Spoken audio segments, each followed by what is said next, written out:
Now let us all settle down in a comfortable cross-legged position with the head, neck and spine in a straight line.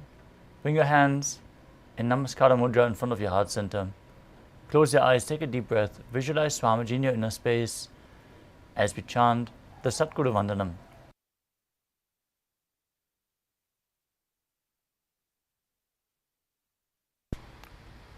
Nithyanandam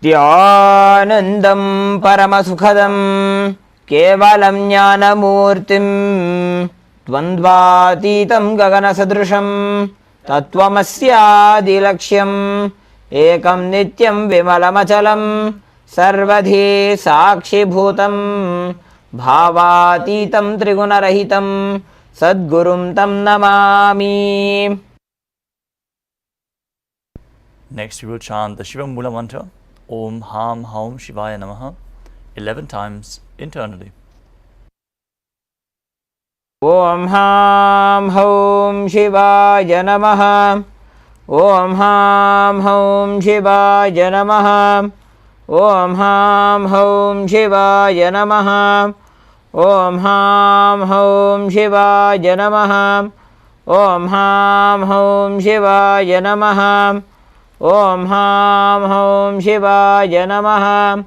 Om Ham Haum Shivaya Namaha. Om Ham Haum Shivaya Namaha. Om Ham Haum Shivaya Namaha. Om Ham Haum Shivaya Namaha. Om Ham Haum Shivaya Namaha. Om Ham Haum Shivaya Namaha. Om Ham Haum Shivaya Namaha. Next up is the Tattvachamanam, the ritualistic cleansing. Now keep your right hand in the Gokarna Mudra in the shape of a cow's ear, like our acharyas are demonstrating. Take 1 udani of water and pour it into your right palm. Each time the word Swadha is chanted, sip the water from the bottom of your palm. We are going to repeat this process thrice. Om Atmadattvam Shodhayami Swadha. Om Vidyadattvam Shodhayami Swadha. Om Shivadattvam Shodhayami Swadha. Now wash your right hand with the water from the Panchapatram and wipe your lips twice with the bottom of your right thumb as we chant Om Ham Hridayaya Namaha. Now wash your hand again. With the index, middle and ring finger joined together, touch above your upper lip and below the lower lip. Then wash your hand again. With the index finger and thumb joined together, touch the right nostril and the left nostril. With the ring finger and thumb together, touch the right eye, right ear and left ear. Wash your hand again. With the little finger and thumb joined together, touch your navel, your right chest and your left chest. And with all the fingertips joined together, touch the crown of your head, the right shoulder, the left shoulder and your heart center. Wash your hand again. Now place the right hand over the left and place both hands on top of the right thigh.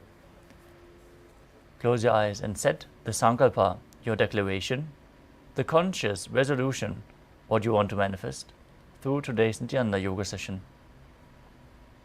Make your declaration as we chant the sankalpa mantra. Om Mamopatta Samasta Duridakshayadvara Bhagavat Shri Nithyananda Paramashiva Prityartham Shri Nithyanandeshwari Paramashiva Shakti Sameta Shri Nithyanandeshwara Paramashiva Prityartham Cha Adya Purvokta Evam Guna Visheshena Vishishtayam Asyam Shubhatithau Purana Arogya Yukta Dridagatra Yogika Sharira Siddhyartham Paramashiva Shaktya Vishkaranartham Nithyananda Yoga Abhyasam Karishye. Now wash your hand one final time as we chant. Om Apa Upasprishyam. Now keep your Panchapatram and Udani aside out of harm's way so we can safely enter into the yoga practice. We're going to cover the 12 components of Nithyananda Yoga very briefly. The components of Nithyananda Yoga are designed to prepare you to hold the superconscious energy which is poured over you during the Nithyananda darshan in the evening. Preparing your physical body through the body postures, the asanas, aligning your body to the cosmic geometry and aligning it to Paramashiva, to embody Paramashivoham. The realization that you indeed are Paramashiva is the context for the asanas. Pranayama, the breathing techniques, aligning your breathing flow to Paramashiva through various different variations of breathing techniques. Pump the prana into your system and align your breathing to Paramashiva. Mudra, the energy circuits which you perform with your hands, limbs, and various other parts of your body. Seal the prana into your system and create a circuit where the prana flows in a specific way, activating certain organs, intra-organs, and activate the subtle brain grooves. Next up is the bandha, the energy locks, which you perform by contracting certain diaphragms and muscles within your body, pumping the prana upward along the spine, preventing it from falling down and leading to intense Kundalini awakening. The karanas, the sacred dance postures, as seen in various temples throughout India, carved in stone, preserved over thousands of years, are the embodiment of grace as you move your limbs in synchronicity, leading to the subtle breath. The visualization for each of the asanas gives the right context for each of the poses. Only if you have the right context, you can even embody the asana as it is intended. Through the visualization of various gods and goddesses, animals, or other living beings, the essence of the asana is being performed, aligning your thought to Paramashiva. Next up is the japa, the internal repetition of certain mantras, activating your Vishuddhi chakra as you visualize the mantra rotating around your throat, secreting the nectar from your throat, aligning your speech to Paramashiva, and activating Vak Shakti, the power of speech, where you speak your word into reality. Next up is the external chanting of mantras. Our Acharya is going to chant the scripture references and the words of Paramashiva himself, providing the high energy atmosphere in which your aura is protected and you are raised to higher states of energy once and for all. Weightlifting is one of the components of Nithyananda Yoga. It has been present throughout the past in different yoga traditions, like in the Natha Yoga Hindu Sampradaya, but now it is revived in the greater context of yoga as the ritual for having the divine union with Paramashiva. Hold weights to activate the Kundalini Shakti and intensify some of the asanas. Next up is the mandala, the visual representation of the devas and energies of the universe. In the background we have the Shri Yantra, which is the reflection of all the gods and goddesses. If you focus on the Shri Yantra with a gentle but intense gaze, like you would gaze at a rose, you imbibe the lines and geometric forms, and they reflect in your brain grooves, recreating the macrocosmos in your microcosmos. The abharana, the traditional Rudraksha jewelry, is capable of holding more energy than any other stone. So keep skin contact to Rudraksha beads at any given time. Finally, we have the Aushadha products like Vibhuti and Kumkum and sandalwood paste. Apply the Vibhuti on the forehead, if you're a male body, in 16 places over your body on the different energy centers. The kumkum on the third eye, detoxifying the third eye from any fluoride and activating it subtly. And also you can apply sandalwood paste on the temples. With this we cover the 12 components of Nithyananda Yoga in core. But the most important component obviously is the Shaktipada from the Paramarvata of Paramashiva himself, the Supreme Pontiff of Hinduism. So get ready to receive the darshan in the evening and prepare yourself through Nithyananda Yoga. We request all the participants to please switch on your cameras and make sure your room is lit properly.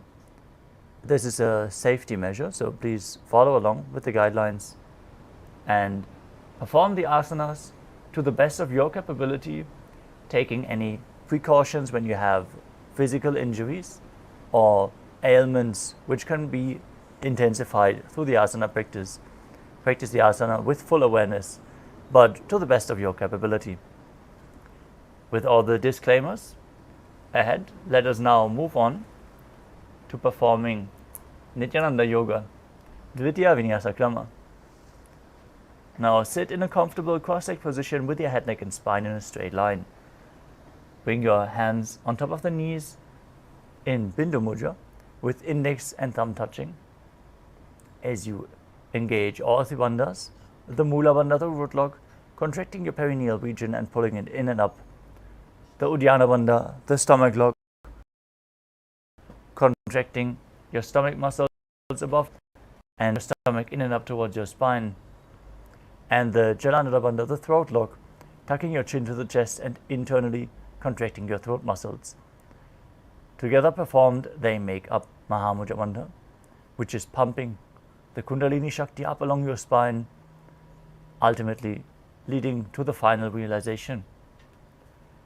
Visualize Lord Shiva in your inner space as you perform Samana Kumbhaka, inhaling deeply, filling your stomach with prana, holding your breath and visualizing a flame rising up your spine. Internally, repeat the japa Soham as you perform Sukhasana, the first asana of the sequence.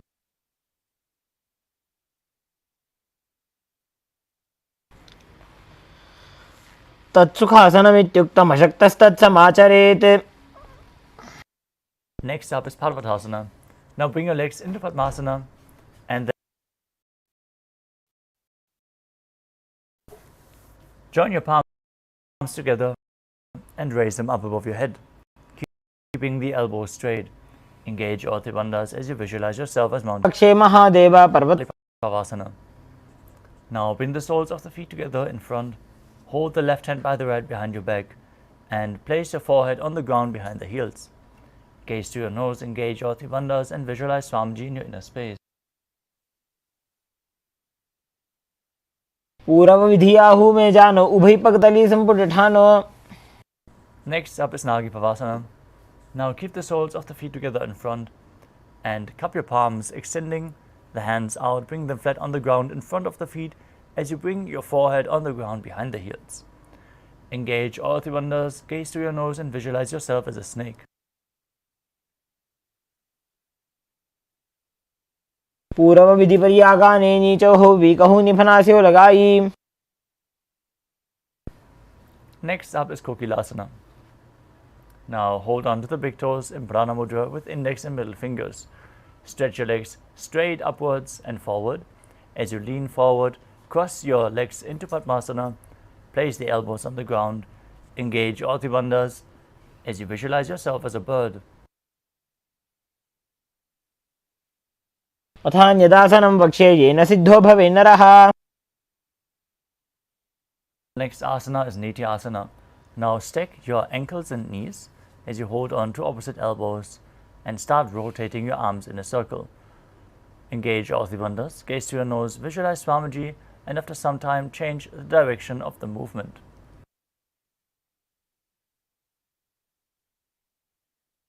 थोड़ा बामा पादकी आशमाहिली सोय दश चरण को वार लोता परिगुल्भ समोय.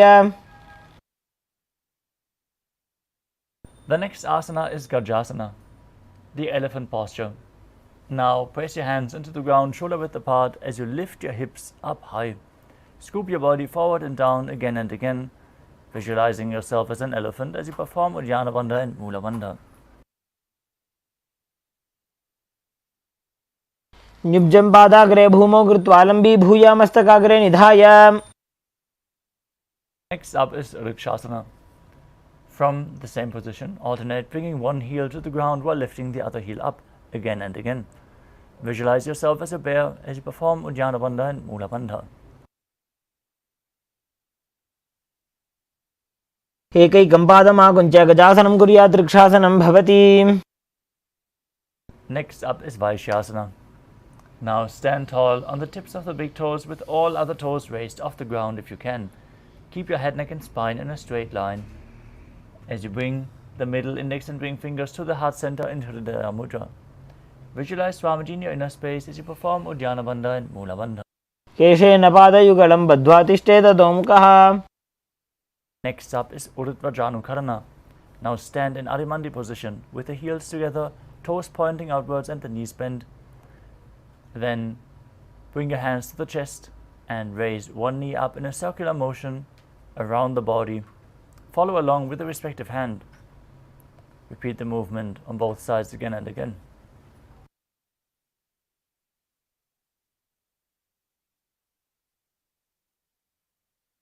Next asana is Balalingasana. Now interlace your fingers from the outside in Sarva Shankari Mudra. Pull one knee up towards your chest. Hold it close as you engage all three bandhas and visualize yourself holding a baby. एकं जानु उरसि आलिङ्ग्य स्थातव्यं बाललिङ्गनं भवति. Next up is Padapidanasana. Standing on one leg, hold onto one foot and pull it behind towards your buttocks. Hold it with both hands behind your back. Keep your head, neck and spine in a straight line. Visualize Swamiji in your inner space as you perform all three bandhas. स्थित्वैकस्मिन् पादतले कराभ्यां वेष्टयेत्तनुम्. Next up is Natarajasana. Now hold onto the sole of one foot from the inside behind your back as you lean forward and down, extending the other arm forward with a hand in Bindu Mudra. Pull the leg up as you visualize yourself dancing as Lord Nataraja. Perform the Mula Bandha in Natarajasana. उत्तानपादं क्रौञ्चं च मरीचिं वीरभद्रकम्.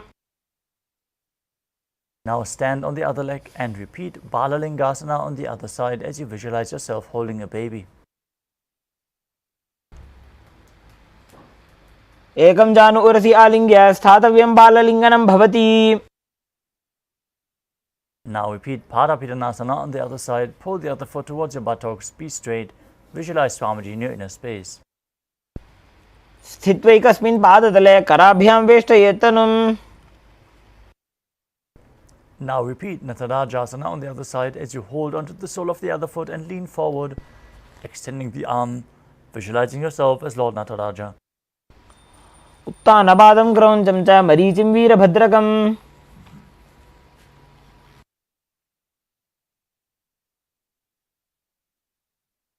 Next up is Ardha Karana. From Arimandi position, heels together, toes pointing outwards and the knees bent. Bring the right foot behind the other, with the heel up and the toes down to the ground. Now bring the left hand to your chest as you swing the right hand back and forth like a pendulum. Gracefully move your fingers one by one. After some time, place the hand over the nose, uncross your ankles, and repeat the movement on the other side.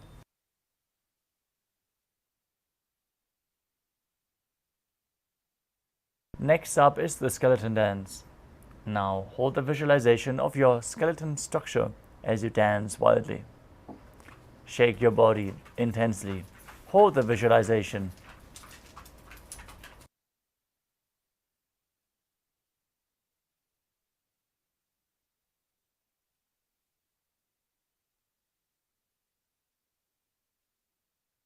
Next up is Karana.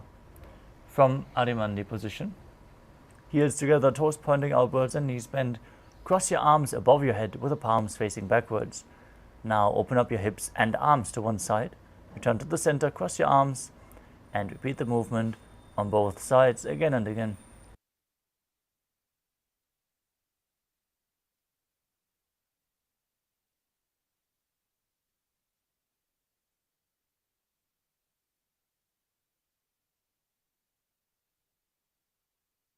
The next asana is Tadasana. Now stand tall on the tips of the toes as you raise your hands up above your head. Engage all the bandhas as you visualize yourself as a palm tree and internally chant the new japa Shivoham. महामुद्राबद्ध कोनो ताड़ासन विभेदकान. Next up is Uttanasana. From a standing position, lean forward and down, bringing your hands flat on the ground. Engage all the bandhas and bring your forehead towards your knees. Visualize Swamiji in your inner space in Uttanasana.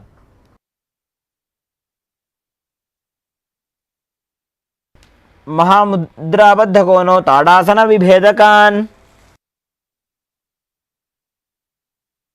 The next asana is Tadakshvasana.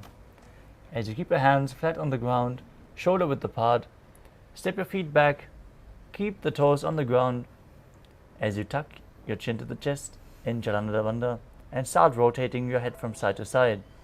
Visualize Swamiji in your inner space.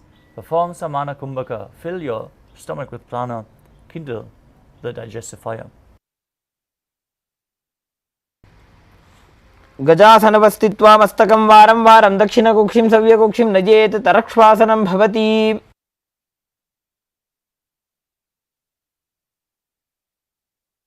Now lower your stomach onto the ground. Keep your hands next to your chest and toes pointing backwards. Now lift your head up using the strength of your lower back. Don't push your body up, pull it up with your back muscles. As you open your mouth wide in Bhujangani Mudra and inhale through the hollow of your throat. Visualize yourself as a cobra as you perform Mula Bandha. अंगुष्ठनाभिपर्यन्तम् अधो भूमौ विनिन्यसेत्. Now push your body up into a plank position and alternate, bringing one knee in towards the chest back and forth.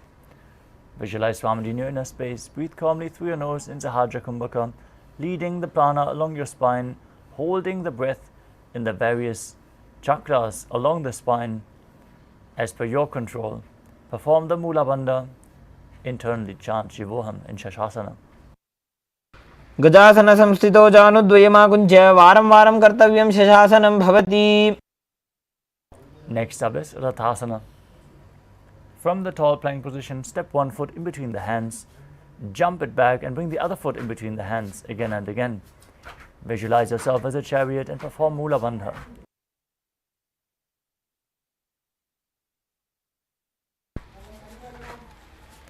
गजासन संस्थितो एकैकं पादं पुरोमार्गेण भ्रामयित्वा कर्तव्यं रथासनं भवति. Next up is Virabhadrasana.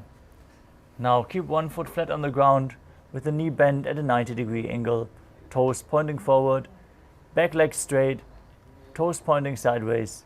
Gaze to your third eye, raise your arms up above your head. As you engage Uddiyana Bandha, the stomach lock, and Mula Bandha, the root lock, visualizing yourself as Lord Virabhadra. वासिष्ठमथ कौण्डिन्यम् ऊर्ध्वकुक्कुटमेव च. Exchange the position of your feet. Repeat Virabhadrasana on the other side. वासिष्ठमथ कौण्डिन्यम् ऊर्ध्वकुक्कुटमेव च.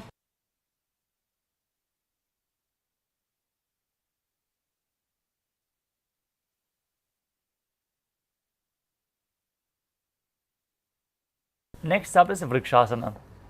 Now stand tall and bring one foot to the inner thigh.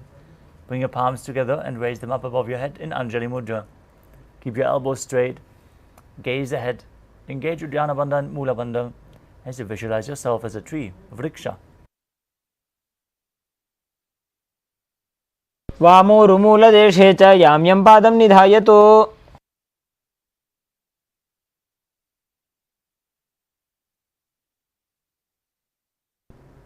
Next up is Garudasana.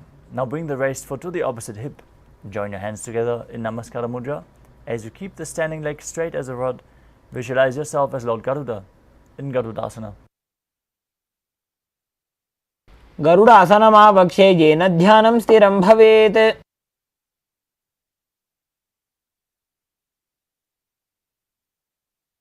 Now repeat Vrikshasana on the other side. Bring the soles to the inner thigh, raise your arms up in Anjali Mudra. Visualize yourself as a tree. वामोर्मूलदेशे च जाम्यं पादं निधायतु. Now repeat Garudasana on the other side. Bring the foot on top of the opposite hip. Hands together, Namaskara Mudra, visualizing yourself as Lord Garuda with big wings on your back. गरुडासनम् आवक्षे येन ध्यानं स्थिरं भवेत्. Next up is Trikonasana. Now step one foot forward and the other foot far back. Front toes pointing forwards, back toes facing sideways.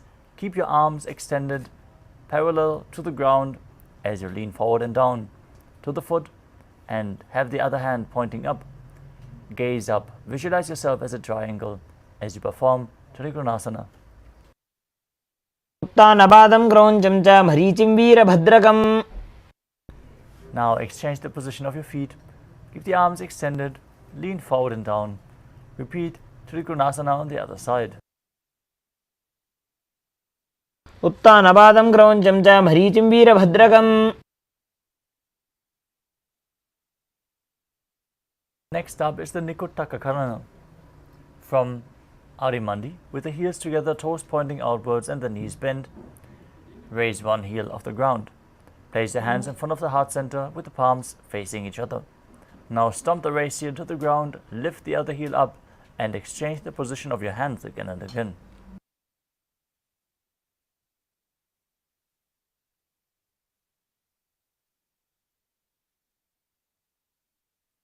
Next asana is Angushtasana. Now lower your body down onto the tips of the toes with raised heels off the ground. Place your perineum onto the raised heels as you bring your knees together and off the ground. Join your hands in Namaskara Mudra in front of your heart center as you visualize Swamiji in your inner space and start buzzing like a bee on the inhalation and exhalation in Brahmari Kumbhaka. Engage Mula Bandha and internally chant Sadashivoham. कबन्धासनमित्याहुः गोरक्षासनमेव च.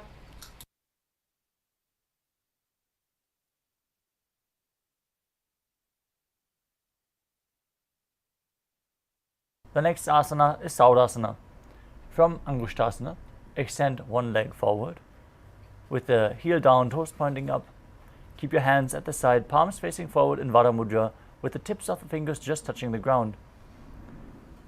Visualize Swamiji in your inner space as you perform the Mula Bandha in Saudasana. प्रसार्यैकं पादतलं संस्थाप्य त्वेकपादकम्. Next up is Vidunanasana. From Saudasana, lean forward and hold onto the big toe in Prana Mudra with index and middle fingers. Now, hold onto the back heel with the other hand if you can, balancing in this posture as you visualize Swamiji in your inner space. स्थितौ पादमेकं प्रसार्य तत्पादाग्रं संसृज्य तत्करेण. Now exchange the position of your feet. Extend the other leg forward as you repeat Saudasana on the other side. प्रसार्यैकं पादतलं संस्थाप्य त्वेकपादकम्. Now lean forward and down. Repeat Vidunanasana on the other side. गुल्फस्थितौ पादमेकं प्रसार्य तत्पादाग्रं संसृज्य तत्करेण. Next up is Brahmacharankushasana. As you sit on the raised heels, knees raised off the ground, create a gap between the knees and place the back of your hands on top of the knees. Contract the perineal region, tuck your chin to the chest, and gaze in between the hands with the eyes wide open in Shambhavi Mudra, unblinking, gazing within. This mudra can lead to the ultimate realization when performed correctly. Visualize Swamiji in your inner space and perform Chalandra Bandha and Mula Bandha while internally chanting Sadashivoham. दो फणावाणी होए वैसे एड़ी दो गुदानी वैसे. Next up is Kapilasana. Now place your knees on the ground with the toes tucked behind. Sit your perineum down on the heels. Rest your hands on top of the thighs. Pull your stomach in and up and gaze to the nose. Visualize yourself as sage Kapila Muni, the founder of the Mahanirvani Akara. as you buzz like a bee and engage Uddiyana Bandha, the stomach lock, and Mula Bandha, the root lock, in Kapilasana. उभय पगदली सम ठहरावे तिनकी माहिली को और मिलावे. Next up is Bhadra Gorakasana. Maintain the same posture, but shift your gaze to the third eye, your visualization to Swamiji, and the Bandha to the Mula Bandha. दोवु पगदली संपुट करे कोरवारली भूपरि धरे. Next up is Suryasana. Now sit with your toes tucked, perineum placed on top of the raised heels. As you raise your knees off the ground, bring your hands into Padma Mudra by joining the thumbs and little fingers, opening up the palms resembling a lotus flower. As you then lift your hands straight up above your head, gaze in between the palms as you visualize Lord Surya in your inner space and perform Uddiyana Bandha and Mula Bandha in Suryasana. एड़ी दो गुदा तरियाने फना पानी बैठक पुनिठाने.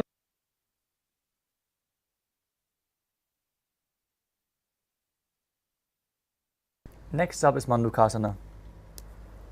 Now sit with your toes flat, perineum on the heels. Keep your hands on top of the knees and lift your tongue up against the roof of your mouth. Visualize yourself as a frog as you keep the tongue up, catching the nectar of immortality in Manduki Mudra. Gaze to your third eye. Breathe through your nose in Sahadra Kumbhaka as you perform the Mula Bandha. पादतलौ पृष्ठदेशे अंगुष्ठे द्वे च संस्पृशेत्.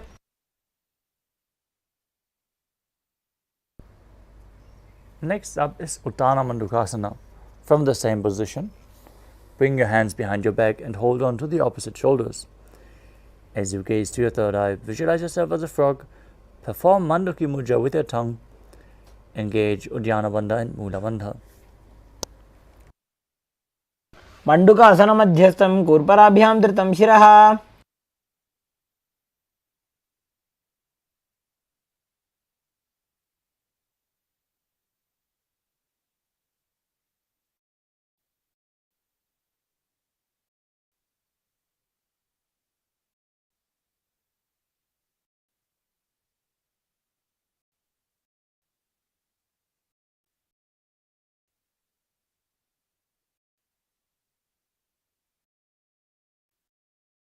दक्षिणं सव्यगुल्फेन दक्षिणेन. Up is Bhadrasana. Now lay your perineum wide. Cross your hands behind your back and hold on to the big toes in Prana Mudra. Apply Jalandhara Bandha and Mula Bandha. As you gaze to the nose, visualize Swamiji in your inner space and return to buzzing like a bee in Brahmari Kumbhaka. गुल्फौ च वृषणस्याधो व्युत्क्रमेण समाहितः. Next up is Kakabhushandi Asana. As you squat and keep the feet flat on the ground, knees opened wide, bring your arms in and around the raised knees and interlock your fingers behind your back in Parusha Mudra. Gaze to your nose, visualize yourself as a crow as you perform the Mula Bandha. प्रथमे वैसक उकटठाने दोवु हाथ पगमीच आने. Next up is Kanipavasana.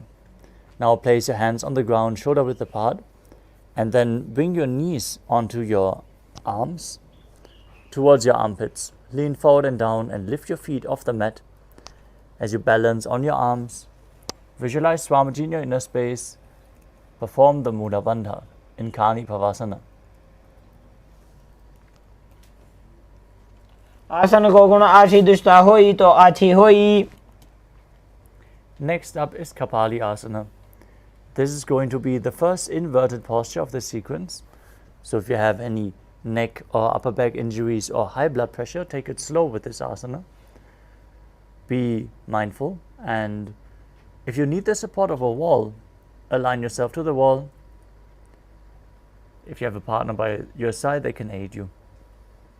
Now place your hands on the ground, shoulder width apart. Bring the crown of your head onto the ground as you form a triangle between your hands and your head. Bring your knees onto your elbows, hips over your shoulders, and then straighten your legs up.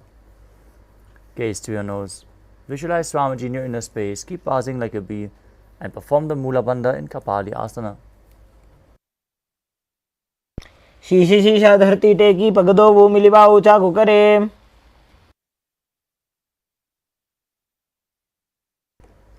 Gently lower your legs down as we come to Paramashivoham, where you place your hands flat on the ground to the side of your body and then twist your knees outside, align your elbows with the knee and hip and lean forward onto your arms, extending the legs to the side, balancing on your hands.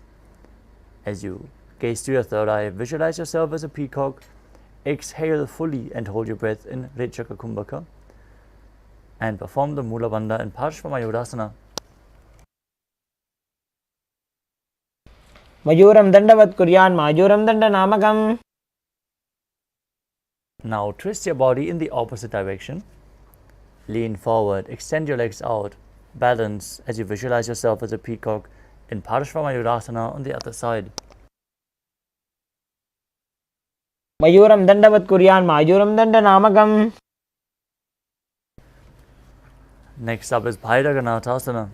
Now place your hands flat on the ground and step your feet back into a plank position. Now step one leg outside of the respective shoulder and in between the two hands. As you gaze to your third eye, visualize yourself as Lord Kala Bhairava, perform Rijaka Kumbhaka and Mula Bandha, and internally chant the japa, Sadashivoham.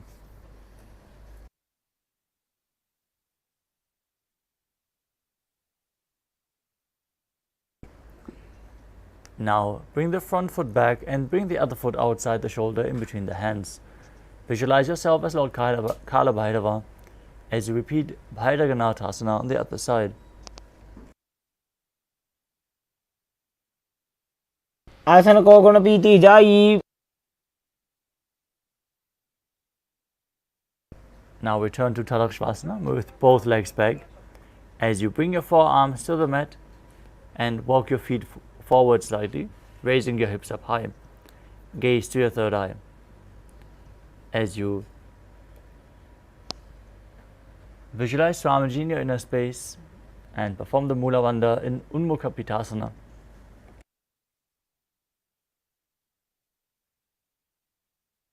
भून्यस्तो जानुनी हस्तो चतुष्पदम वांगमुखम.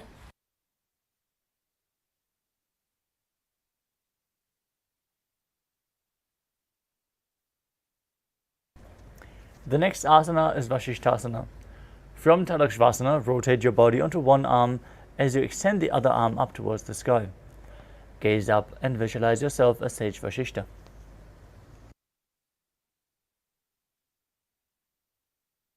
ऊर्ध्वकुक्कुटवासिष्ठ मरीचे हलमत्स्यकम.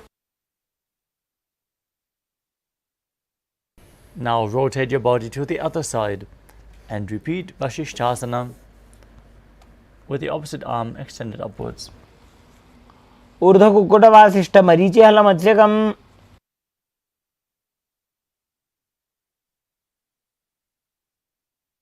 Now come to a seated posture with the legs extended forward. Place your hands underneath your buttocks with the palms facing up. Gaze to the nose. Visualize yourself as Lord Hanuman. As you breathe in Rijaka Kumbhaka, perform Jalananda Bandha and Mula Bandha, throat lock and root lock, as you internally chant Mahasadashivoham in Anjani asana.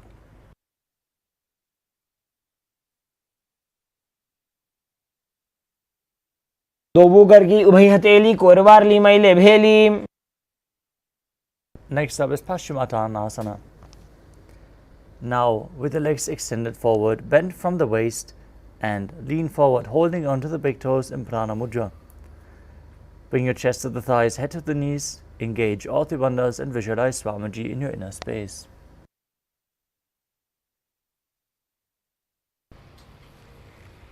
जानु परिललाटन्तो पश्चिमं तानमुच्यते.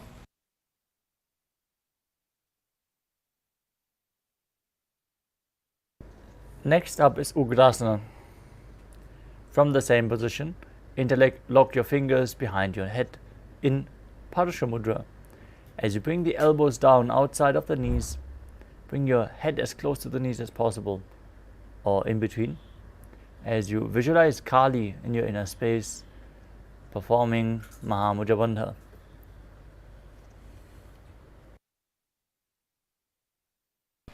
उत्तानपादं क्रौञ्चं च मरीचिं वीरभद्रकम्. Next up is Marichi Asana. Now bring one heel towards the groin with the knee raised. As you bring the respective arm in and around the knee, hold your hands behind your back, lean forward and down as low as you can, and perform the Mula Bandha while visualizing yourself as Sage Marichi.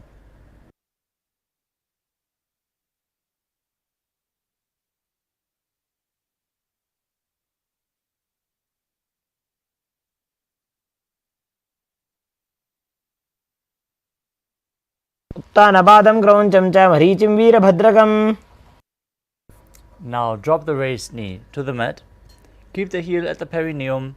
Lean forward and down as you hold onto the foot with both hands. Gaze to your nose. Visualize Swamiji in your inner space as you exhale and perform all three bandhas, Mahamudra Bandha, in Mahamudrasana.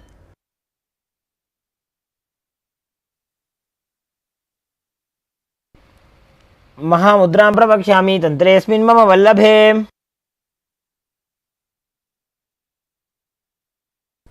Now extend your legs out straight. Bring the other heel towards your groin with the knee raised. Arm in and around the knee. Interlace fingers behind your back. Lean forward and down. Visualize yourself as Sage Marichi as you repeat Marichi Asana on the other side. उत्तानपादं क्रौञ्चं च मरीचिं वीरभद्रकम्. Now drop the knee down. Gaze to your nose. Visualize Swamiji. Perform Mahamudra Bandha in Mahamudrasana on the other side.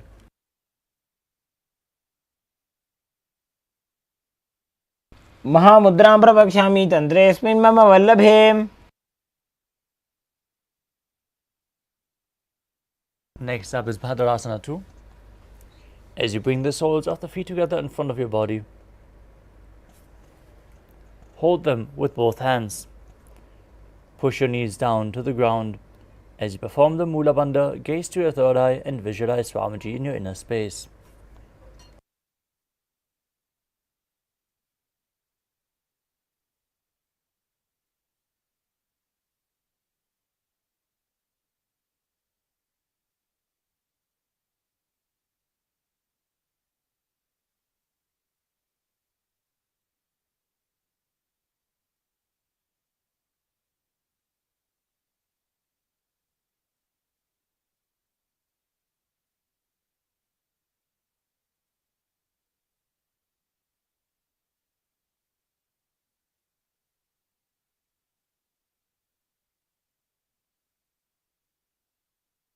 गुल्भौ तु वृषणस्यादः सीवन्त्याः पार्श्वयोः क्षिपेत्. Next up is Pavasana. Now extend your feet away from the body with the toes together and the heels apart. Place your hands on the respective knees as you gaze to your nose and visualize Swamiji in your inner space while performing Jalandhara Bandha, the throat lock, and Mula Bandha, the root lock. पूर्व चरपट चौक कक्ष्यो सोजी वाही विधि जो की जय sooji. Next up is Joni Asana. Now sit and keep the soles of the feet together with your heels close to your perineum. Hold onto the feet as you visualize the Yoni Mandala, the visual representation of Devi Paramashiva Shakti herself, projected in the top right corner of your screen. Lean forward and down. Bring your head to the feet as you gaze to your nose in Joni Asana. दोवो बगदली संपुट करे AD made के ढिंग दरे. Now extend your feet away from the body as you keep the heels together and the toes apart. Extend your arms out to the side and place them on the mat as you lean forward and down, bringing your forehead on the ground behind your heels. Gaze to your nose. Visualize Swamiji perform the Mula Bandha in Midaki Pavasana. पूर्व विधि परिपकदली संपुट शोल एडी मिली राशे. Next up is Siddha Samadhi Asana. As you sit with the toes together, heels apart, bring your arms below the shins and extend them out with the palms facing up. Bring your forehead to the ground above the feet as you bring your toes to your throat if you can. Visualize Lord Surya in your inner space in Siddha Samadhi Asana. दोऊ बगदली संपट करे, सोले मेढ़ आगा में धरे. Next up is Chinaki Pavasana. As you sit and keep the heels together, toes apart, hold the feet and open them up like a book. As you press your elbows down on your thighs, pushing the knees down to the mat. Gaze to your nose, visualize Swamiji in your inner space and perform the Mula Bandha. दोऊ बगागी एड़ी धरती मगिवा मेढ़ लगावे.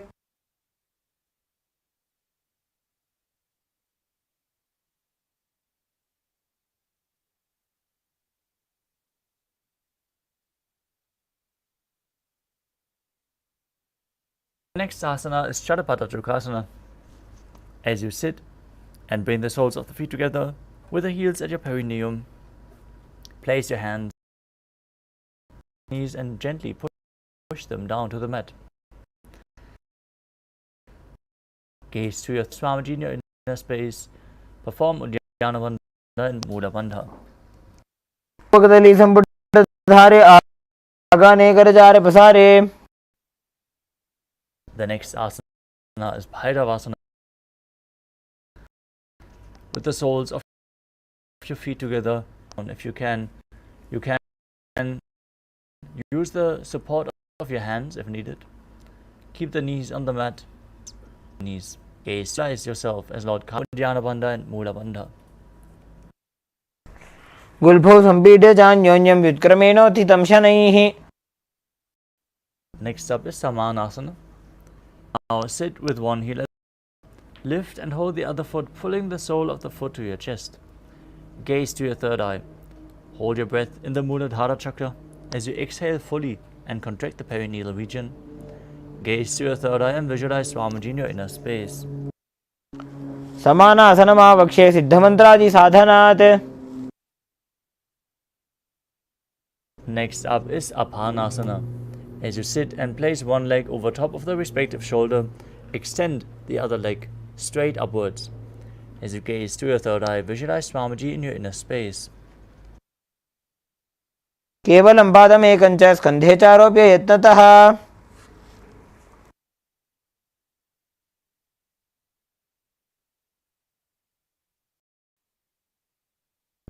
Next up is Samanasana.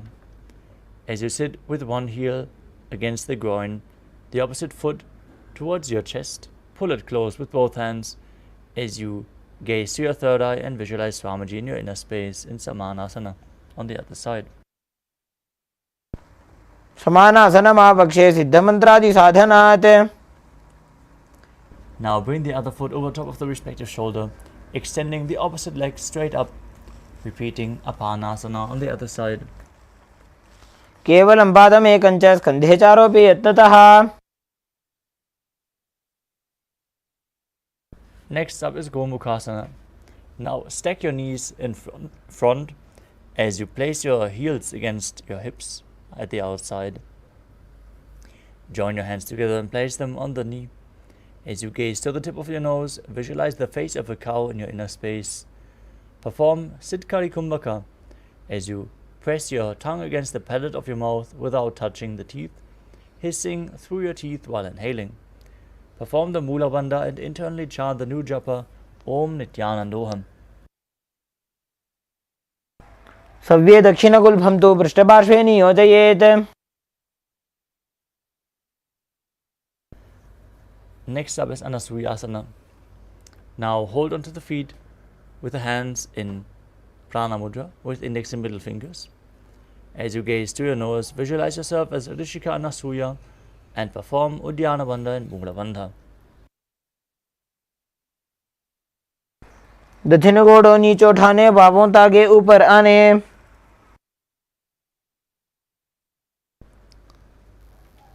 Next up is Anasuyasana 2. From the same position, interlock your fingers behind your back in Parashu Mudra. Lean forward and down as you gaze to your nose. Bring the nose as close to the ground as possible. Perform the Mula Bandha.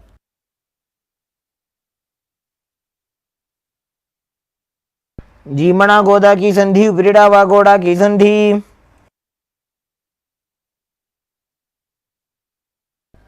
Next up is Garudasana 2. As you sit on the ground with one heel pressed against your perineum, keep the opposite foot flat on the ground with the knee raised to your chest. Keep your spine tall, chest out, and your hands on the respective knees as you gaze to your nose and visualize yourself as Lord Garuda. Davos पग मोड़ी एड़ी माहिलो गुल्भ मूल द्वार नी चाहिए. Next up is Naradasana.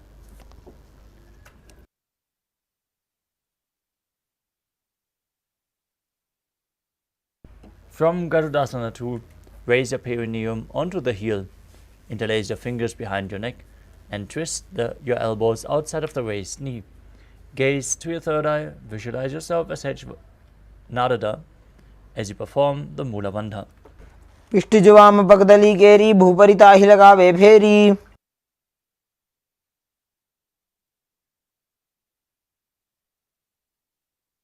The next asana is Matsya Pitakasana. As you place one foot on top of the opposite thigh and wrap the respective arm around the knee, holding onto the opposite shin, extend the other hand down and hold the big toe in Prana Mudra. Gaze to your nose. Visualize Matsya, the fish avatar of Lord Vishnu, as you perform the Mula Bandha in Matsya Pitakasana. वामेन वामांगुष्ठन्तो गृहीतं मत्स्य पीठकम्. Now repeat Gomukhasana on the other side as you stack your knees with the other knee on top. Gaze to the nose and visualize the face of a cow, Gomukha. सव्ये दक्षिणगुल्फं तु पृष्ठपार्श्वे नियोजयेत्.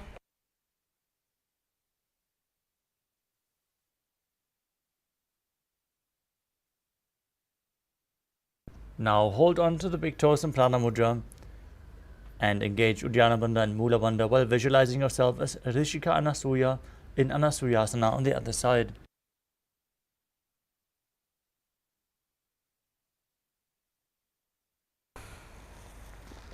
दक्षिण घोड़ों नीचे उठाने बाबों ताके ऊपर आने.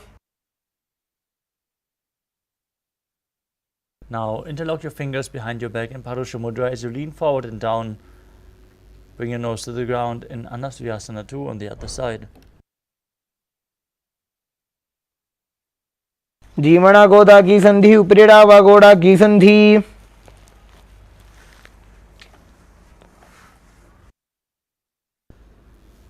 Now repeat Garudasana 2. Sit with the other heel against your perineum, opposite foot flat. Knee raised, hands on the knees. Visualizing yourself as Lord Garuda.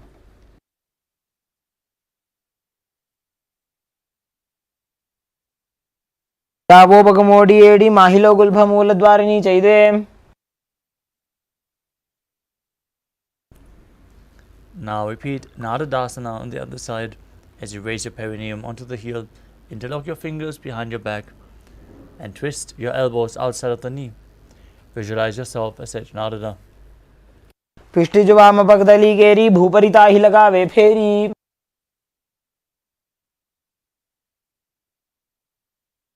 Now repeat Matsya Pitakasana on the other side. With the other foot on top of the opposite thigh, hold onto the shin and the big toe of that foot. Gaze to your nose and visualize Matsya, the fish avatar of Lord Vishnu. वामेन वामांगुष्ठन्तो गृहीतं मत्स्य पीठकम्.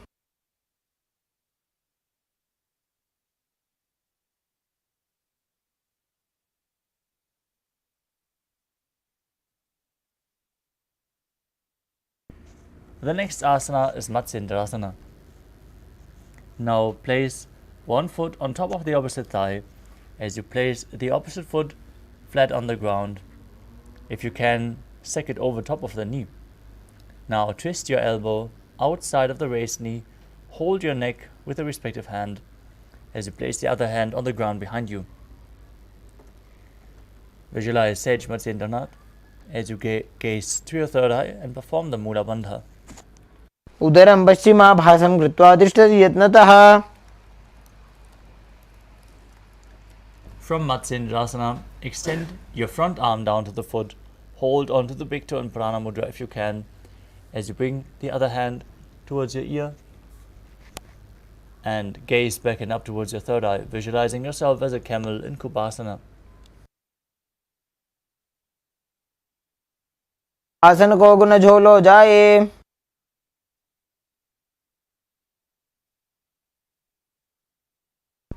Next up is Matsyendrasana 2. As you place the hand down from your ear to the ground behind you, twist your body even further and gaze to your third eye, visualizing Sage Matsyendranath, the master of Hatha Yoga. In Matsyendrasana 2. मत्स्येन्द्रपीडं जठर प्रदीप्तिं प्रचंड रुक्मंडल खंडनास्त्रम्।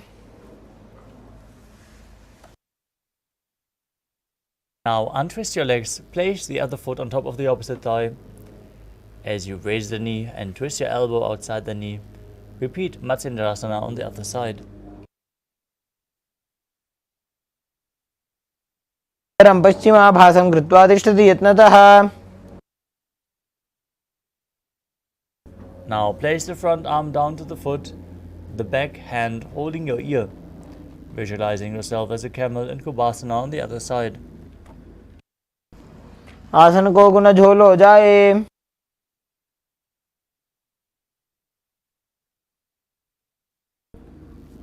Next up is Matsyendrasana 2 on the other side. Placing the back hand down to the mat, twisting your body even further while you still hold on to your foot. Visualize Sage Matsyendranath and don't forget to breathe and sit Kari Kumbhaka, hissing through your teeth with your tongue up against the palate of your mouth.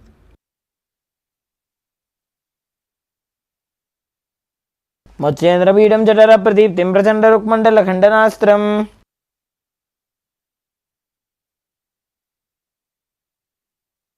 Now place your feet on top of the opposite thighs in Padmasana.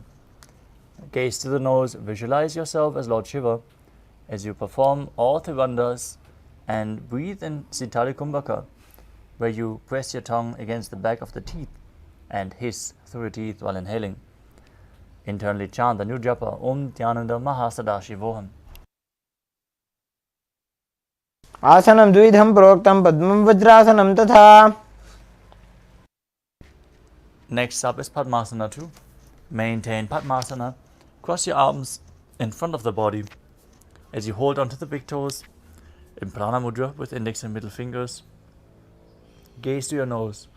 Visualize yourself as Goddess Parvati, the consort of Shiva, as you keep breathing in Sitali Kumbhaka and perform the Mula Bandha.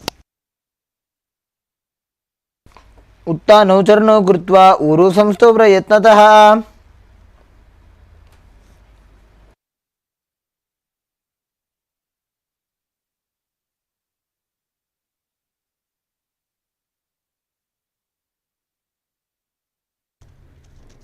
Next up is Kukutasana. From Padmasana, bring your hands in between the thighs and calves. Place your hands flat on the ground as you lift your body up off the mat, balancing on your hands. Visualize yourself as a rooster as you perform the Mula Bandha and calmly breathe through your nose in Sahajra Kumbhaka.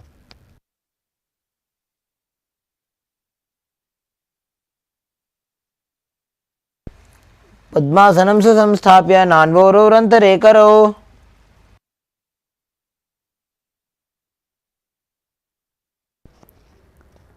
Next up is Baddha Keki Asana. From Padmasana, rise up onto your knees and bring your elbows to your navel. As you place your palms flat on the ground, fingers pointing towards your body, lean forward, find balance and raise your knees off the ground. Visualize Swamiji in your inner space as you perform the Mula Bandha.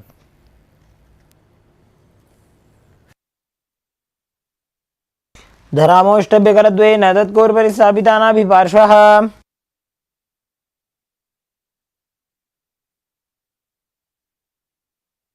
Next up is Mayurasana. As you come from a kneeling position, place your hands on the mat, fingers pointing backwards. Lean forward and down onto your elbows. Find balance, lift your legs off the mat. As you visualize yourself as a peacock, perform the Mula Bandha. अथ वक्षे Mahadev मयूरासनमुत्तमम्। Next up is Makarasana. Now place your body flat on the mat. Keep the toes pointing outwards And interlock your fingers behind your head in Parasha Mudra. Visualize yourself as a crocodile as you perform the Mula Bandha.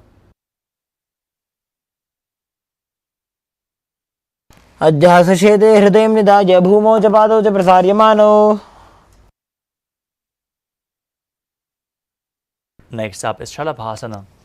As you lay on your stomach, bring your hands outside of your chest, flat on the ground, as you lift your legs up off the ground completely. Visualize yourself as a locust and perform the Mula Bandha in Shalabhasana.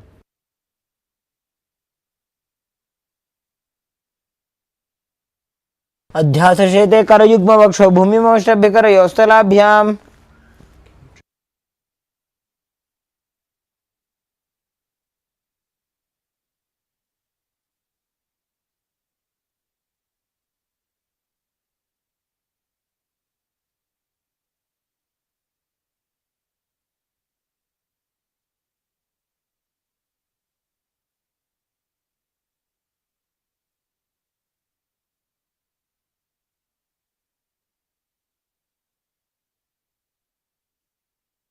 Next asana is Ushtrasana.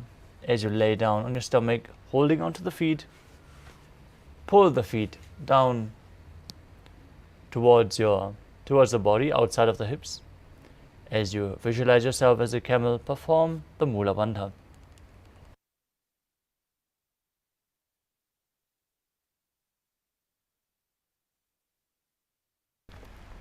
अध्यासशेते पदयुग्मव्यस्तं पृष्ठे निधायापि धृतं कराभ्याम्.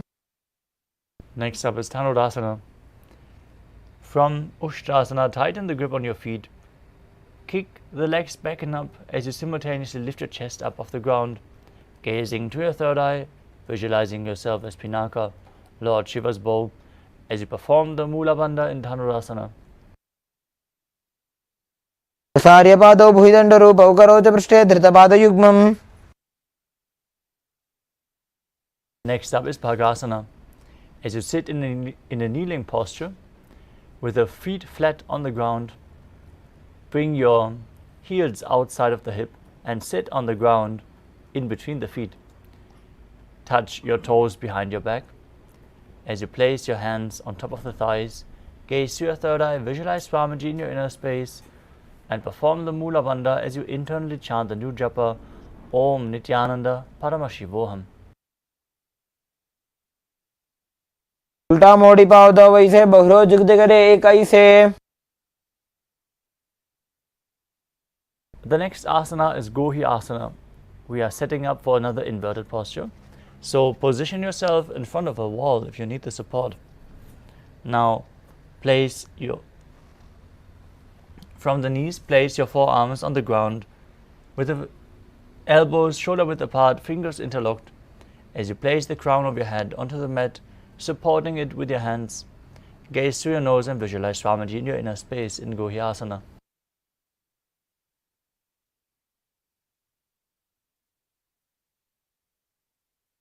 दो हाथ की कहुनी जोई पुण्य कलाई जाने दोई. From Gohi Asana, extend your legs straight up into Shirshasana. Gaze through your nose and visualize Swamiji in your inner space as you perform the Mula Bandha and breathe calmly through your nose. विपरीतं मण्डलं च द्विधैव विदितं हिनः. Gently lower your legs down and come to a seated position with your legs in front as we enter a sequence of rapid exhalations in Bhastika Kumbhaka, where you pull in your abdomen and push the air out again and again without inhaling, like the bellows of a blacksmith. Keep performing Bhastika Kumbhaka throughout the next few asanas as you sit with your hands behind the calves and stretch the legs up.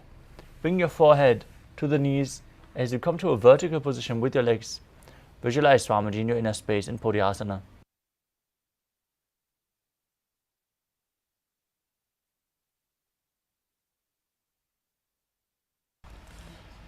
दो हाथ पग बाहर आने घोड़ा तरे कागजी ठाने. Now sit with your legs extended at a 45-degree angle. Bring your hands behind your back, holding onto the opposite shoulders. Visualize yourself as a maze as you gaze to your third eye in Padikahasana.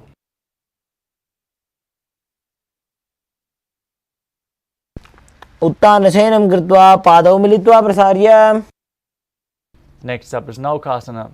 Now extend your arms straight forward, parallel to the ground as you lift your legs up. Bring your elbows down to the ground if needed. As you visualize yourself as a boat, gaze to your third eye. Breathe in Bhastika Kumbhaka in Naukasana.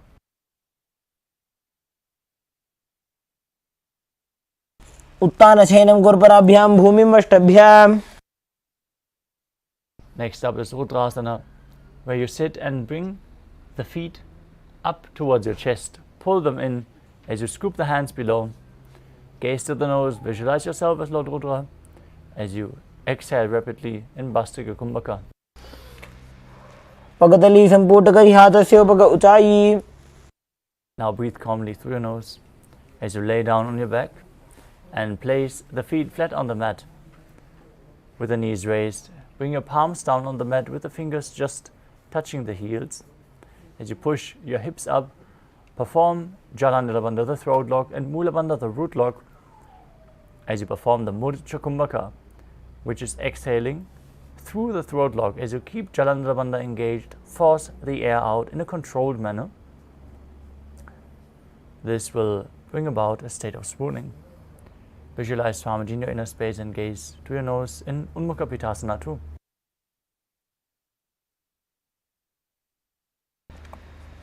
ऊर्ध्वे च जानुनी कृत्वा शवित्वोर्ध्वमुखं तथा. Next up is Shavasana. Lay down flat on your mat. Place the hands at the hips with the palms facing up. Perform the Shakti Chalan Mudra as you pull the Kundalini Shakti forcefully up along your spine. Contract the perineal region and push the Kundalini Shakti up all the way to the Sahasrara Chakra. Relax. Unclutch from any micro movements of your body and mind. As you visualize that your body is dead and the Supreme Pontiff of Hinduism is liberating you. Internally chant the Mahavakya, Om Nithyananda Paramashivoham.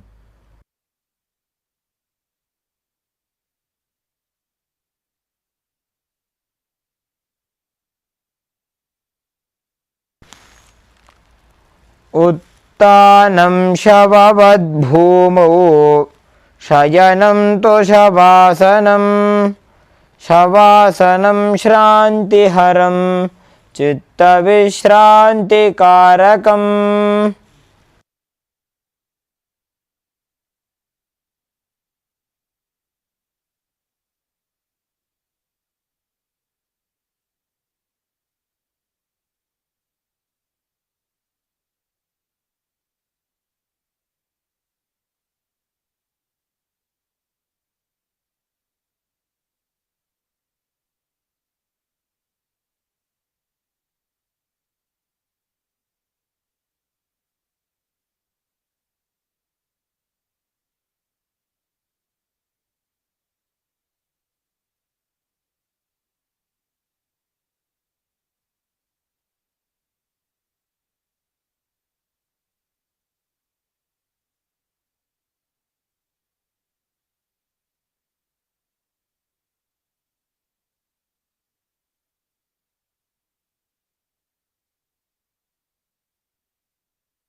Slowly come back to your physical body.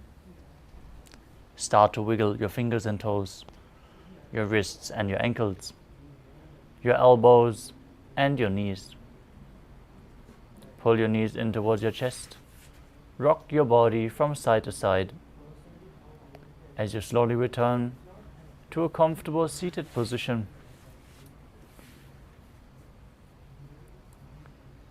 Congratulations, you completed the first 108 asanas of the sequence, which form the Pratama Vinyasa Krama.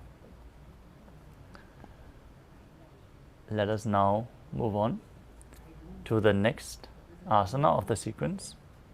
But first, we would like to thank all the participants who join us on time and participate sincerely in the asana practice. We request everyone to please switch on your camera, be visible on cam, and join us in the yoga practice. It is preparing you to hold the superconscious energy during the darshan tonight. So let us all get ready by performing the next asana of the sequence, which is Yathasana Sthasana. Now sit in a posture that brings ease to your physical and mental space. Sit in any comfortable posture. Just place your hands on top of the knees in Bindu Mudra with index and thumbs together.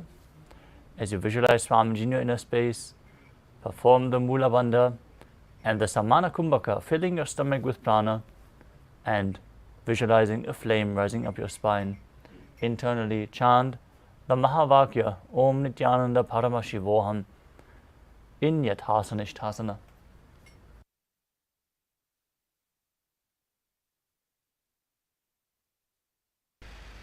पर्यङ्कं तत्समाख्यातं यतसंस्थं यथा स्थितिः. Next up is Savasana. Now sit in a cross-legged position with your hands on top of the knees in Bindu Mudra. Inhale deeply and hold your breath. After exhaling deeply, breathe in and out deeply again and again as you visualize Swamiji in your inner space and perform the Mula Bandha.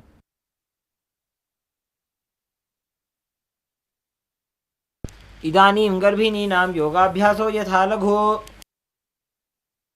The next asana is Muktasana. Now place your left foot against the genital region and the right foot on top of the left. Keep your hands facing downwards on your knees as you gaze through your nose and visualize yourself as a sage liberated by the Supreme Pontiff of Hinduism in Muktasana.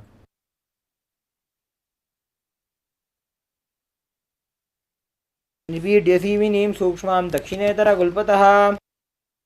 Next up is Siddhasana. Maintain the same position. Switch your gaze to the third eye and visualize Swamiji in your inner space. स्थानोत्सम्यमितेन्द्रियोचलदृशा पश्यन् भ्रुवरन्तरं चैतन्मोक्षपातभेदजनकं सिद्धासनं प्रोच्यते. Next up is Siddhyasana. Maintain the same position. Switch your gaze to the ground in front of you and engage all three bandhas, Mahamudra Bandha, as you visualize Swamiji in your inner space. वामपादके जानो सीवनिमथितासुकोठानो. Next up is Udrasana 2. Now keep your legs in the same position. Rotate your hands on top of the knees into Bindu Mudra as you switch your gaze to your third eye and visualize yourself as Lord Rudra in Rudrasana 2. वामचरणपरि दक्षिणराखे एकजुगतिये सेवि दिदाखे. Next up is Santadunasana. As you maintain the same position as Rudrasana 2, embody tranquility and an unshakable nature. आसन की को नमन की जन चलता meet. Next up is Siddhasana 2. Maintain one heel on top of the other as you bring your hands to your navel, cupping one palm over the other, resembling a closed lotus flower in Samputa Mudra. As you visualize Swamiji in your inner space, perform the Mula Bandha in Siddhasana 2.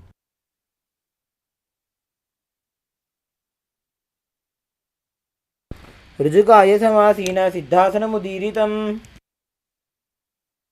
Next up is Bandha Yoni Asana. Now maintain one heel on top of the other as you Set your sankalpa to manifest through the womb of creation. Perform the Mula Bandha and prepare yourself to enter Shanmukhi Mudra, closing all the senses. First, exhale, then close your mouth with ring and little finger, your nose with the middle fingers, the eyes with the index fingers, and your ears with the thumbs.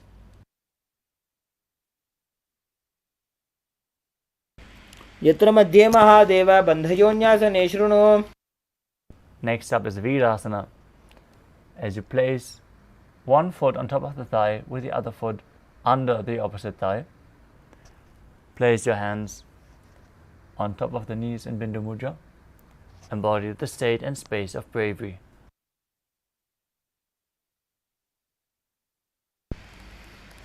Yatra madhye mahadeva bandhayonyasane shruno.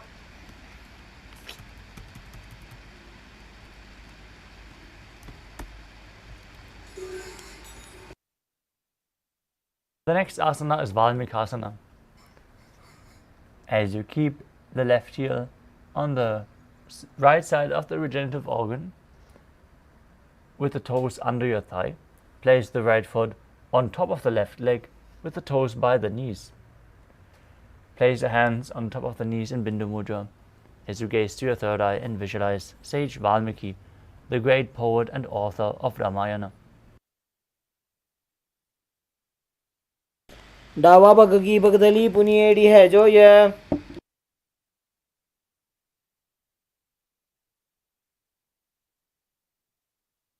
The next asana is Joni Mudrasana. Rotate your hands on top of the knees, place them flat on your knees as you gaze to your nose and visualize Yoni Mandala, the visual representation of Devi Paramashiva Shakti herself. वामपाद की पगदली जाहिमा हिली core. Next up is Yoni Asana. Maintain the same position, shift your gaze to the third eye and visualize Yoni Mandala. योन्यासनं पर्वतेन योगं योगफले नीलम्. Next up is Bhadrasana 3. Now visualize yourself as Lord Virabhadra as you gaze to the nose and keep the soles of your feet together in front of your body, holding them with both hands as you push your knees down to the mat. Engage Uddiyana Bandha and Mula Bandha in Bhadrasana 3. गुल्फौ च वृषणस्याधः सीवन्त्याः पार्श्वयोः क्षिपेत्. The next asana is Aghodasana. Now keep the soles of the feet together, heels against your perineum, as you cover your mouth with your right hand and keep your tongue up against the palate of your mouth or even higher in the nasal tract towards your third eye in Kechari Mudra. Now close the left nostril with your index finger and inhale through the right, then close both nostrils, and after holding the breath, exhale through the left and repeat on the other side. Gaze to your third eye and visualize yourself as an Aghori as you breathe in Abhyantra Kumbhaka.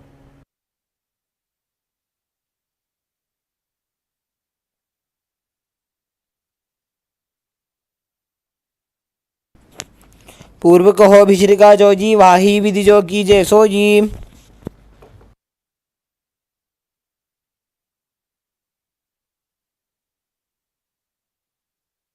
Next up is Kanari Pavasana. As you bring your feet together in front, toes together and heels apart, place your elbows on the heels, rest your chin on the palms, gaze to your nose, engage Uddiyana Bandha and Mula Bandha. Exhale fully and hold your breath in the Rechaka Kumbhaka and visualize yourself as a female elephant drinking water. ग्वाली पाव आसन रख्यो है जैसे Yahoo में जाने विधि तैसे. Next up is Padasana. As you sit with the knees raised, arms between the thighs and calves, interlace your fingers and lift your feet off the mat. Gaze to your nose and visualize Swamiji in your inner space. ततोर्ध्वम्रे च येत् वायुं मृदुनिश्वास संयुतम्. The next asana is Gopi Chandasana. As you interlace your fingers around the feet with the soles together, keep the toes at the groove of your throat and the heels against your chest. Touch your chin onto the hands and gaze to your nose as you embody the state and space of a king. पूर्व विधिपका का अंगूठा कंठ को पराशे. Next up is Uddarasana.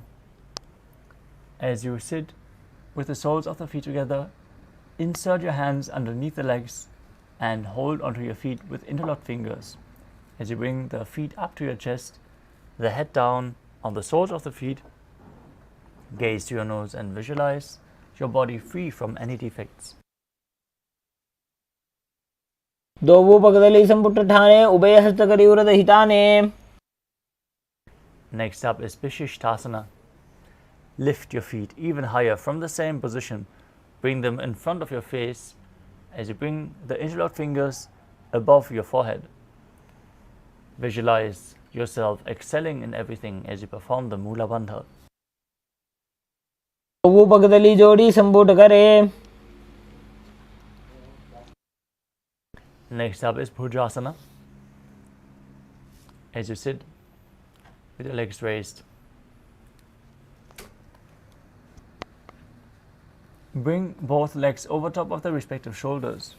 Bring your arms underneath the legs and up, interlacing your fingers around the back of your neck. Visualize yourself as a cobra as you perform the Mula Bandha. शिरासनं तु विज्ञेयं कक्षासनम् अतः परम्. Next up is Kalyanasana. As you maintain a seated posture, raise your legs up and bring your elbows under the knees as you wrap your arms around your back, palms clasped, gaze to the nose and visualize yourself as a beautiful, auspicious goddess.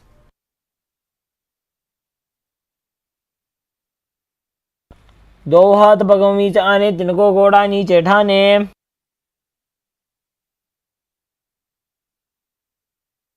Next up is Sankalpa. As you sit with the left knee on the ground, left foot flat on top of the left heel, stack the right leg over top and bring the heel against the outside of the left hip.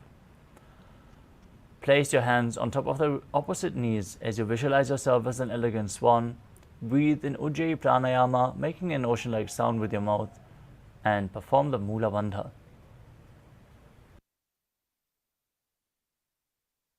वामपादं चितेर्मूलं संन्यस्य धरणीतले. Next up is Dhenukasana. From Sankatasana, slide the left heel outside the hip and sit on the ground. As you visualize a cow in your inner space, perform Uddiyana Bandha and Mula Bandha in Dhenukasana. अनुषागी Nagar पंचडं प्रशीलिन्दकल्यम्नि. Now bring the right foot on the left thigh and the left foot on the right knee. Twist your body. Bring one arm, the left arm, behind your back and hold on to the opposite thigh. As you place the other hand on the opposite thigh as well, twisting your body even further. Now gaze to your third eye. Visualize Swamiji in your inner space and perform the Mula Bandha in Machandrasana.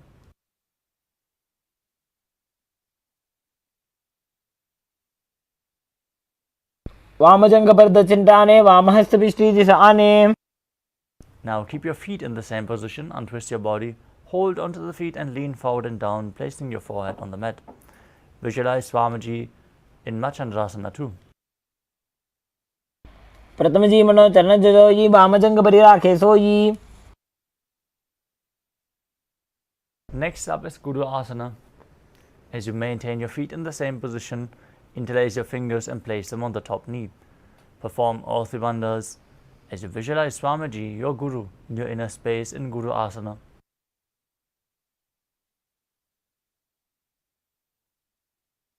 उर्मूले इतरपादस्य कनिष्ठिका प्रदेशगुल्फं संस्थाप्य.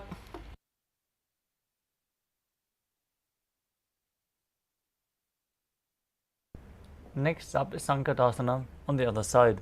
Now place the right foot flat on the mat with the heel up. Sit down on the heel and cross the other leg over top.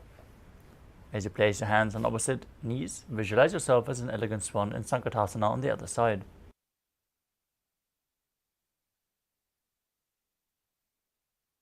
वामपादं चितेर्मूलं संन्यस्य धरणीतले. Now slide the right heel outside of the hip. Sit on the ground, visualize a cow, and perform Uddiyana Bandha and Mula Bandha in Dhenukasana on the other side.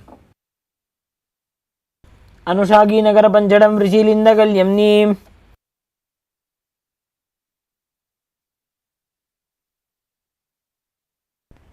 Now place the left foot on the right thigh and the right foot on the left knee.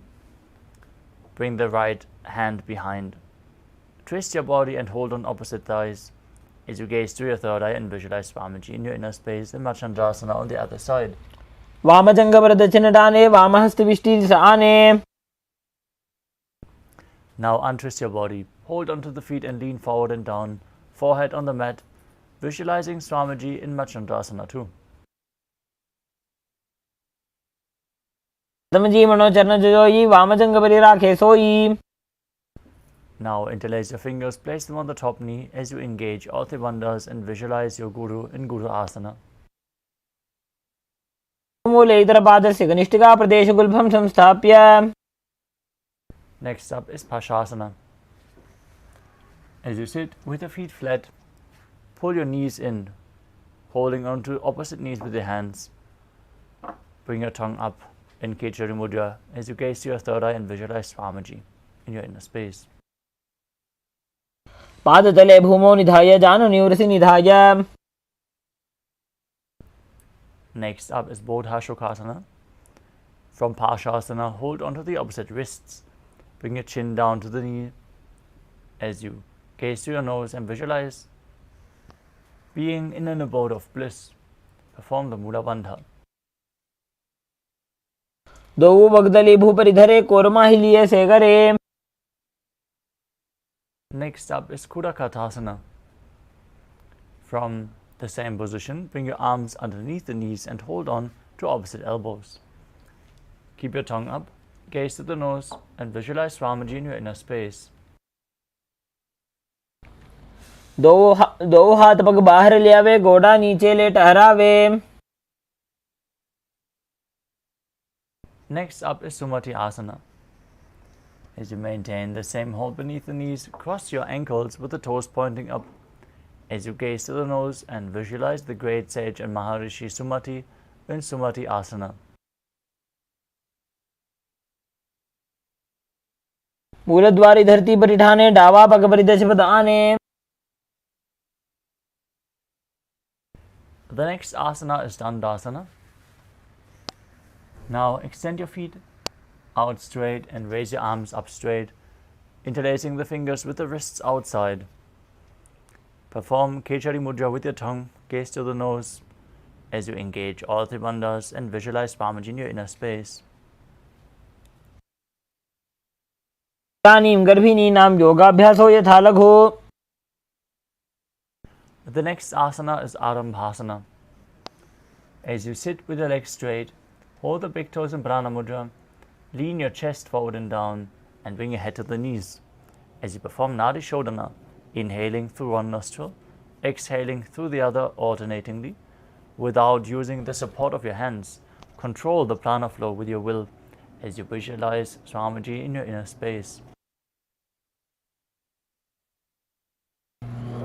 दो वो पग में लिवा पसारी पगा का अंगूठा पकड़ी लीला टगोड़ा लगावे.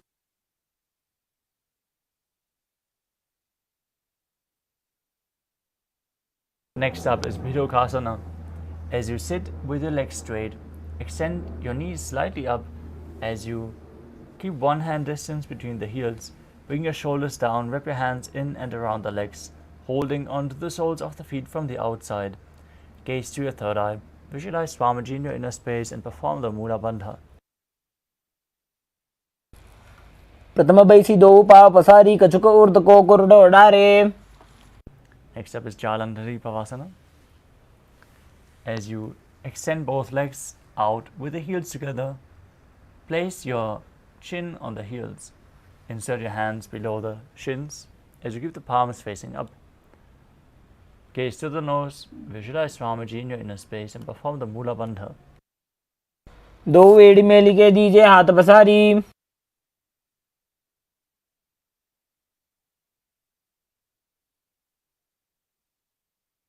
The next asana is Urdhva Paschimottanasana. With the legs extended in front, bring one leg behind your neck. If you can't, bring the foot behind your neck. You can bring it over your shoulder or pull it towards your chest. Then lean forward and down and hold onto the front foot with both hands, as in Paschimottanasana. Perform the Pratyahara Kumbhaka, where you visualize the prana flowing upward along your body through 9 points. The 9 points are the soles of the feet, the regenerative organs, the navel, the heart, the throat, the uvula, the center of the eyebrows, the top of the forehead, and the crown of your head, as revealed by Mahadeva himself. Visualize Swamiji in your inner space. Perform the Mula Bandha. Internally chant the Mahavakya, Om Nithyananda Paramashivoham. पश्चिमतानवत् संस्थितिं कृत्वा एकं पादं ग्रीवायां धृत्वा तिष्ठेत्. Now lean backwards with the foot still behind your neck. Be as straight as you can. Pull your foot up. If you can't, bring it behind your neck. Be straight, gaze to the nose, and visualize yourself as being infinite, endless, eternal, ananta, as you feel the prana flowing up your body.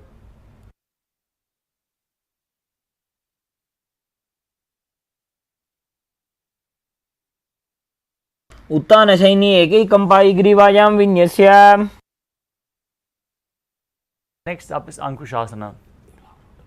As you hold on to the foot with the opposite hand, roll onto the side and rest as you feel in complete control, gazing to the nose in Ankushasana. उत्तानहित एकैकं पादं ग्रीवायां कुर्वन्.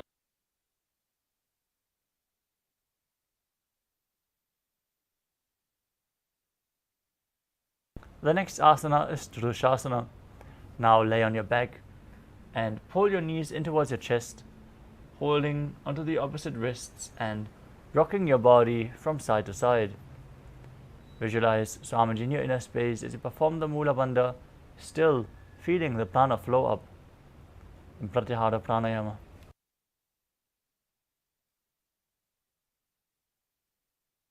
उत्तानशयनं जानुनी हृदयेपष्टम्भ. Now repeat Urdhva Paschimottanasana on the other side as you sit with your legs extended. Bring the other foot behind your neck and then lean forward and down as you visualize Swamiji in your inner space. पश्चिमतानवत् संस्थितिं कृत्वा एकं पादं ग्रीवायां धृत्वा तिष्ठेत्.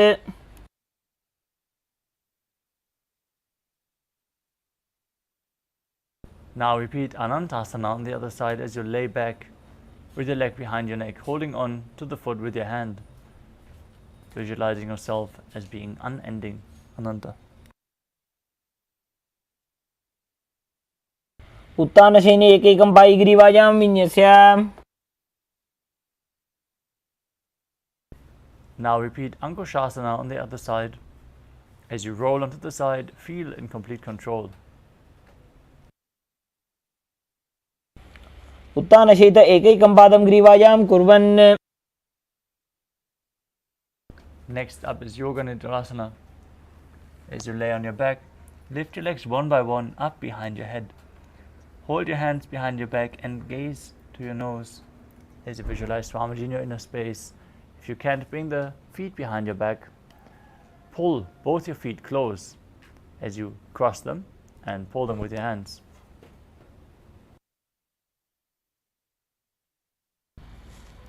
पादाभ्यां वेष्टयेत् कण्ठं हस्ताभ्यां पृष्ठबन्धनम्. The next asana is Atmaramasana. While laying on your back, raise your legs towards your head and wrap your hands around the legs, interlacing your fingers behind your neck. Gaze to your nose as you visualize Lord Vishnu blessing you from within. आत्मा राम आसन प्रथमसु धोसो वे. Next up is Kochikasana. As you lay on your back, with your knees towards your chest, soles facing up, extend your arms sideways at shoulder level. Gaze to your third eye and visualize Swamiji in your inner space. दो हाथ सीधा सा करे 300 ube Sapa करे. Next up is the Jatara Parivritti. This asana consists of 3 steps. We will be performing 3 steps and then repeat it on the other side. Now visualize Swamiji in your inner space, perform the Mula Bandha and focus on the upward flowing prana as you enter the neutral position, pulling your knees up towards your chest and extending the hands out to the side as in Kochikasana. Then place one knee to the side onto the ground as you extend the opposite leg down. Next, bring both knees bent to the side. Finally, bring both legs extended to the side, holding on to the feet and gazing in the opposite direction. परिवृत्ते कुक्षिभागे त्रिदाहि परिकीर्तितः. Now return to the neutral position with your knees against your chest, arms extended out to the side. Then place the other knee down, opposite leg extended. Bring both knees bent to the side. Both legs extended to the side as you hold them with your hand and gaze away in the opposite direction. परिवृत्ते कुक्षिभागे त्रिदाहि परिकीर्तितः. Next up is the Dviparapitam. As you lay on your back, with the feet flat, knees bent, hold onto your ankles and lift the hips up. Gaze to your nose and visualize yourself as sturdy as a bridge as you perform Mudra Kumbhaka, pushing the prana out through the throat lock as you keep Jalandhara Bandha and Mula Bandha engaged. प्रतिक्रियायुतं द्वन्द्वपीठ सर्वबलप्रदम्. Next up is Paryankasana. As you keep the feet flat on the mat, raise your hands above your head, placing the hands flat on the mat as well, fingers pointing towards your feet. Push your body up into a plank position as you visualize yourself as sturdy as stone furniture. Perform the Mula Bandha as you do so and breathe calmly through your nose in Sahadra Kumbhaka. उत्तानशयनं हस्ततलाभ्यां भूमिमष्टभ्य. Next up is Shvotanasana. Now lay on your back with your knees to the chest, hands on the shoulders. Move your hips around in a circular motion as you visualize yourself as a dog playfully rolling around on its back, performing the Mula Bandha. शवच्छरीरं संस्थाप्य जानुनी सम्मील्य नाभो वाणिज्य.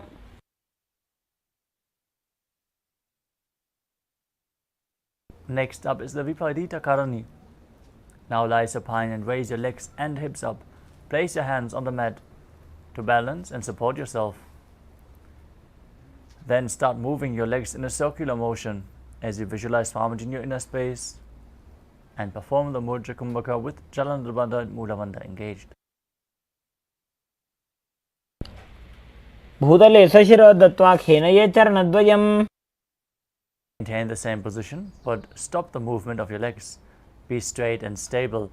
Visualize Swamiji in your inner space in Viparita Karani too.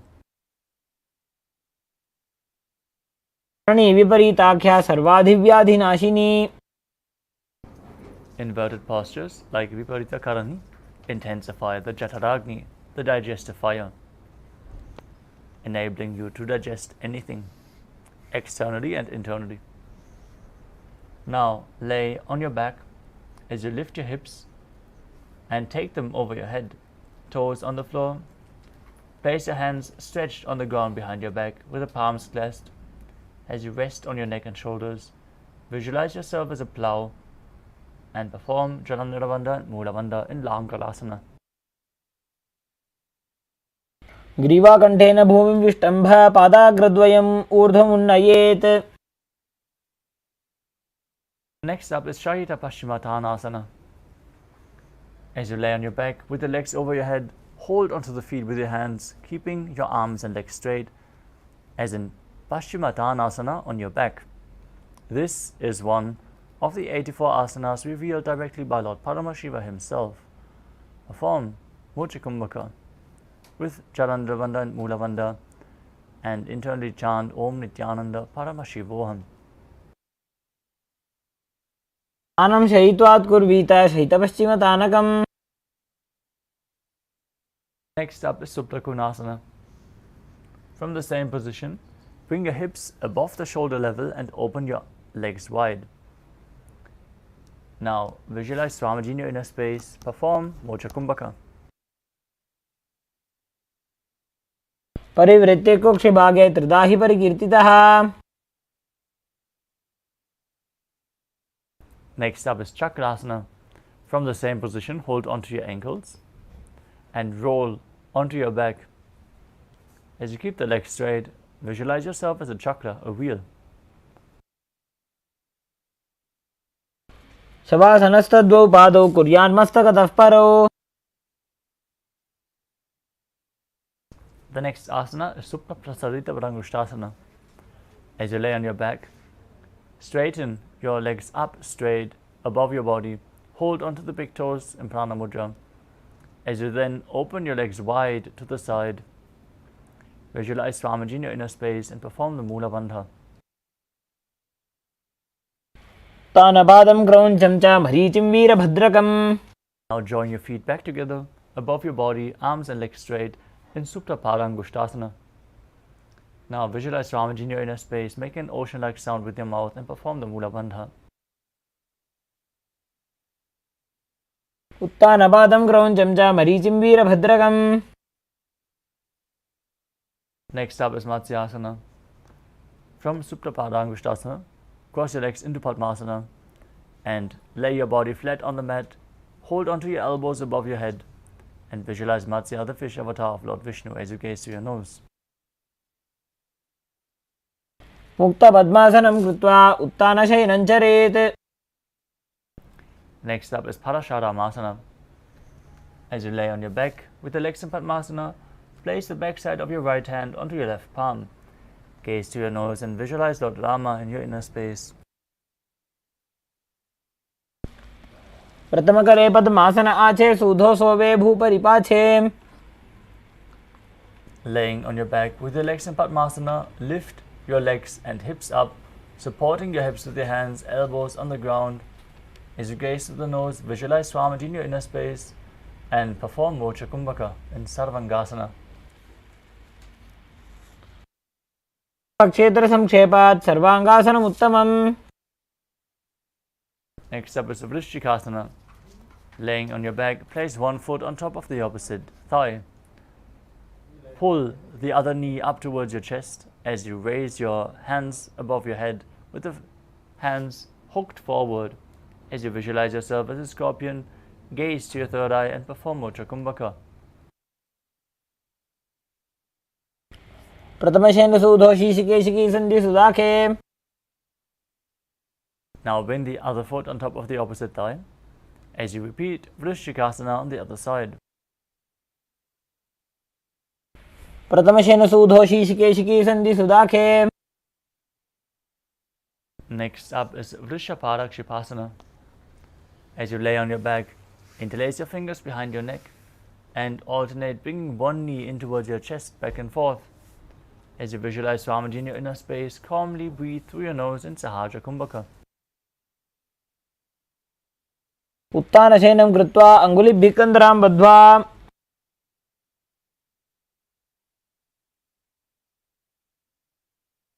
Next up is Marottanasana. As you lay on your back with the hands outside the hips, alternate bringing one knee in towards your ear back and forth. Keep your legs off the ground as you perform the Mula Bandha.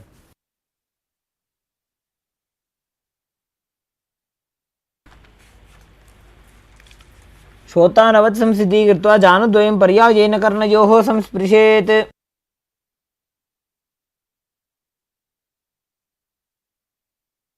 Next up is Vrikasana. Now lay down on your back and place the soles of the feet flat on the ground. Then stand up and sit back down, visualizing yourself as a wolf. उत्तानशयनं कृत्वा पादतलाभ्यां भूमिं धृत्वा. Next up is Luthasana. As you lay on your back, quickly throw your legs above your head and completely roll over. Repeat this again and again, and finally finish in a prone position as you visualize Swamiji in your inner space.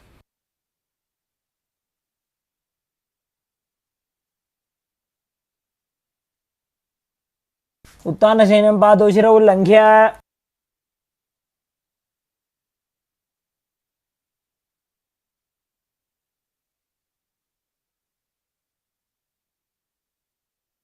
Next up is Tadasana. As you lay on your belly with the toes extended, hands on the ground by your shoulders, contract your lips and make the sound of a flute, whistling while inhaling. Visualize yourself as a chariot carrying warriors into a battle for Dharma on your chariot back as you perform the Mula Bandha in Tadasana. नुब्जशयनं कृत्वा नाभिं भूमौ निधाय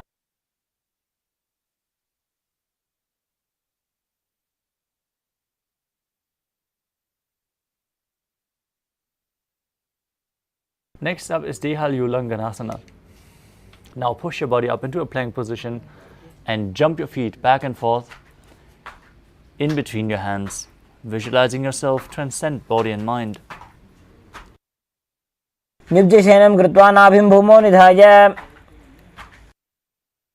Next up is Jatyasana.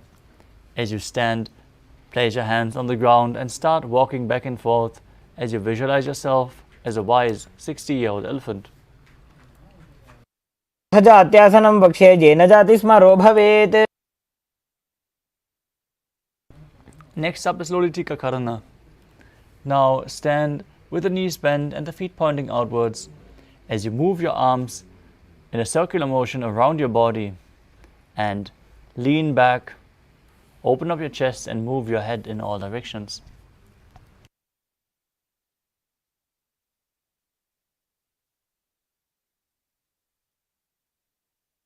Next up is Tadapasana. Now tie your feet with the rope and then stand erect on your mat like a rod. Visualize your Kundalini Devi raising and curling upwards around your body. As you breathe through your nose into Sahasrara Kumbhaka and perform the Mula Bandha, internally chanting Om Nithyananda Paramashivoham. सर्पासनं वक्ष्ये वायुपाणाय केवलं शरीरं दण्डवत् तिष्ठेत् रज्जुबन्धस्तु पादयोः वायवी कुण्डली देवी कुण्डलाकारमङ्गुले.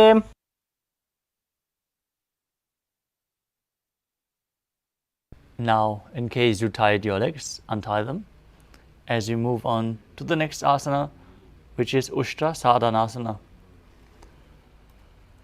While standing, place all fingers on the mat and then stand on your hands. Visualize yourself as a camel as you start walking around on the mat. Perform the Mula Bandha. प्रदेशेन भूमौ निधाय उपरि पादतले संस्थाप्य. Next up is Ashvasana. From the same position, visualize yourself as a horse and start walking around, holding the feet from the outside.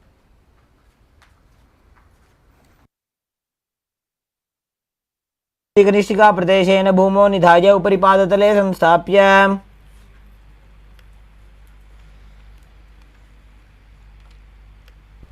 Next up is Kaputa Nitakasana.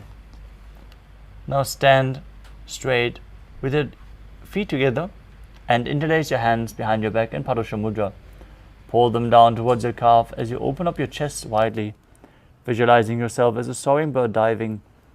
Perform the Mula Bandha and breathe in Sahasrara Kumbhaka as you do so. तले भूमौ निधाय पृष्ठभागेन हस्तौ जङ्घापर्यन्तं नीत्वा.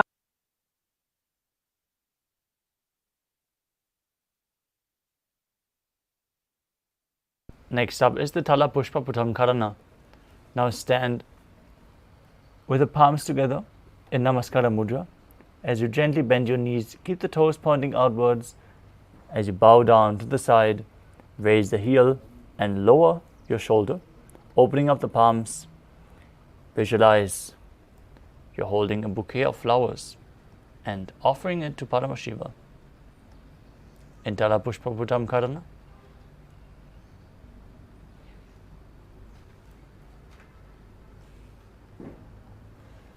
Next up is Khadgasana. As you lay on your stomach, visualize yourself as a rhinoceros and then jump your feet up towards your hands and stand, gazing through the nose, placing your hands in Namaskara Mudra, forming the horn of the rhinoceros. नुजसरतमासनं कृत्वा पादतलाभ्यां भूमिं धृत्वा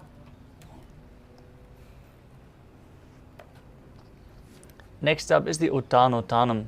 You can hold weights if you want to intensify this asana. As you sit down all the way or as low as you can to the ground, gaze through your nose and visualize Swamiji in your inner space.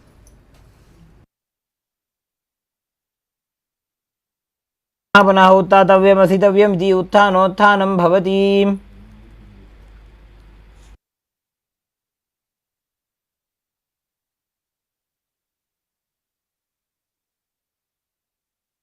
Next up is Musalasana. Now stand straight with your hands raised above your head and repeatedly jump up and down as you visualize yourself as a mace. सरलं स्थित्वा ऊर्ध्वं बाहु नयेत्.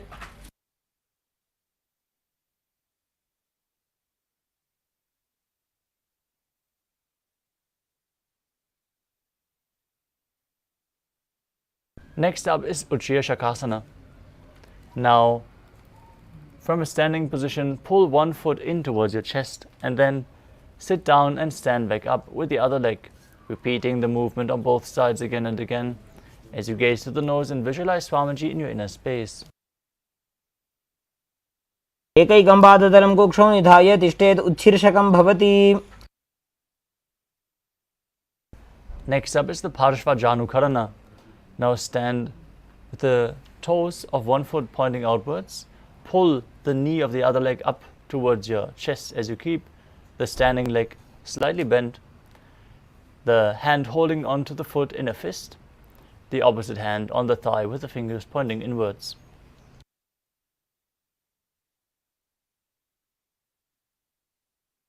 The next asana is Tandavasana. You can hold weights if you want to intensify this asana. As you visualize yourself fiercely dancing as Lord Shiva, keep your arms and one leg extended forward as you sit down and stand back up with one leg. एकेन पादेन स्थातव्यं ताण्डवासनं भवति.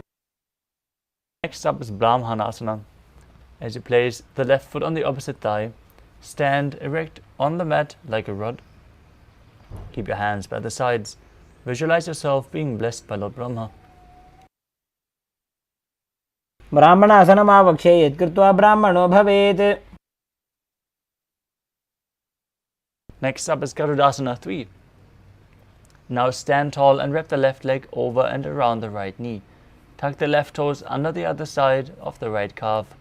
Simultaneously cross the left arm below the right and bring your palms together in Namaskara Mudra, visualizing yourself as Lord Garuda. उत्थानकूर्मपीठं च संहस्गारुडमेव च.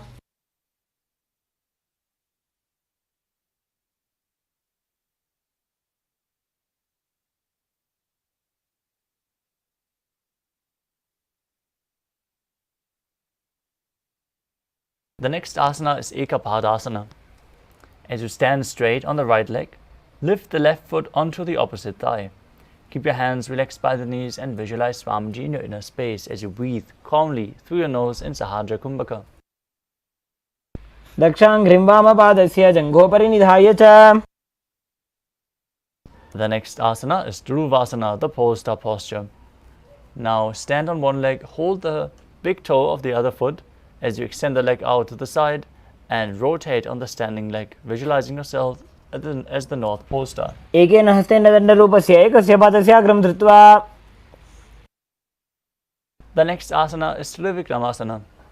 As you stand on one leg, lift the other foot behind your neck and then sit down and stand back up as you perform the 3 steps of Vishnu and visualize Lord Vishnu blessing you from within. ग्रीवायां पादं संस्थाप्य स्थातव्यम् उत्थातव्यं त्रिविक्रमासनं भवति. Now repeat Parshva Janukarana on the other side. Hold the other knee with a hand in a fist, standing on one leg.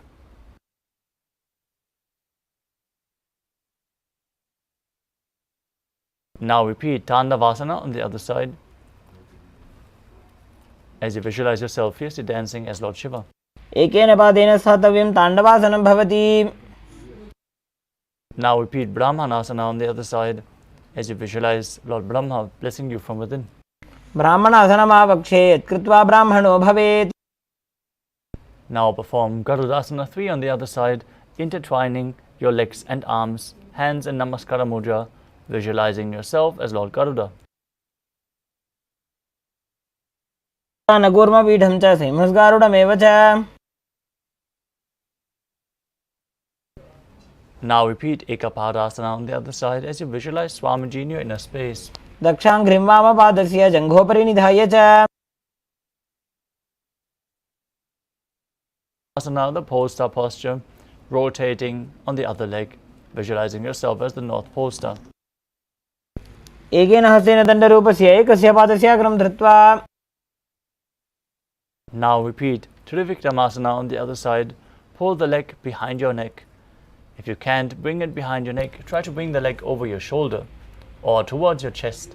Sit down and stand back up while visualizing Lord Vishnu in your inner space.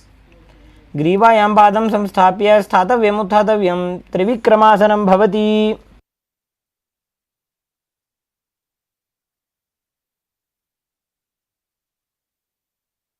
Next up is Samana Kakarana. Now stand with the feet close together, the feet touching, toes pointing outwards, arms slightly extended away from the waist, fingers extended one by one, in a natural pose.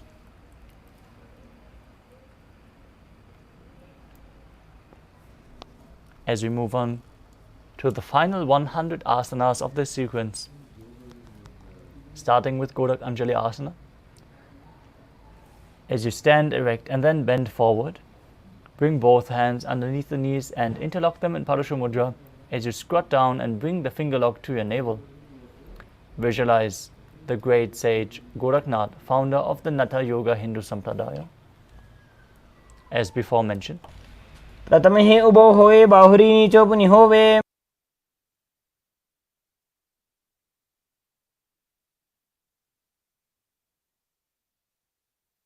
the next asana is Kanchi Asana. Now insert your hands between the thighs and calves and then wrap your hands around behind your butt in Parashu Mudra. Squat down and hold your hands behind, keep your chest straight. Visualize Swamiji in your inner space as you perform the Jivachala Kumbhaka. Inhaling, holding your breath, and then forcefully moving the prana up and down and throughout your limbs within your body. ऊर्वद्यात् हस्तो निवेशय नितम्बं धृत्वा.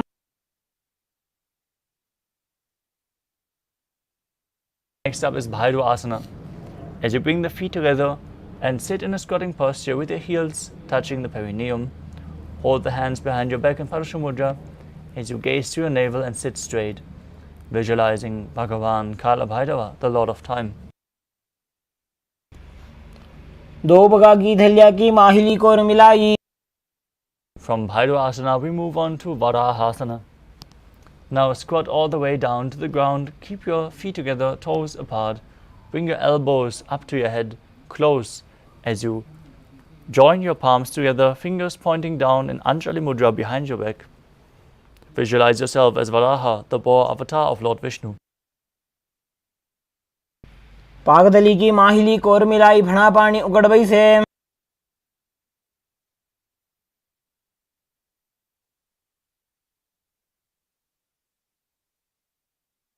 Next up is Prithvitasana. With the heels touching, bring your hips to the same level as your knees, holding onto the big toes in Prana Mudra. Visualize Swamiji in your inner space and perform the Mula Bandha. पार्श्वद्वय सम्मील्य स्थित्वा जानुप्रदेश आनीय. The next asana is Bakasana. As you place your hands on the ground, shoulder width apart, with the fingers wide. Place your knees onto the back of your arms and lean forward, balancing on your arms. As you visualize yourself as a crow, Move the prana up and down and through your limbs forcefully in Jiva Chala Kumbhaka.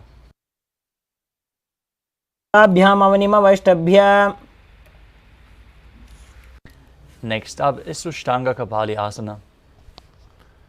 As you keep your hands flat on the ground, place the crown of your head onto the mat and raise your body up onto your head, interlocking the legs in Padmasana. Gaze to your nose and visualize Swamiji in your inner space as you perform the Mula Bandha. आसन को गुण कपाल आछो होई. Next up is Guptasana. Come to a kneeling posture. As you sit in between the heels, hands on top of the thighs, gaze to your nose. Visualize you are sitting in the secret seat with Paramashiva and Guru as you perform the Mula Bandha. अनुर्वोरंतरे पादौ उत्तादं व्यक्त संस्थितौ. Next up is a Vrikshasana too. Now place your hands on the ground with the fingers wide and lift your body up straight into a handstand. Take the support of a wall or have a partner by your side to aid you. This asana should be performed to clean all the 7 chakras. Now visualize yourself as a tree with deep roots growing into the ground as you breathe calmly through your nose in Sahadra Kumbhaka. सप्तचक्रक्षालनाय vrikshasana विशेषकान्. Next up is Shiva Asana, where you join the hands closer together and join the feet in the handstand. Visualize Tejas energy flowing to your third eye as you gaze to the third eye and perform the Mula Bandha in Shiva Asana. दो पग जोड़ी माही Gulf मिलाए. The next asana is Matsyasana too. Now place your hands shoulder width apart onto the ground as you step your feet back into a tall plank position. Then alternate lowering your body and pushing it back up again and again while visualizing yourself as a fish. निब्जं शयनं कुर्परो पार्श्वभागाय मूर्धकृत्य. Lower your body down onto your stomach as you keep the hands on the hips and visualize yourself as a snake as you lift and move your upper body to the left and right like a snake. Perform the Mula Bandha as you do so. निब्जं शयनं कृत्वा हस्तौ नितम्बं संस्थाप्य. Next up is Niralambanasana. As you lay flat on your belly with the toes pointing backwards, elbows on the ground, hands in Padma Mudra holding onto your shin. Feel self-supported and completely independent. कराभ्यां भङ्गजं कृत्वा तिष्ठेत् कुर्परया सुधीः. Next up is Chakrasana. As you lay on your stomach, place your hands flat on the mat in front, straighten your arms, bend your knees, and bring your feet towards your upper back as you lift up your head and chest. Visualize yourself as an umbrella, protecting your Guru from the sun rays. अर्ध्यासनवस्थित्वा हस्ततलाभ्यां भूमिं धृत्वा. Next up is Vajrasana. From a kneeling position, lean forward and down as you extend your arms straight and place them flat on the mat as you bring your forehead to the ground as well.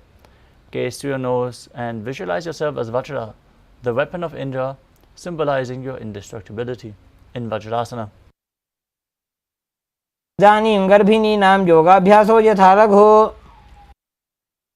Next up is Meshasana. As you place your hands flat on the ground, shoulder width apart, raise your hips up high and alternate striking the ground with your hand as you visualize yourself as powerful as a ram. संस्थितो एकैकं बाहुं भूमौ ताडयेत्. Next up is Ajasana. As you lift your legs up from Gajasana, bring your forehead to the ground slowly. Visualize yourself as unborn, existing for all eternity. गजासन संस्थितो पादद्वयमन्तराळे कृत्य. Next up is Dhanantarasana. Now sit on your heels with the legs together. Interlace your fingers around the toes and pull them towards your perineum as you then place your hands on the respective knees. Keep your spine straight, gaze to your nose and visualize Swamiji in your inner space. पूर्व विधि परिहाता की काकसीस्यो फना शरामोडी. Next up is the Angamotanam. As you interlace your fingers in front and then behind you, stretch your arms forwards, to the sides, backwards, in all directions. As you give massage to various different joints and muscles of your body, visualize palm in your inner space and breathe in Ujjayi Pranayama, making an ocean-like sound with your mouth. हस्तयो अंगुलीर्बद्ध्वा हस्तयोर मध्यात् सर्वंगम निष्कासयित्वा. Next up is Garudasana form. As you sit on your heels in Vajrasana, turn your feet outwards, toes pointing out. Keep your thighs and knees resting on the ground as you keep your spine straight, hands on the knees, and visualize yourself as Lord Garuda, flying Lord Vishnu and Lakshmi on his back. जंगोरुभ्यां दरां पीड्य स्थिरकायो द्विजानुना.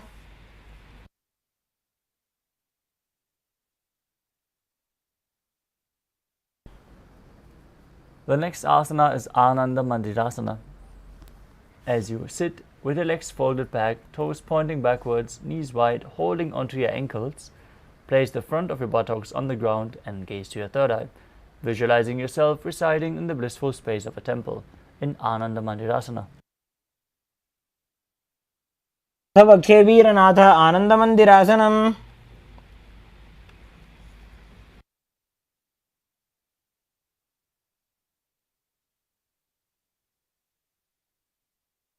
Next up is Mandukasana too. As you sit with your knees wide, feet overlapping on top of your ankles, place your hands underneath the knees. Gaze to your nose, keep your tongue up against the palate of your mouth in Manduki Mudra, catching the nectar of immortality as you visualize yourself as a frog. Perform Uddiyana Bandha and Mula Bandha in Mandukasana too. पृष्ठं संपीड्य गुल्फाभ्यां जान्वंगे सबलयाकृतिः. Next up is Narasimhasana. As you keep your toes on the mat, heels up and together, place your perineum onto the heels, place your palms on the ground with the fingers spread for support, thumbs touching, base of your hand touching the toes. Gaze to your nose and stick out your tongue as you exhale forcefully, visualizing Narasimha, the lion man avatar of Lord Vishnu. दो फणा पाणी होय वैसे एड़ी Mailer गुदानी वैसे. Next up is Pishlakasana. As you sit on the toes, place your perineum onto your heels, separate your knees and place them on the ground. As you make a hollow of your palms, place it over your mouth. Keep your thumbs underneath the teeth and close your lips. Inhale through the right nostril and exhale through your mouth in Vishlaka Pranayama. As you gaze to your nose and visualize yourself as Devi, victorious over all your fears. दो बगांगी एड़ी जोजी गोड़ा फनोवान अपनी होई. Next up is Makadasana. As you keep the soles of your feet together and place the top of your feet onto the ground, sit on your heels and bend your elbows, bringing your fingers to the armpits. Imitate as if you were a monkey scratching itself as you visualize yourself as a playful monkey. Gaze to your third eye and perform the Mula Bandha. दो बगदली संपुट आने तिनकी पिष्टि भूमि पर इठाने.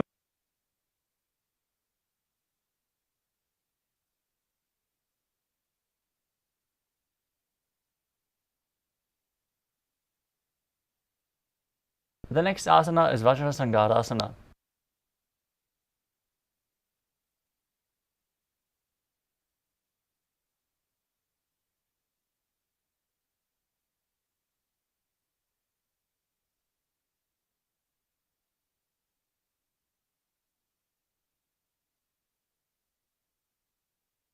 Now stand on your toes with the soles of the feet together, sit on your heels and keep your knees wide and off the floor.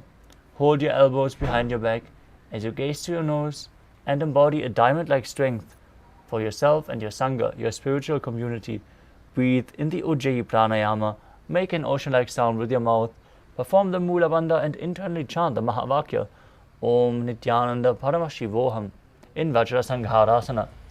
प्रथम पणा पाणी होय वैसे दो एड़ी गुदानी वैसे. Next up is Kanjanasana. Now keep your toes down, ankles crossed behind, and sit on top of your heels. As you place your palms onto the mat to the sides, gaze to your nose and visualize perfect health beyond any and all physical or mental ailments. Perform Uddiyana Bandha and Mula Bandha as you breathe in Ujjayi Pranayama. खञ्जनासनमावक्षे यत् कृत्वा सुस्थिरो भवेत्. The next asana is Kurmasana. As you sit with the toes flat, feet crossed, perineum on the back of the heels, keep your knees wide, hands on the knees. Stiffen your upper back and neck like the shell of a turtle as you gaze to the nose and visualize yourself as a turtle having a stable body and mind to live for centuries. गुल्फौ च वृषणस्याधो व्युत्क्रमेण समाहितौ. Next up is Yogasana. As you sit in the same position, the upper back relaxed, gaze to the nose and visualize Swamiji in your inner space.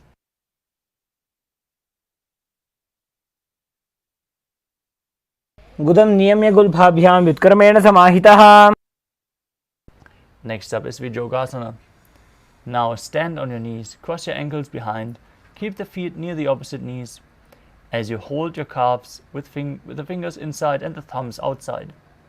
Gaze to your third eye and visualize a space of eternal oneness Advaita with the Guru in Vijogasana. घोड़ा वामो उभो होई घोड़ा आड़ा राखे दोई.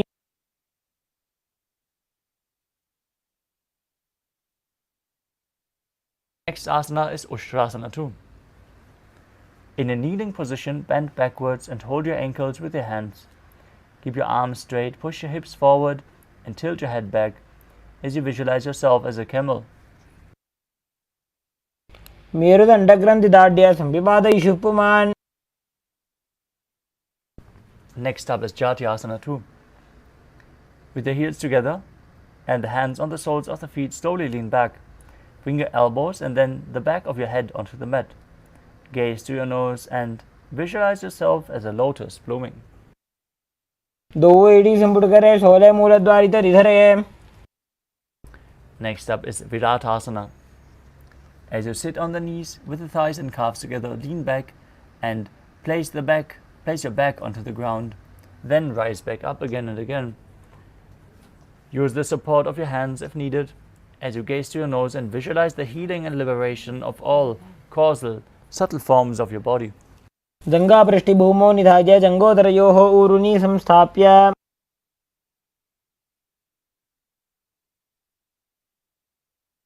Next up is Kapotasana. From Viratasana, raise your hips even higher. Bring your forearms to the mat and hold the back of your heels. Bring your head in between the feet as you visualize yourself as a beautiful dove. मेरुदण्डग्रन्थिदाढ्य संविपादयिषुः पुमान्.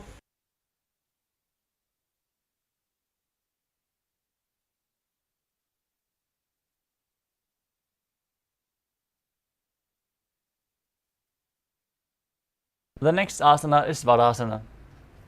As you stand upright on the knees with the toes tucked, hold your arms with opposite hands. As you gaze to your nose and visualize Paramashiva, as this is the boon-fulfilling posture, receive your boon from Paramashiva. Internally chant the Mahavakya Om Nithyananda Paramashivoham. अनुनि भूमौ संस्थाप्य हस्ताभ्यां बाहु परस्परं धृत्वा.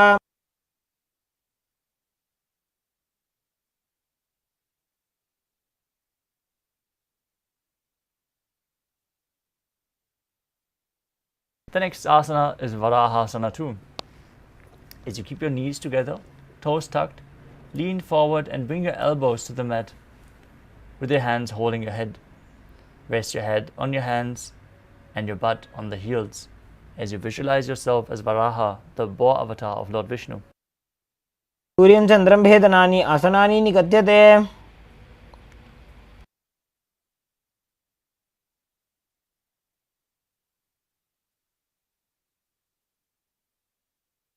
Next asana is Mundasana.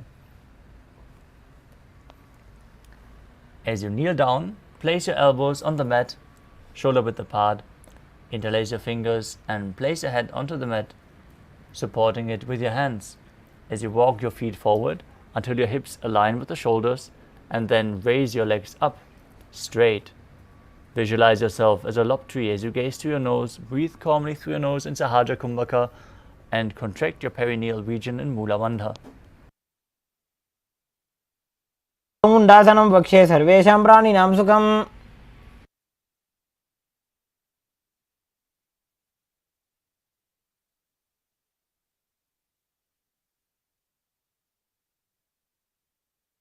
Next up is Andhasana.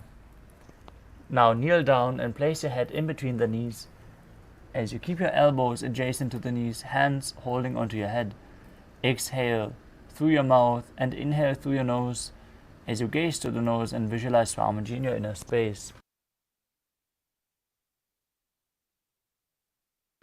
प्रथम पगदली समट हरावे कोरमाहिली उभे मिलावे. Next up is Viparita Shalabhasana. As you lay on your belly with your arms extended straight out, lift your thighs, arms and chest. Hold on to weights if you want to intensify this asana. Raise your body off the ground as you visualize yourself as a locust. शलभासन भेदाश्च नटभेरुण्ड नामके गण्डभेरुण्ड सहिते शीर्षदण्डासनं तथा.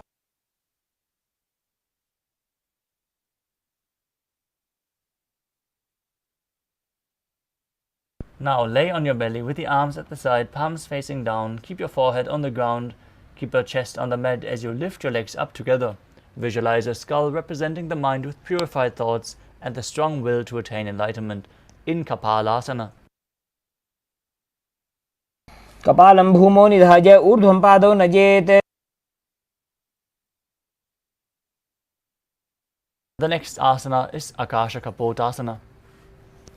As you lie on your stomach with the hands by the sides, lift your legs up over your head and slowly place your feet on the mat in front of your head. Keep your palms flat on the ground as you visualize yourself as a free and open dove. उष्ट्रासने स्थित्वा चरणौ भूमेरुत्थाप्य.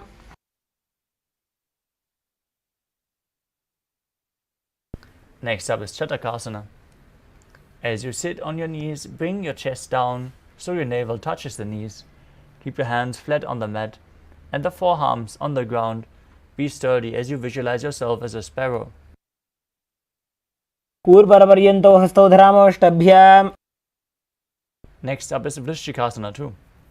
As you kneel down, place your hands and elbows on the mat and then raise your legs, bend your back to touch your feet to your head. Lift your chin and hold as you visualize yourself as a scorpion. इच्छेव पुच्छप्रतिमां कृपार्ष्णि धृत्वा स्वशीर्षे चिबुकं विधार्यकौ. Next up is Vrishasana. As you place your perineum down on the right heel, keep your left foot outside the hip, ankle and toes pointing outwards. Place your hands on the mat in front. Visualize yourself as a bowl as you start breathing in Antarangaka Kumbhaka, forcefully inhaling through your nose, holding the breath for a short while and slowly exhaling. याम्य गुल्फे पादमूले वामभागे पदेतरम्.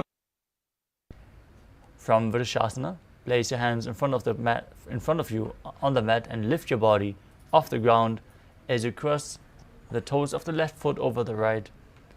Balance mid-air as you visualize Swamiji in your inner space in Lolasana. लोलासनं सदा कुर्यात् वायुलोलापघातनात्. From Lolasana, place your perineum onto the other heel as you repeat Vrishasana on the other side, visualizing yourself as a bull. गुल्फे पादमूले वामभागे पदेतरम्. Next up is Balagunasana. Now place the toes of the left foot on the ground as you sit down on the left heel. Keep the right knee raised with the right foot flat on the mat in front. Hands on top of the respective knees as you visualize Balagunahai, one of the 84 siddhas in your inner space. आसन को गुण जल विकार जागी. Next up is Grahasana. Now squat with your feet flat on the mat. As you bring your elbows under the thighs, wrap them around your shins as you hold onto your ankles from the outside, visualizing yourself as the entire planet in Grahasana. पादतले भूमौ संस्थाप्य जानुमध्ये कूर्परौ स्थाप्य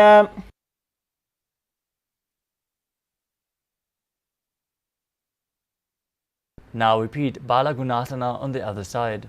Visualize Balagunahai. आसन को गुण जल विकार जाई. Next up is Utkatasana. As you place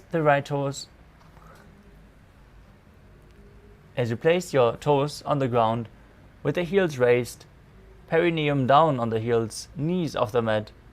Hold onto weights if you want to intensify this asana. Keep your spine straight, visualize Swamiji and perform the Mula Bandha. युजास्पिजोस्ति यत ऊर्वजानो यत्रासने पादतलद्वयो परि. Next up is Vajrasangarasana. As you sit with the toes down, perineum on the raised heels, soles of the feet together. Keep your knees wide off the ground and hold on to opposite elbows behind your back. Visualize Swamiji in your inner space as you perform the Mula Bandha. प्रथम पणापाणी होए जैसे दो एड़ी गुदानी वैसे. Next up is Anilasana. Now squat or sit with the feet hip width apart as you place your hands underneath the soles of the feet with the palms facing down. Keep your arms straight, elbows at the navel, gaze through your nose and visualize you are able to live off of air alone. दो हाथ भूमि पर टाने कहनी जाड़ी नाभिलग आने. Next up is Padukasana. As you place the back of your hands onto the mat in front, step onto your hands with the feet and wrap your hands around the feet like a shoe. Now walk around on the mat, visualize yourself wearing padukas, walking across India. हस्ततलयोः पादतले कृत्वा तिष्ठेत गच्छेत् पादुकासनं भवति.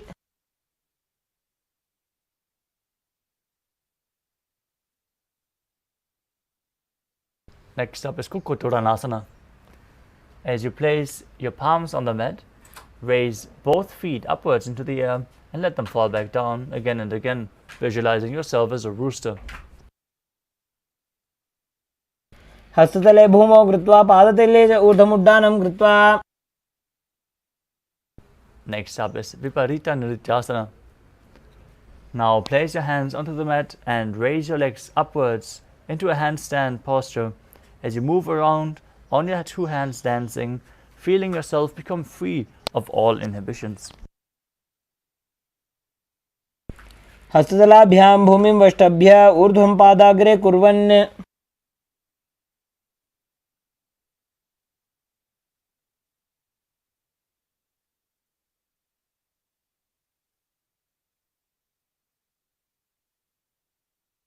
Next asana is Kunjarasana. Now place one hand flat on the mat, arms straight, with the other hand holding your ear. Visualize Swamiji perform the Mula Bandha and breathe calmly through your nose in Sahajra Kumbhaka.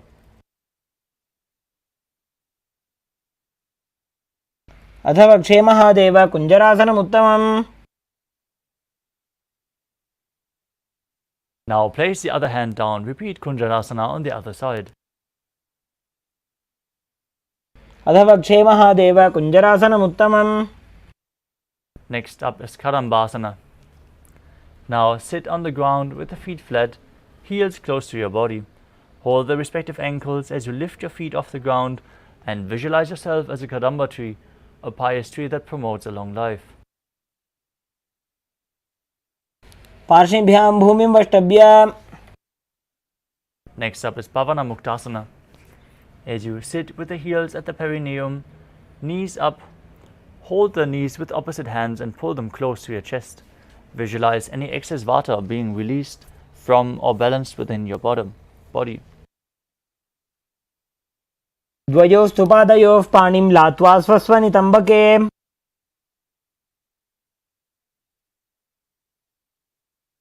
The next asana is Chakorasana. Now sit and lift one leg behind your neck.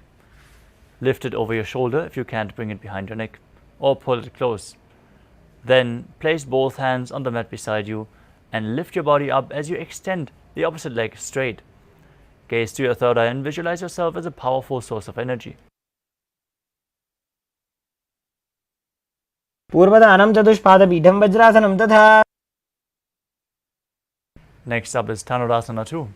Hold onto the respective big toes with your hands in prana mudra as you keep one leg straight and the other leg pulled towards your ear as if you're pulling a bowstring back. Now visualize yourself as a bow as you perform the Mula Bandha. पादाङ्गुष्ठौ तु पाणिभ्यां गृहीत्वा श्रवणावधि. Next up is Ashtavakrasana. Now place your hands on the ground shoulder width apart and bring one leg over top of the respective shoulder as you hook the other foot over top and extend the legs out to the side, balancing on your hands. Lean forward and visualize yourself as a flying crane. वसिष्ठमतकौण्डिन्यमूर्धकुक्कुटमेव च. Next up is Pranasana. Now place one foot on the opposite thigh. As you keep the other foot flat on the ground, push the knee to the mat as you bring your shoulder underneath the raised knee, hand flat on the ground. Gaze to your third eye, visualize you are immortal and able to exist solely from prana as you perform the Mula Bandha. एतत् प्रभेदं वक्ष्यामि करोति यस्य चामरः. Next up is Parshvamatsendrasana. Now place one heel against the opposite hip from the outside as you step the other foot over top of the knee with the knee raised. Twist your elbow outside the knee, bring the arm underneath the knee and interlace your fingers behind your back. Gaze to your third eye, visualize Sage Matsendranath and perform the Mula Bandha.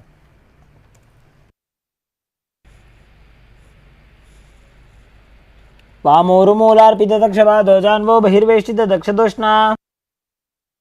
Now repeat Parshva Chakrasana on the other side as you bring the other foot behind your neck and lift your body up, extending the opposite leg straight as you visualize yourself as a powerful source of energy. पूर्वदानं चतुष्पादपीठं वज्रासनं तथा.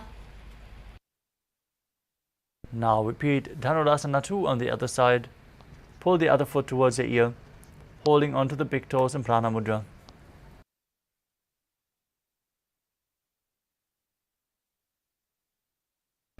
पादाङ्गुष्ठौ तु पाणिभ्यां गृहीत्वा श्रवणावधि. Now repeat Ashtavakrasana on the other side as you bring the respective foot over cross the shoulder and hook the other leg over top. Extend the legs to the side and lean forward, balancing on your arms, visualizing yourself as a flying crane. वासिष्ठमतकौण्डिन्यमूर्धकुक्कुटमेव च. Now repeat Pranasana on the other side. Place the other foot on the opposite thigh, shoulder underneath, hand on the ground, the other hand pushing the knee down as you gaze to your third eye and visualize yourself being immortal and able to exist solely from prana. भेदं वक्ष्यामि करोति यस्य चामरः. Now repeat Parshvamatsendrasana on the other side, bringing the other foot towards the outer hip, stepping the other foot over top of the knee, twisting your body around, bring one arm underneath the knee and hold your fingers behind your back as you visualize Sage Matsendranath, the master of Hatha Yoga. मोरुमूलार्पितदक्षपादो जान्वो बहिर्वेष्टितदक्षदोष्णा. The next asana is Ardha Paschimottanasana.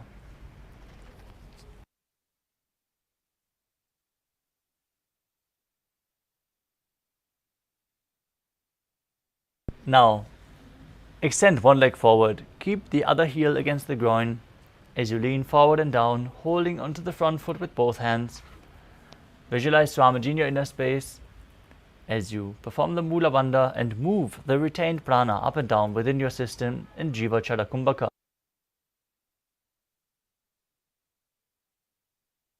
एकं पादं प्रसार्य एकं पादस्य पार्श्वनासीवनी सम्पीड्य. Next up is Crown Shasana. Now bring one foot outside of the hip and hold onto the opposite foot as you extend it straight up in front of your face, keeping the knees straight, visualizing yourself as a crane. उत्तानपादं क्रौञ्चं च मरीचिं वीरभद्रकम्. Now repeat Ardha Paschimottanasana on the other side. Lean forward, press your perineum with one foot as you extend one leg straight. एकं पादं प्रसार्य एकं पादस्य पार्श्वनासीवनी सम्पीड्य. Now repeat Crown Shavasana on the other side. As you bring the other foot outside of the hip, extend the opposite leg straight towards your face, visualizing yourself as a crane. उत्तानपादं क्रौञ्चं च मरीचिं वीरभद्रकम्. The next asana is Swastikasana. Now sit with the soles between the thighs and calves. Cover your feet in between the legs as you keep your spine straight, palms resting on the knees. Gaze through your nose and embody good fortune, well-being, and prosperity as you visualize a swastika. Perform the Mula Bandha as you do so. जानुर्भोरन्तरे सम्यक् कृत्वा पादतले उभे. Next up is Godakshasana. From Swastikasana, cover your heels with your respective hands as you gaze to the nose and visualize Sage Goraknath, the founder of the Natha Yoga Hindu Sampradaya, as you perform Jalandhara Bandha and Mula Bandha. जानुर्भोरन्तरे पादौ उत्तानो व्यक्तसंस्थितौ. Next up is Bhagasana 2. Now bring the left heel to the perineum and stick the right foot on top of the left thigh. Gaze to your third eye. Visualize Swamiji in your inner space as you meditate on Arihanta, the enlightened one, and enter Shanmukhi Mudra. Exhale fully as you lock all your senses. Mouth with ring and little finger, nose with middle finger, eyes with the index fingers, and the ears with your thumbs.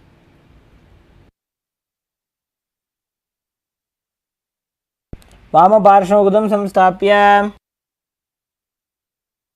Next up is Yogasana 2. Now place your feet on top of the opposite knees as you keep your hands on the ground beside you, palms facing up.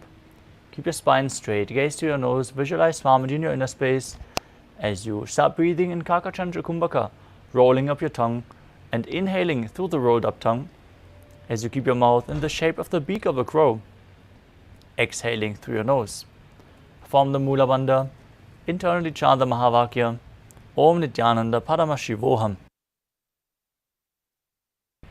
उत्तानौ चरणौ कृत्वा संस्थाप्योपरि जानुनोः. Next up is Urdhva Kukutasana. Rotate your hands on the sides and lift your entire body off the mat, balancing as you visualize yourself as a rooster.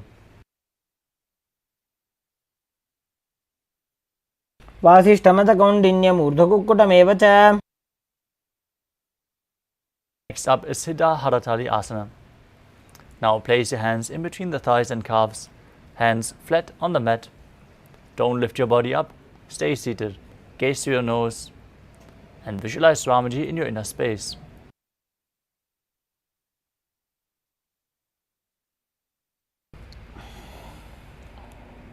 प्रथम पद्मासन को करे हस्तदो वो गोड़ासन दिधरे. Next up is Hamsasana. From the same position, push your body off the mat and balance above as you visualize yourself as an elegant swan. Gaze to your nose. Keep breathing in Kakachandra Kumbhaka and engage the Mula Bandha. Kukkutasana स्थित्वा स्कन्धपर्यन्तं ऊरोनि नीत्वा. The next asana is Karmukhasana. From Padmasana, bring your hands in between the thighs and calves. Push your hands behind as you lean forward, interlocking your fingers in Parashamudra. Visualize yourself as Pinaka, Lord Shiva's bow, as you perform the Mula Bandha.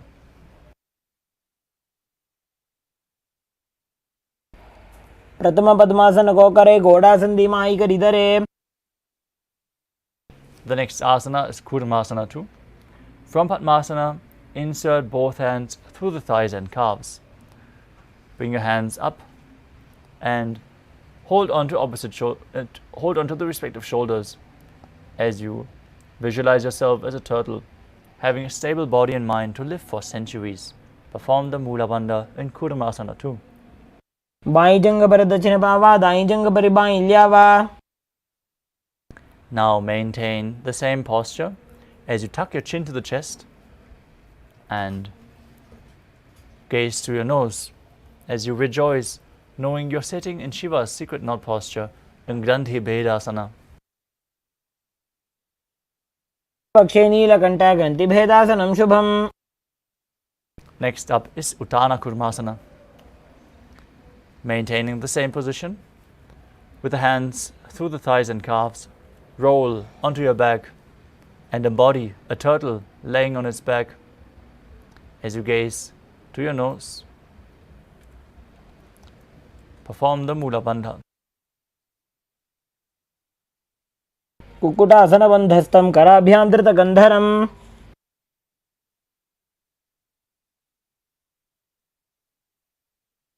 Next up is Pangu Kukutasana.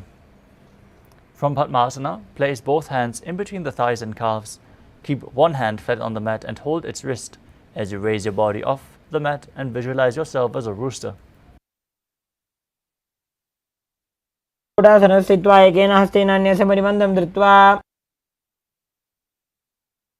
Now place the other hand flat on the ground as you hold its wrist and lift your body up again, repeating Pangu Kukutasana on the other side. Kukkutasana स्थित्वा एकेन हस्तेन अन्यस्य परिबन्धं धृत्वा.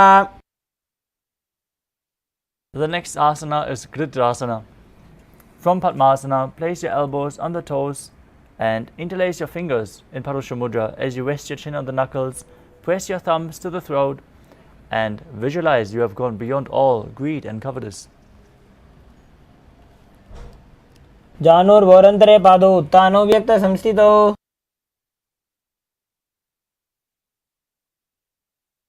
The next asana is Padmasana 3.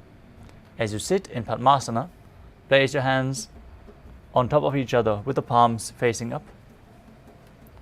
Gaze through your nose, engage all three bandhas as you visualize Swamiji in your inner space. विधाय विधिवत् शक्ति स्थितौ योगिरात्. Next up is Padmasana 4.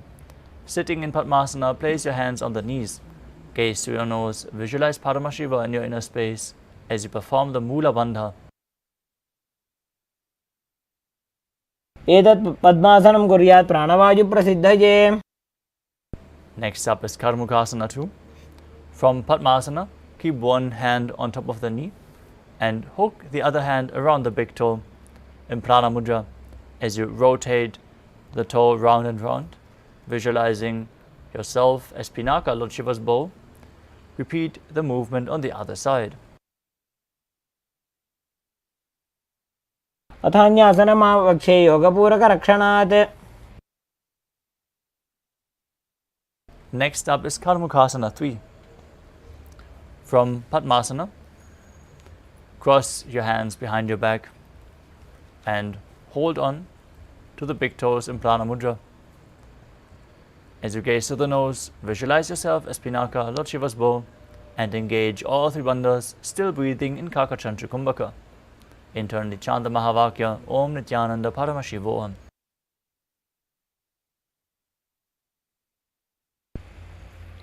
कार्मुकासनमाक्षित्य उदरे पूरयेत् सुखम्. Maintain the same posture as you raise your chest up, gaze to your third eye, and visualize yourself as the action of Paramashiva's third eye, destroying anything you come across in Riddhasana. ऊरुभ्यामुपरि स्थाप्य पादयुग्मं प्रयत्नतः. Next up is Nagarasana. From the same position, roll onto your back, onto your arms. Try to hold onto your big toes if you can. Otherwise, just lay on the arms crossed behind your back. Gaze to your nose as you visualize yourself as a snake in Nagarasana. प्रथम पद्मासन को उठाने, दो हाथ पाछाने आने. Next up is Kandukasana. As you lay on your back, bend your knees and lift your feet off the ground as you embrace your knees and pull them towards your chest. Squeeze your body into a ball as you perform the Mula Bandha. Vitrasane sthitva hastapadani निष्कुष्य. Next up is Urdhva Bhavanasana. As you lay on your back with the knees raised, feet flat on the ground, interlock your fingers behind your neck. Breathe calmly through your nose in Sahadra Kumbhaka as you gaze through the nose and visualize Swamiji in your inner space. प्रथमे सूधो सैन्य करावे, घोड़ा उभा राशि मिलावे. Next up is Markata Pitasana. As you lift your hips, place your hands with the palms facing up underneath the heels. Visualize yourself as a powerful alpha ape as you breathe in Murcha Kumbhaka with Jalandhara Bandha and Mula Bandha engaged while exhaling.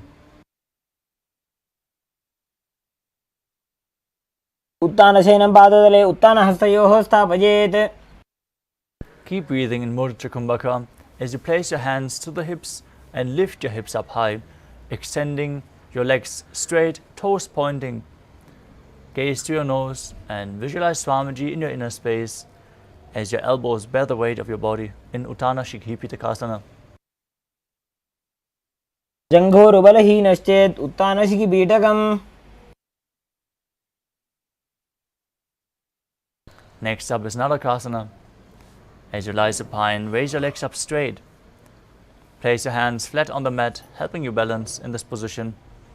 As you visualize yourself blissfully traversing Naraka Loka unscathed, keep breathing in Murcha Kumbhaka. ग्रीवाकण्ठेन भूमिं विष्टम्भ पादाग्रद्वयमूर्धमुत्त्रयेत्. Now bring your hands to the lower back.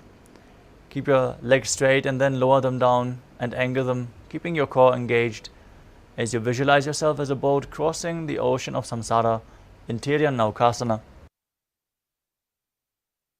नौकावत् स्थित्वात् ऊर्ध्वं पादाग्रद्वयं नजेत्. Next up is Dvajasana. Place your hands back on the mat. Be straight like a flagpole as you visualize yourself as the Kailasa flag, respected across all. तिर्यन् नौकावत् ग्रीवापृष्ठकोर्परैः भूमिं वष्टभ्य. Slowly lower your body down to the mat. Keep your hands by the sides of the hips, palms facing up in Mritasana. Perform the Shakti Chalan Mudra, pulling the Kundalini Shakti up along your spine, all the way to the Sahasrara Chakra. Relax, unclutch from any movements, internally or externally, as you visualize your body is dead and Swamiji is liberating you. Internally chant the Mahavakya, Om Nithyananda Paramashivoham.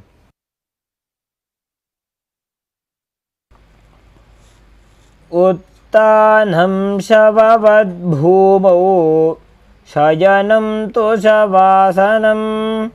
शवासनं श्रमहरं चित्तविश्रान्तिकारणम्.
Slowly return to your physical body. Start to wiggle your fingers and toes, your wrists and your ankles, your elbows and your knees. Hold your knees up towards your chest as you rock your body from side to side and slowly return to a comfortable cross-legged position.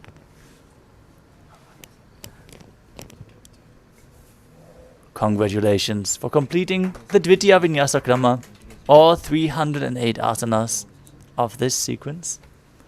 Preparing ourselves for the darshan tonight to hold the immense amount of energy. Now let us move on to the power manifestation session, bolting the energy into our systems, making the transformation last as we manifest the Shaktis of Paramashiva.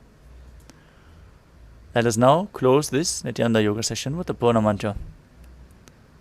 Sit straight with the head, neck and spine in a straight line, hands in Namaskara Mudra in front of your heart center.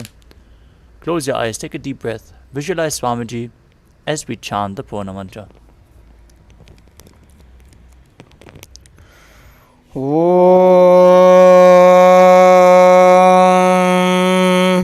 Purnamadah Purnamidam Purnat Purnamudachyate Purnasya Purnamadaya Purnamevavasishyate. Om Shanti Shanti Shanti Harihi Om Tat Sarvam Bhagavat Sri Nithyananda Paramashiva Padukarpanamastu. Om Nithyanandam. Thank you all, Nithyanandam.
Paramashivoham. Om Nithyananda Paramashivoham. Om Nithyananda Paramashivoham. Om Nithyananda Paramashivoham.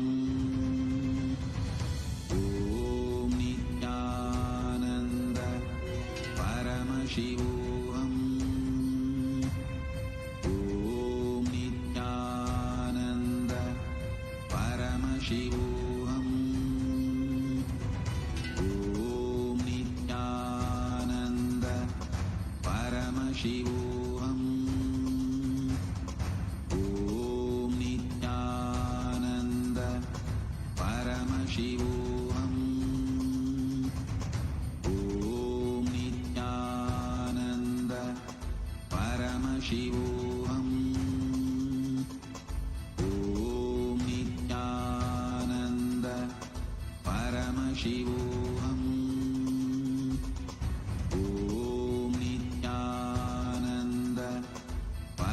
Paramashivoham. Om Nithyananda Paramashivoham. Om Nithyananda.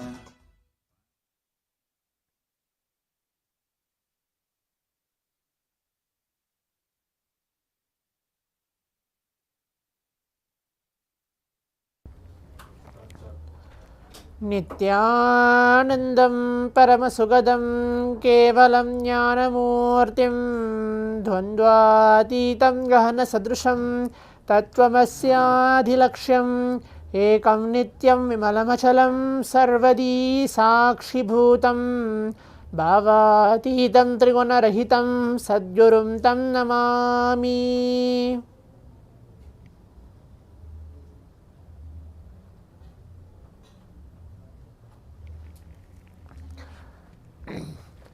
Nithyanandam, I welcome all the Paramashivoham participants who are being seated here with us for the exciting 21 minutes of the power manifestation.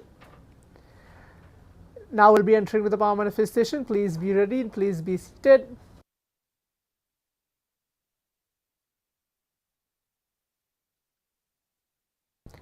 Please be seated.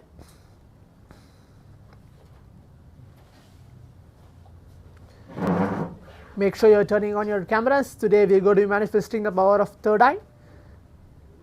To be more specific and to be more unique, today it's going to be something like a game for all the participants. We are going to be manifesting the power of third eye today. It's going to be again 3 different rounds. Please be seated. Right after the Nityananda Yoga, the performance of the Dvitiya Vinyasa Krama, the 308 asana sequence blessed by the Supreme Pontiff of Hinduism. Now let us all get ready for the exciting power manifestation.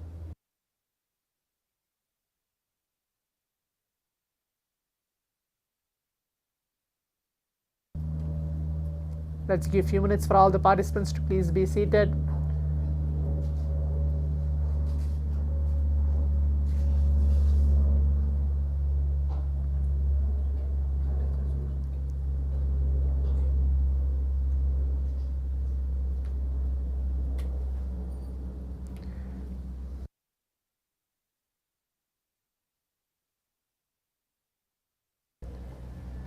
Please bring your eye bands, pen and paper, and please be seated. As now we are going to enter to the power manifestation. If you don't have an eye band, just even bringing a cloth, it's fine. Something to blindfold yourself, something to close your eyes. Please bring that and please be seated for this power manifestation. Do not blindfold yourself now. We have a lot to go today, and there will be a lot different. It's going to be completely different today. Out of the previous days, previous 8 to 9 days which we had the power manifestation, today it's going to be completely different. It's going to be similar like a game. So let us all get ready for that, for the power manifestation, and it's going to be 3 different rounds of the power manifestation today. Please be seated. Hope all the participants are able to hear.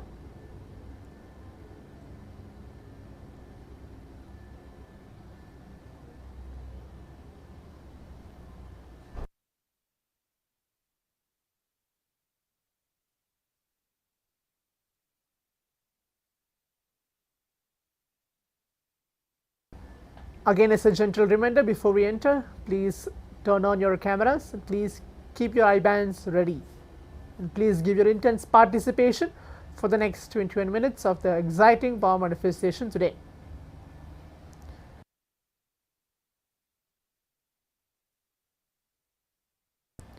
Yes, now we'll be entering to the Shastra Pramana, the reading out the scriptural reference to manifest the power of third eye. I'll be reciting the Shastra Pramana. Why we should recite the Shastra Pramana? Many of the participants may have a doubt, or maybe I have clarified it yesterday as well. Today I am going to be repeating it again, why we are actually reciting the Shastra Pramana before every power manifestation. The Supreme Pontiff of Hinduism, Swamiji, very beautifully tells that when you recite the Shastra Pramana, these verses, which is not just an ordinary verse, but directly revealed by Bhagavan Paramashivam himself, about each and specific powers which are manifesting every day throughout the sessions. The first power which we are going to manifest for the first power manifestation is the power of third eye. for it to be validated, to be told, to be mentioned to the whole world that these power manifestations are real and can be manifested just by an initiation. It can be a word, it can be just a blessings, or it can be even a look or a physical touch of the master. For all of us, Swamiji himself.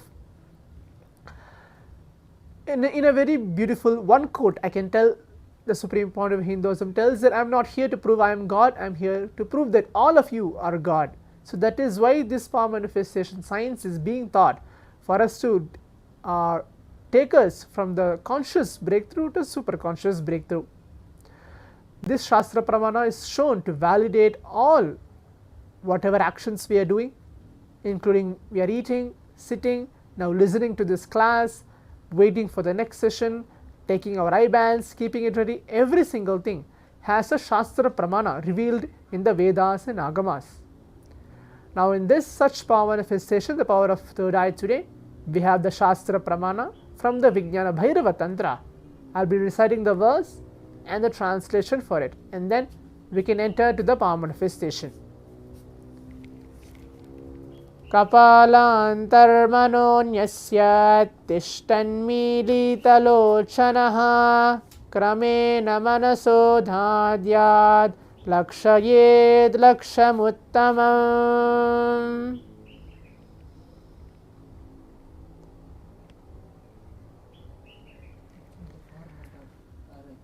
This is a verse revealed by Bhagavan Paramashivam himself from the Vijnana Bhairava Tantra. The translation for this verse is, please listen carefully. By fixing the mind on inner space within the crown center and sitting stably without any movement, having their eyes closed in succession, by that stability of the mind and inner space, through the power of the third eye, one directly sees the ultimate goal, Lakshyam, by having vision beyond the sight that reveals any object or place, attaining the space of oneness with the source, Paramashiva himself. Yes, so this is the verse and the translation for the Shastra Pramana, the power of third eye today. Now please be seated. Do not blindfold yourself. We have not yet started the round 1 yet. I am going to be introducing how the round 1 is going to be. It's going to be completely exciting today. So please be ready. I'll just give few more seconds for all the participants to please be seated.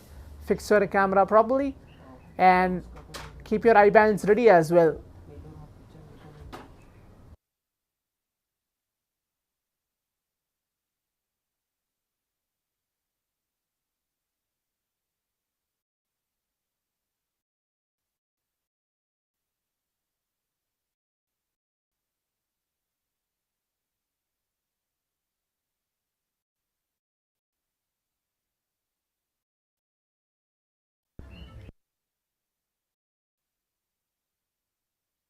Today it's going to be again letters like the previous 2 days.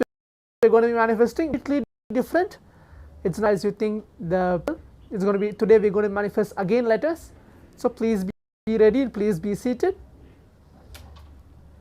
Requesting all the participants listening and participation. Please be seated. Let's give few seconds again for that.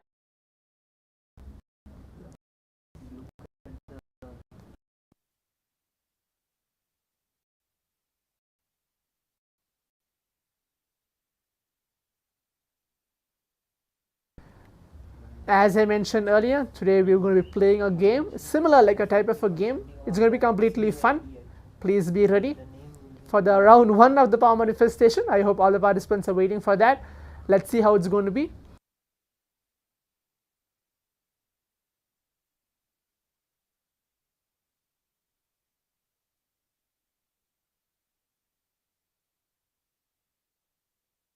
So now let's take few seconds. It's going to be very few seconds. I think so 10-15 seconds. Look at the picture which is there in front of you. Those are very different letters are there. May look similar, may not look similar as well. Choose the letters as you wish. You can just see what is the letter which is coming into your mind. Let's do that for a few seconds. I'm just giving maybe 10-15 seconds. So let's see what is the letter which is coming to your mind. Choose one letter. Now you can see in the side of the screen. That's going to be the round 1 of the power manifestation. Just see what letter. You can see all these letters are there. From these letters, I'll be choosing any one of these letters. Okay, do not close your eyes. Just see what is the letter which you can see in front of you. Let's give few seconds. Hope all the participants are able to see. If you are able to see, you can give a thumbs up as well on the camera.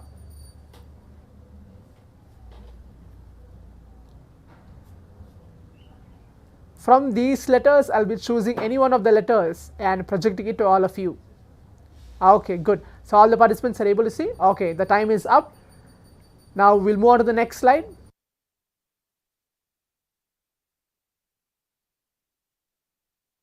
Please put on your eye bands. Please keep your eyes blindfolded.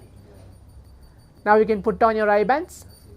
Please close your eyes. Visualize the Supreme Pontiff of Hinduism in our being, sitting as Paramashiva, the Paramashiva component in ourself, reverberating with that very space.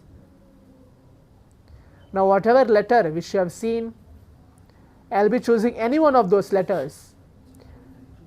Some of the participants may have been thinking these are similar letters or these are same letters. Who knows what he is going to choose? It doesn't matter, just take it as a fun, take it as a power manifestation. I will be choosing any one of those letters as well, as you just seen few seconds ago. Now visualize Swamiji. Start chanting the Mahavakya. Om Nithyananda Paramashivam. Om Nithyananda Paramashivoham. Om Nithyananda Paramashivoham.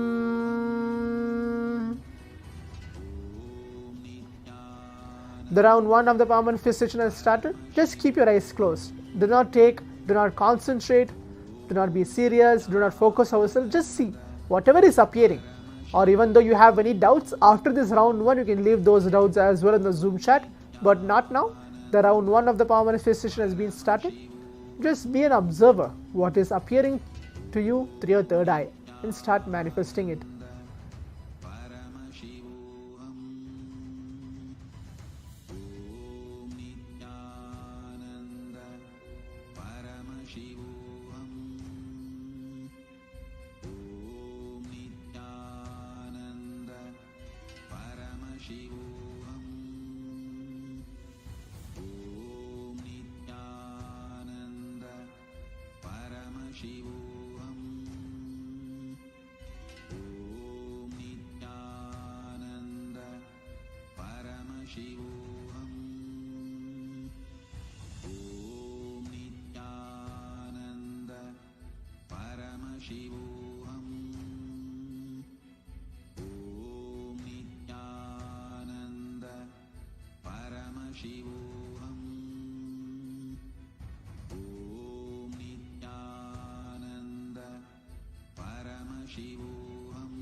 We have a few more seconds left.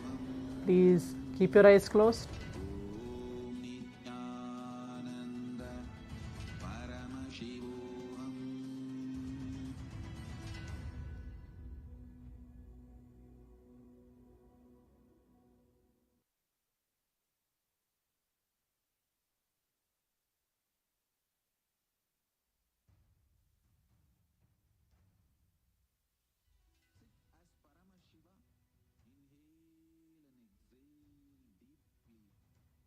Yes. Now requesting all the participants, the round 1 of the power manifestation has been completed. We can relax and take off your eye bands. Please open your eyes. Please open your eyes.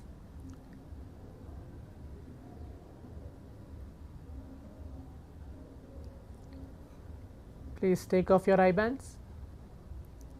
Yes. Now let's move on to the next step of writing down our answers on the Zoom chat, typing out our answers, telling what was revealed to you. What is the letter was revealed to you from the picture which I have shown before, whatever picture which I have shown, or what was revealed to you exactly. We can even type out that as well. What was revealed to you through your third eye, through Swamiji. Please type out that.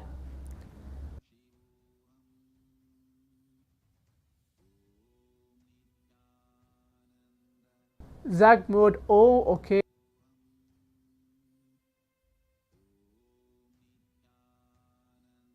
John Dolly F.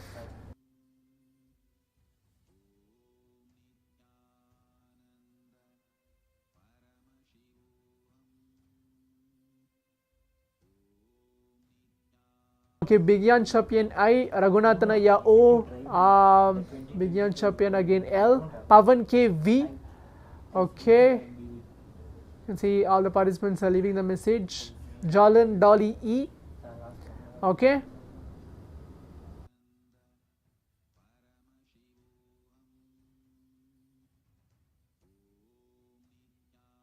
Srinivas C. Love in yellow in color. Okay, you are able to see complete word of love in yellow in color. Okay, it's fine, yeah. Okay.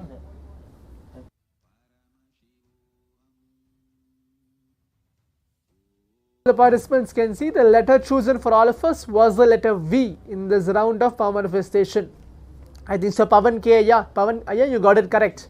The letter was the letter V for the power manifestation. So even though you are able to see two different letters, you can even leave that as well. Doesn't need to be one letter, but the letter chosen for all of us for this round 1 is the letter V. Okay, now we'll move on to the round 2 of the power manifestation.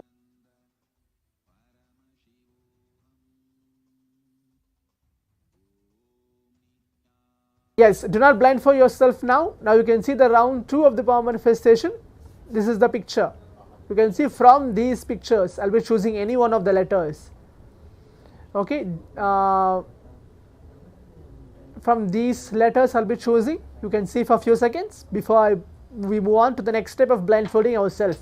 From these letters, I'll be choosing any one of those letters. Please see carefully. We give few seconds for that.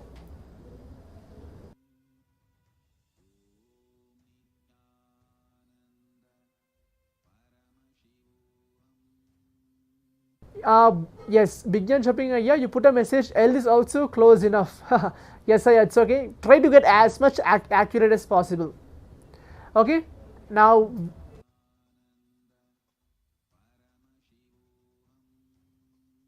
please close your eyes. As all the participants have seen, from these letters I'll be choosing any one of the letters. Please keep your eyes closed. Please blindfold yourself when entering to the round 2 of the power manifestation. Visualize Swamiji onto your inner space. Keep your eyes closed and start chanting the Mahavakya. Om Nithyananda Paramashivoham. Om Nithyananda Paramashivoham.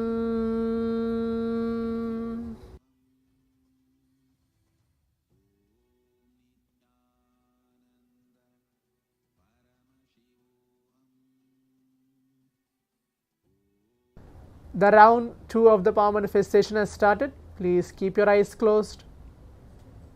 Do not open your eyes. Just see, even though whatever is appearing to you, keep seeing. Do not focus, do not concentrate. Just be in the space of oneness, receiving Swamiji onto our being right now.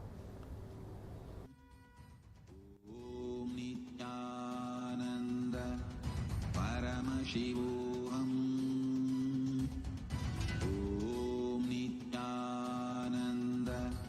Paramashivoham. Om Nithyananda Paramashivam.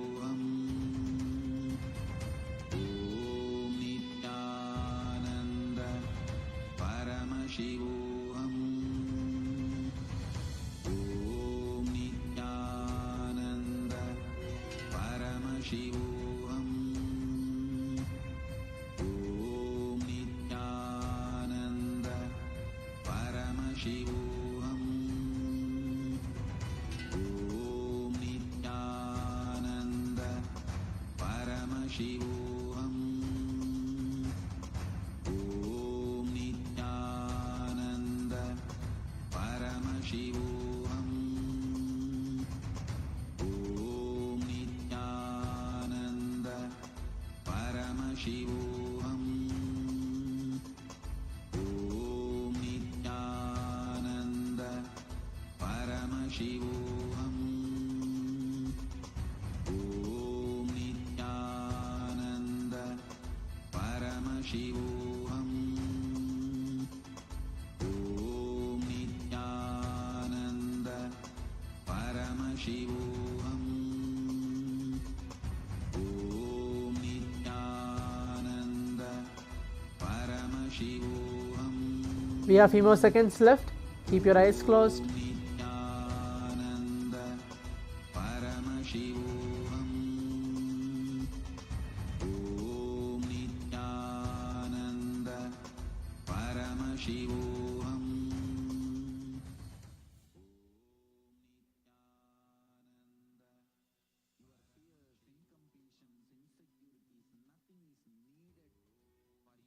Yes, now requesting all the participants, the round 2 of the power manifestation has been completed.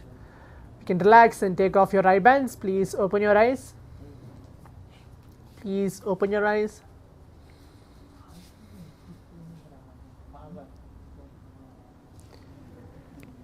Yes, now we're entering to the next step of actually verifying, typing out our answers in the Zoom chat, telling what was revealed to you for this round 2 of the power manifestation. Please type out that. Let's see what's all the participants are able to manifest. Let's take this power manifestations are fun, nothing to be serious or concentrate all about. Let's see what is appearing for all of us, what was being revealed to all of us by Swamiji. Okay, John Dolly Q, Zag Medic C, okay, Srinivas Aya Z, okay, Pavan K N, okay.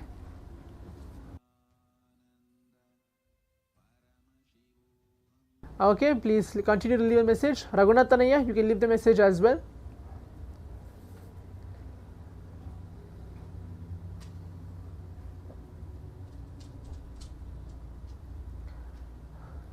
Raghunathanaya has put P, C and W. Okay, 3 different letters. That's great, yeah. Okay, let's give a few more seconds for that, for all the participants to leave the message telling what was revealed to you through your third eye.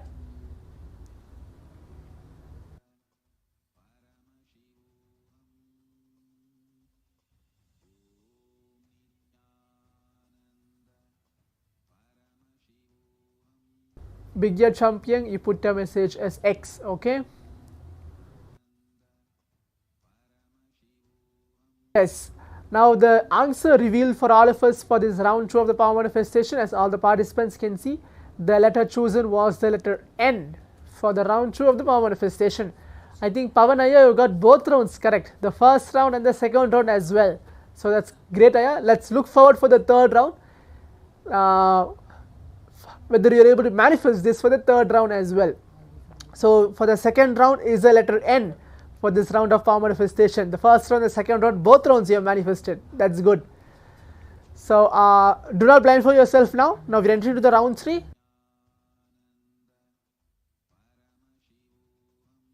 Now you can see the round 3 of the power manifestation.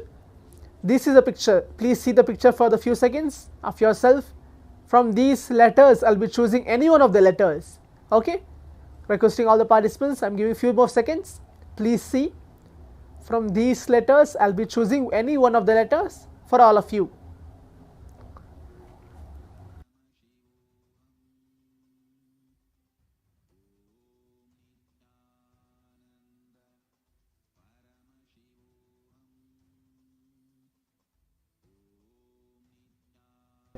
Now requesting all the participants, we can begin the round 3 of the power manifestation. Please keep your eyes closed. Please blindfold yourself. We're entering to the round 3 of the power manifestation. Please keep your eyes closed.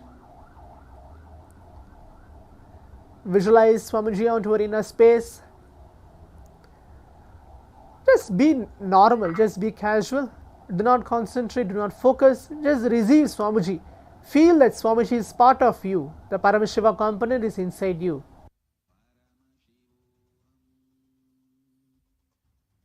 Now the round 3 of the power manifestation has started. Keep your eyes closed. Do not open your eyes. Om Nithyananda Paramashivoham. Om Nithyananda Paramashivoham. Om Nithyananda Paramashivoham. Om Nithyananda Paramashivoham. Om Nithyananda Paramashivoham. Om Nithyananda Paramashivoham. Om Nithyananda Paramashivoham. Om Nithyananda Paramashivoham. Om Nithyananda Paramashivoham. Om Nithyananda Paramashivoham.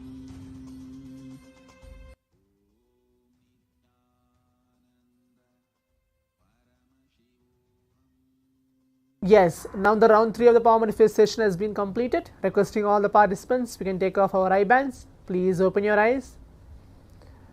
The round 3 of the power manifestation has been done.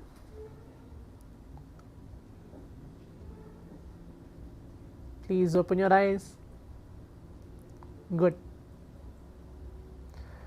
Now again as well, let's take few minutes of our time going and typing out on the Zoom chat what was revealed to you for the round 3 of the power manifestation.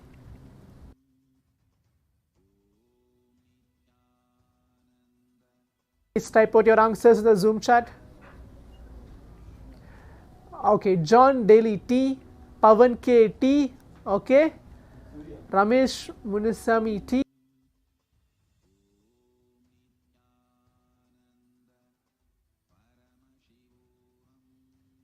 Zak Madod O, okay, Begyan Chumping, I saw X again, okay. Let's give few more seconds before we move on to the next step. Srinivas Saya, what you are able to see? Okay, you put the letter A, okay. Raghunathanaya, what you are able to see? Chalaya has put a message Y, okay.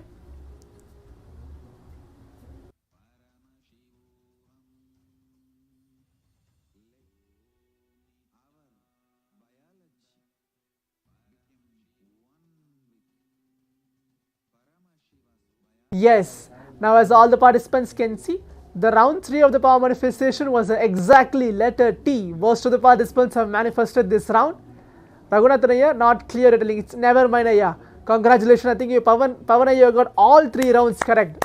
So that's wonderful, Ayya. Able to see you manifesting all 3 rounds in the first shot itself. You got everything correct, the letter K, the letter N and the letter T as well.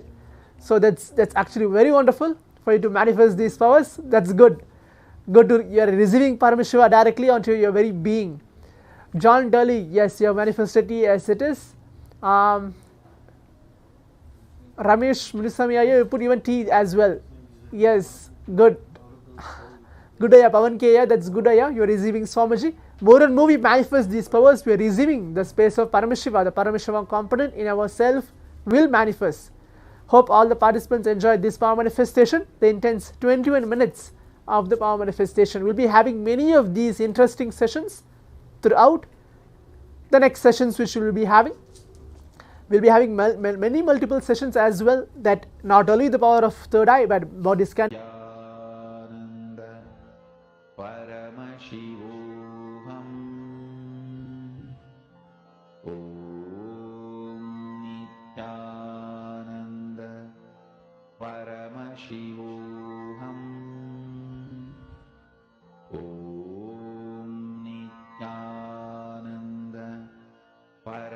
Paramashivoham. Om Nithyananda Paramashivoham. Om Nithyananda Paramashivoham. Om Nithyananda Paramashivoham. Om Nithyananda Paramashivoham. Om Nithyananda Paramashivoham. Om Nithyananda Paramashivoham. Om Nithyananda Paramashivoham. Om Nithyananda Paramashivoham. Om Nithyananda Nithyanandam Paramasukadam Kevalam Jnanamurtam Dvandvatitam Gaganasadrisham Tattvamasyaadhilaksham Ekam Nityam Vimalamachalam Sarvadhi Sakshi Bhutam Bhavatitam Trigunarahitam Sadgurum Tam Namami. Nithyanandam. Nithyanandam to all the participants, every one of you. We welcome all of you for today's program. Nithyanandam, Mahakala Hantrikanand, and so many of you. It's wonderful to see each of you sitting here. Ma Shamila, Ilina, Mamina, Masiau, Mahedi Shlak, Nithyanandam, Nithyanandam to every one of you. Welcome to Nithyanandam Yogamalar, Nithyanandam, Magita Devi,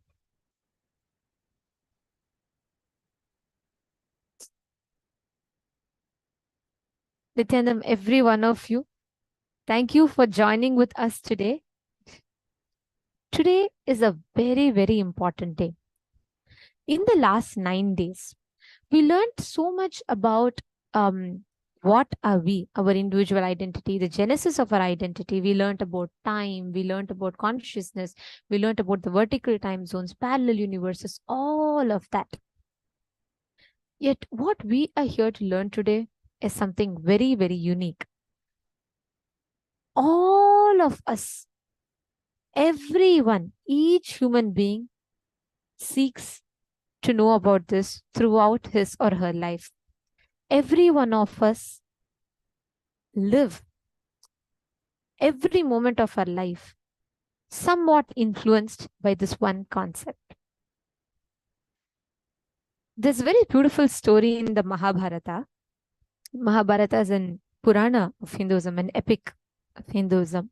And it so happens that Yudhishthira and his 5 brothers, or his 4 brothers, they're all walking in the forest.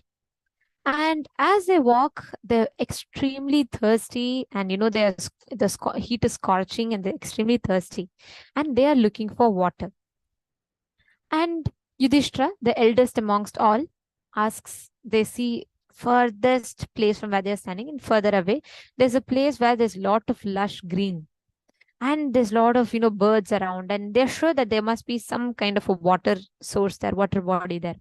So Yudhishthira first asks one of his 4 brothers to go and see and tell them if they're able to, find water there. So this brother goes and he walks towards that direction. He goes there. He sees a beautiful nature, a beautiful pond, everything there. And the water there is so beautiful, and he seems so, like, they're all waiting to drink that water. They're all extremely thirsty. So he thinks, okay, first let me take a sip of water and then I'll go and inform all my brothers about it. So he goes and he is about to take the water. At that time, he hears a voice which says, stop. Before you take the water, you should answer my questions. Arjuna's shocked. He's like, why? Who's it? Who's asking this? He chooses to ignore and he drinks the water. He falls unconscious and dies. Then, after a long time, since this brother has not returned, the next brother, Sahadeva, goes and he also faces the same situation. He goes to take the water. He sees the beautiful greenery. He goes there. He's shocked to see his brother lying dead. And he goes there to take the water and he hears the same voice. But still he takes the water. He also dies. This happens. Next, the next brother goes. Nakula goes. He also faces the same fate. Next, Bhima goes. He also faces the same fate. All 4 brothers are dead. Now, Yudhishthira, who's been waiting for a very long time, he wonders what's up, why every brother who's going is not returning. So he goes along. And when he goes, he's shocked to find his 4 brothers laying dead. And he's extremely, he's in anguish. And he goes to take the water to try and sprinkle water on them. That time, he hears this voice. Again, the voice tells, I want, before you consume my water, you have to answer my questions. And Yudhishthira says, yes, ask whatever question you want. I'm ready to answer. And the voice says, if you answer my question correctly, I'll grant you 1 boon. And if not, you will also have to die, same as your brothers. And very beautifully it goes that the voice asks that, what is the most mysterious thing on planet Earth? And Yudhishthira responds saying, everyone knows every day millions are born and millions die. And yet everyone who comes to planet Earth still thinks that, they're going to live forever. And they try to do everything to live forever. That is the most mysterious thing. Then the magical voice that appears is, it reveals itself, saying that it is a yaksha. Yaksha is a divine being. And then he tells, since you have answered my question correctly, you get to choose any one of your brothers to come to life. And Yudhishthira says, all right, if that is the case, please restore the life of Nakula or Sahadeva, one of them. Then Yaksha is surprised. Why them? He tells beautifully, they are my stepmother's son. As my mother's son, I am alive. But my stepmother's sons, one of them should be alive. That becomes my dharma. And then the story goes on that the Yaksha becomes so happy and restores the life of all of the brothers. The story beautifully tells how all of us, every one of us, come to planet Earth. We all see every day thousands are born, thousands die. We all know we are going to die someday. And yet we all try to make our life, thinking we are going to be here permanently. We do things, everything thinking we are going to be here forever. That is why death is one of the most mysterious subject. Swamiji beautifully tells, if you do not know death, every moment of your life you are dying. If you know death, even through death, you are living. That is what we are going to be learning today. This is a very, very, very, I should say, a very deep subject. And for most of us, I think almost all of us, except if you have already been through that conscious death process with the grace and blessings of Swamiji. Otherwise, the very word death is almost frightening for us. How many of you here, at least even before meeting Swamiji, it's like you can't even hear that word. It just terrorizes you to even hear it. We are going to be delving deep into that. The most beautiful thing about this is the moment you go through this conscious death process. Today's whole day is too important And we request all of you to be attending it sincerely, and the conscious death process will be open only on the two-way video conferencing. So we request all of you to please join us on the Zoom rooms through paramashivoham.org. You can sign up through that and join. The conscious death process will literally remove all the fears that you are holding inside. Swamiji says so beautifully. All our fears are rooted in just this one fear, the fear of death. It is just rooted in that one fear, the fear of death. If you are able to overcome this fear of death, nothing can shake you. Nothing can put you through any kind of anxiety, panic attack, or fears, phobias. All of these will just simply disappear, and you'll have the courage, strength to face your fears.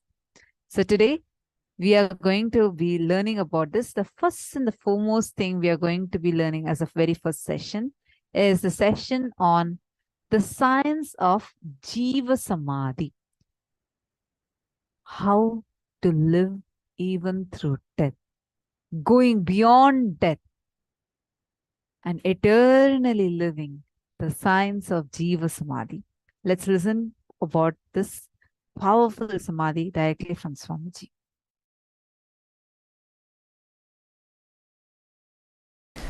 Science of Jiva Samadhi. Please understand, yesterday the process was only about living without food and water.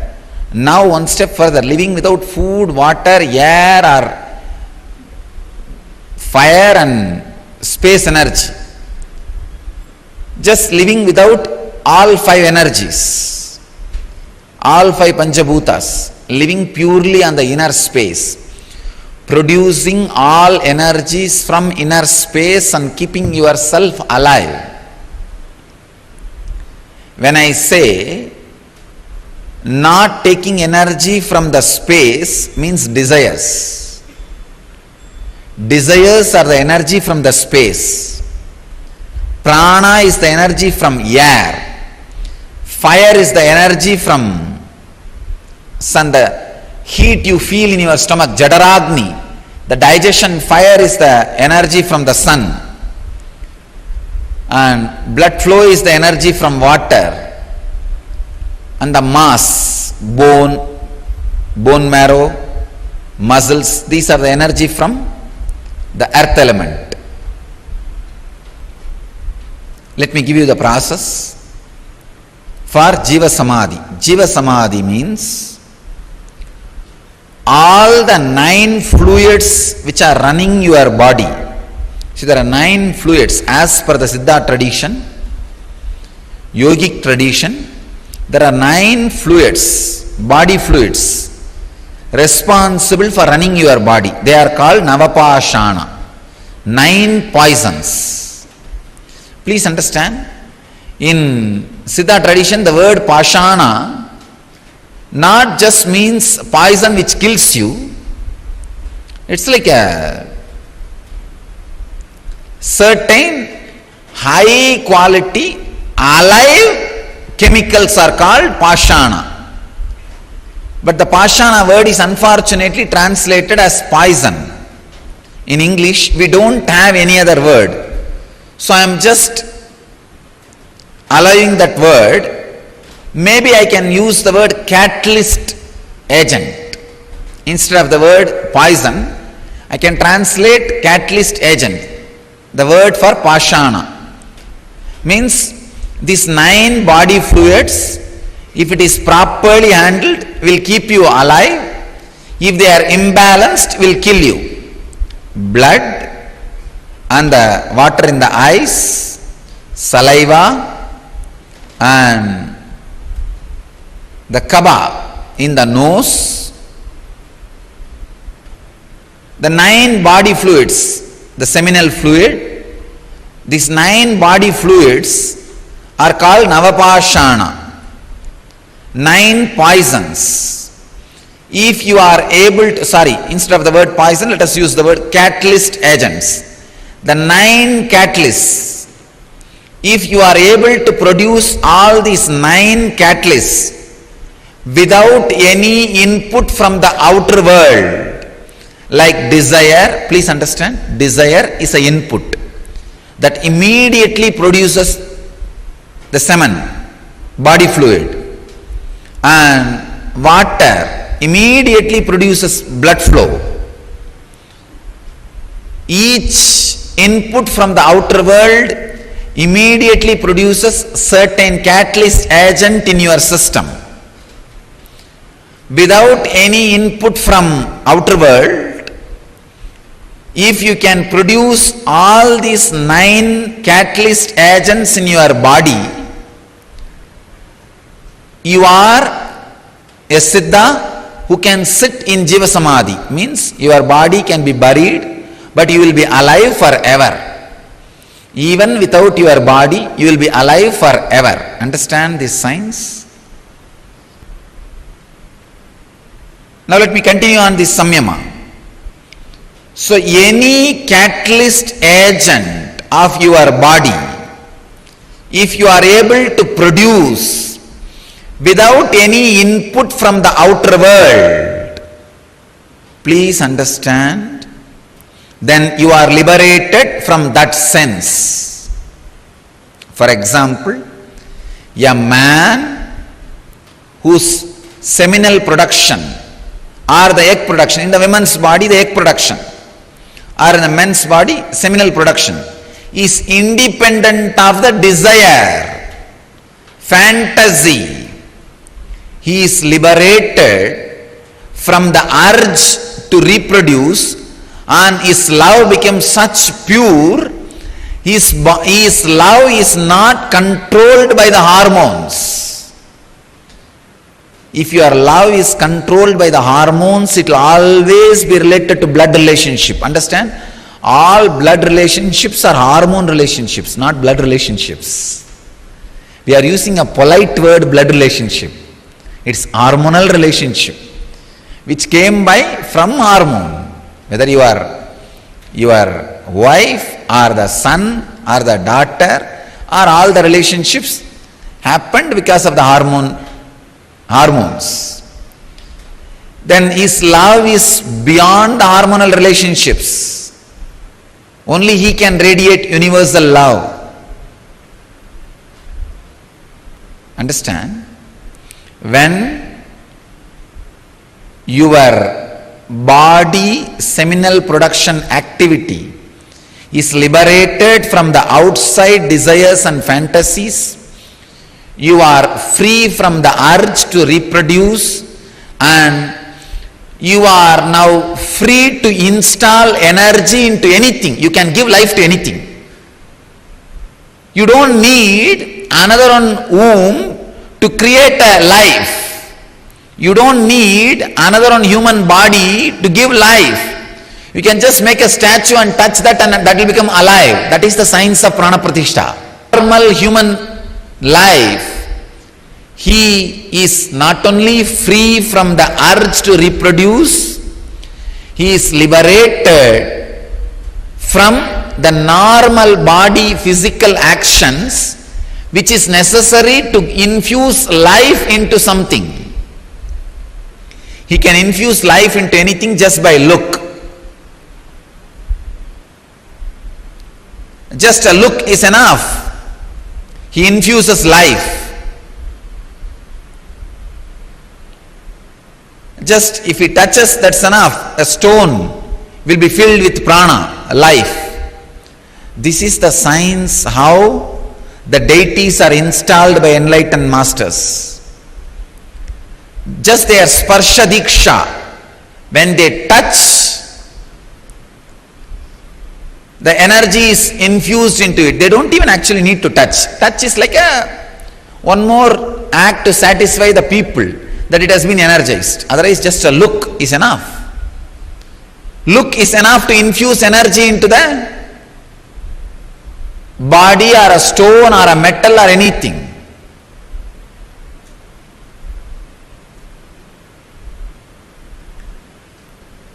Now, this technique, the Samyama and the Vishuddhi Chakra, can liberate you from all the 9 catalyst agent production inputs. Please understand. For all the 9 catalyst agent production, whatever input you need from the outer world, you can be liberated from all that input. You can be liberated from all that input. Understand? That's the important thing. And you can go on be producing it so that your body is, I can say that you are alive. Like Raghavendra Swamigal of Vrindavan, a great yogi, he is still alive, sitting. Don't think he is dead. It is Jiva Samadhi. He is there alive. Still his beats roll. Please understand. If you go in the silent night times, put your ears on that Samadhi, you can very clearly listen the beats rolling and that sound of the Ramanama,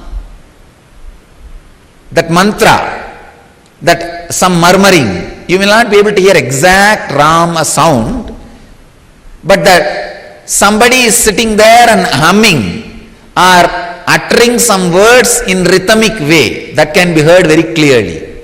I am not promoting any superstitions. I am not telling you lies. I am telling you from my experience. If you have intelligence, go and check it. Still, he is there counting the beats. He is in Samadhi, Jiva Samadhi. And the beats are moving just to prove he is in Jiva Samadhi. I can give you thousands of examples of Jiva Samadhi in India. Trailinga Swami, he will be sitting and meditating on the Ganges. Suddenly flood will come and he will be completely covered inside. After the flood recedes, maybe some 5 months, 6 months, then people will search for him and start digging out. He will be sitting inside 10 feet in the mud. 10 feet when they dig, he will be sitting in Samadhi, they will get the body out and he will just shake and come out, ask, hey, how are you, what happened? Near my native place, Arunachala, there was a Swami, Pundi Swamigal, a great Siddha Purusha. Same only, he will sit on the banks of the river and simply flood will cover him and the whole body will be covered by the river sand. He will be there inside for 6-7 months. After 6-7 months, when the flood resides, flood settles down, recedes, people will go and dig some 5-6 feet and then bring the body out. He will come out and, oh, okay.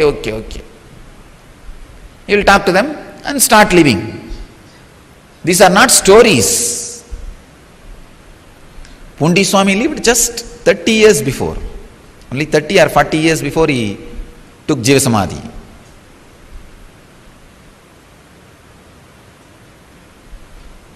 He is a next generation to Ramana Maharshi.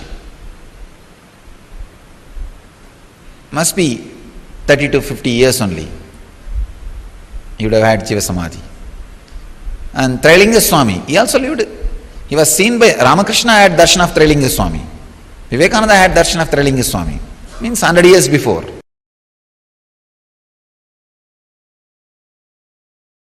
Understand, it is not that in those days, even now, so many beings achieved the space of Mahadeva, is just moving around here and there. They are all available. Kinaram Baba is one of the great Aghori, lived in Varanasi. His recorded biography goes to 440 years. Please understand.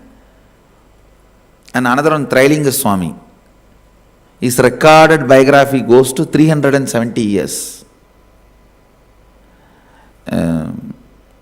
Kinaram Baba and Trailinga Swami, both of them are seen even by recent day people. Ramakrishna has seen Trailinga Swami, and even Rajendra Prasad, he has seen the Trailinga Swami. They were all just in last 100 years names. Maybe Kinaram Baba may be a little older, but historical figures, not legendary figures or mythical figures who lived here now. In reality, Kinaram Baba used to have a cart. Whenever he wants to go and give darshan to some devotees, wants to see somebody, will just tap the cart and it will fly. It will fly wherever he wants to go. He will go and bless people, then he will come back. Using the physical body, he will go. And Trailinga Swami beyond. He will not even move. He will be sitting here and appearing in 10 places. Trailinga Swami is the second being who had directly the mother's milk from Parvati, Meenakshi. First being is Jnana Sambandar. The second being who received the Meenakshi's prasada and sitting here among all these beings, millions of people who radiated Mahadeva's space walked in this city. So every inch, every corner, every dust is sacred by them putting the feet in this place. The very air which they all breathed. This Trailinga Swami will sit in Samadhi. Ganga will overflow for 6 months. When the water recedes, he will be sitting in the same place, that's all. In Samadhi. There is no physical, physiological, psychological rules for them. Just breaking everything.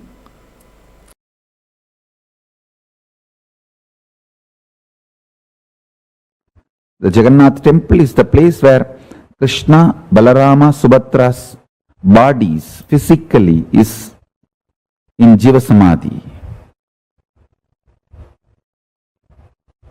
The deity represents, see the body, after Krishna leaves the body, it floats in the ocean and goes to that side as directed by him.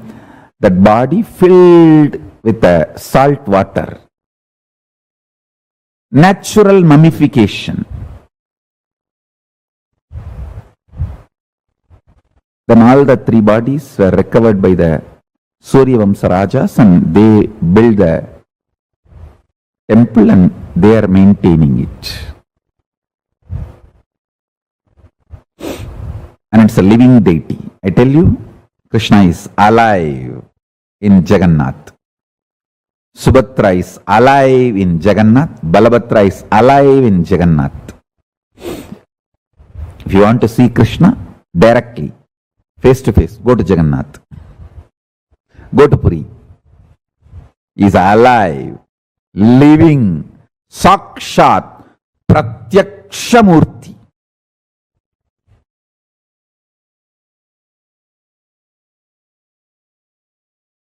It's a science.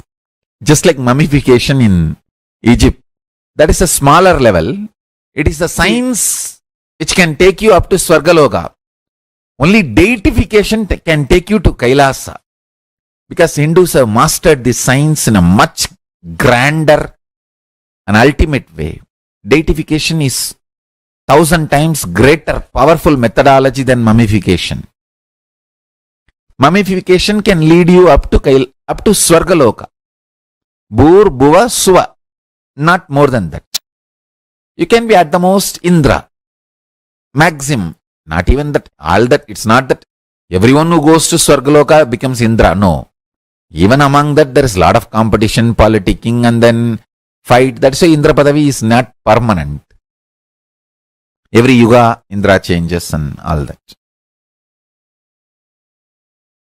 Now, I'm not saying Indra is less powerful. No, surely he is much beyond anything you can imagine.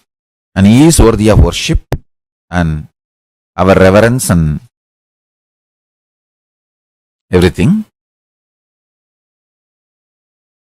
But deification takes you directly to Kailasa. It can take you up to Kailasa.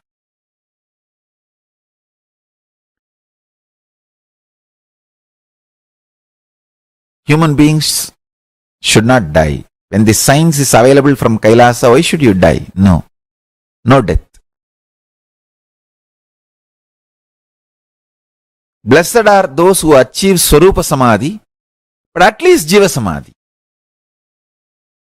At least Jiva Samadhi. Jiva Samadhi means your body will be left after you stop using. It will be there, but it will not show any of the symptoms of death. It will not decay, it will not stink, it will not go into any deformity. Just it will be there as if you are in Samadhi. Swarupa Samadhi means like Jnana Sambandhar, Andal, Vallalar, carrying the body itself. Body will not be left. It will just dissolve into the light.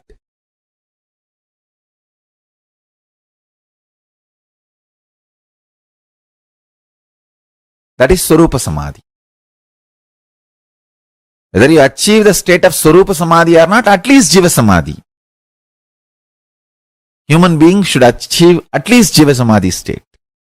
Because the science is available to all of us.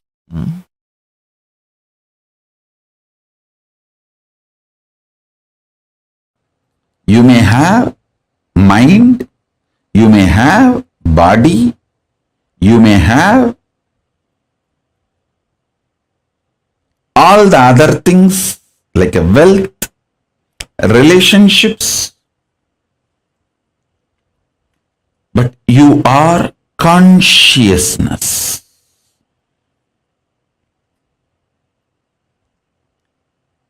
Second, consciousness is the ultimate. Third,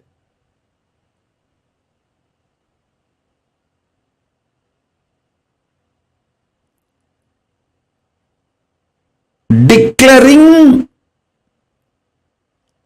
the sovereignty of your consciousness. Declaring sovereignty of your consciousness. Your consciousness is the supreme, most powerful, highest,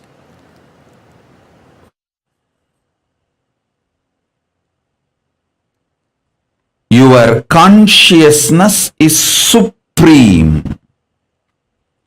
most powerful, highest existence. Listen.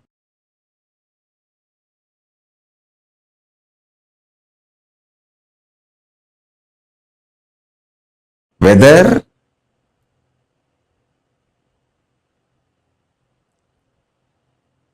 the yoga you are asked to do, stretching your body,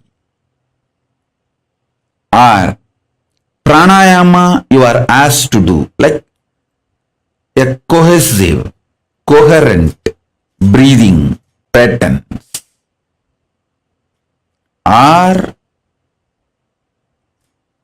the puja, the worship you are asked to do, or listening to these great truths and internalizing everything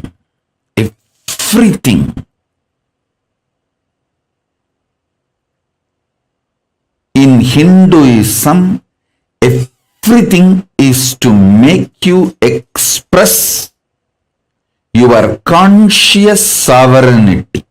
Manifest your conscious sovereignty. Listen. From your conscious sovereignty, when you manifest your health, the health becomes eternal, permanent. From your conscious sovereignty, if you manifest economical independence, that becomes eternal, permanent and good to you and to the society, because a conscious sovereign being will never harm society and generate wealth. Understand? There are many people wealthy by grabbing, centralizing, redistributing, not by generating. The real wealth is always generation focused, generating focused, not just redistribution or grabbing. A conscious being will be wealthy by generating, not by grabbing or redistribution, being part of this redistribution loop. So understand, a conscious being, when he declares his conscious sovereignty and manifests health, it will be an absolute perfect health. He knows how long to live and he knows when to leave. I can give the example of Paramashivoham. Even after leaving the body, his body did not go through any symptoms of death, deterioration of death. My own guru, Isaki Swami, 3 days after death, his body was just fresh, alive. My guru Kukumal asked, Bhagavan, please do Bhatmasana, we have to keep you in Jaya Samadhi. His body just locked itself in Bhatmasana and we kept in Jaya Samadhi.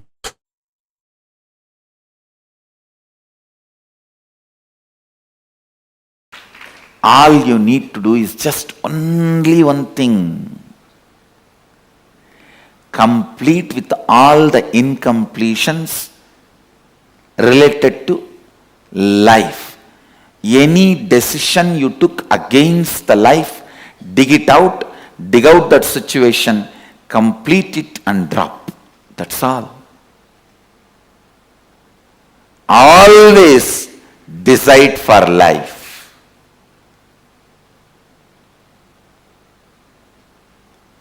You have a right to live. With this context of Ishavasyam idagum sarvam yatkincha jagatyam jagat. Even if you have not achieved that context, decide to live and align that context to you more and more. Because you have not yet achieved that context, don't decide not to live or against the life. No. Decide to live. Declare. Decide. My DNA, I have the authority to reprogram, deprogram, program as I want. Decide to live. And even if one corner of you has self-doubt, I have decided many times not to live, what to do? I don't care. Now I am deciding to live. And whenever those decisions against life comes up, I'll complete, clean it up, but I am declaring and deciding to live.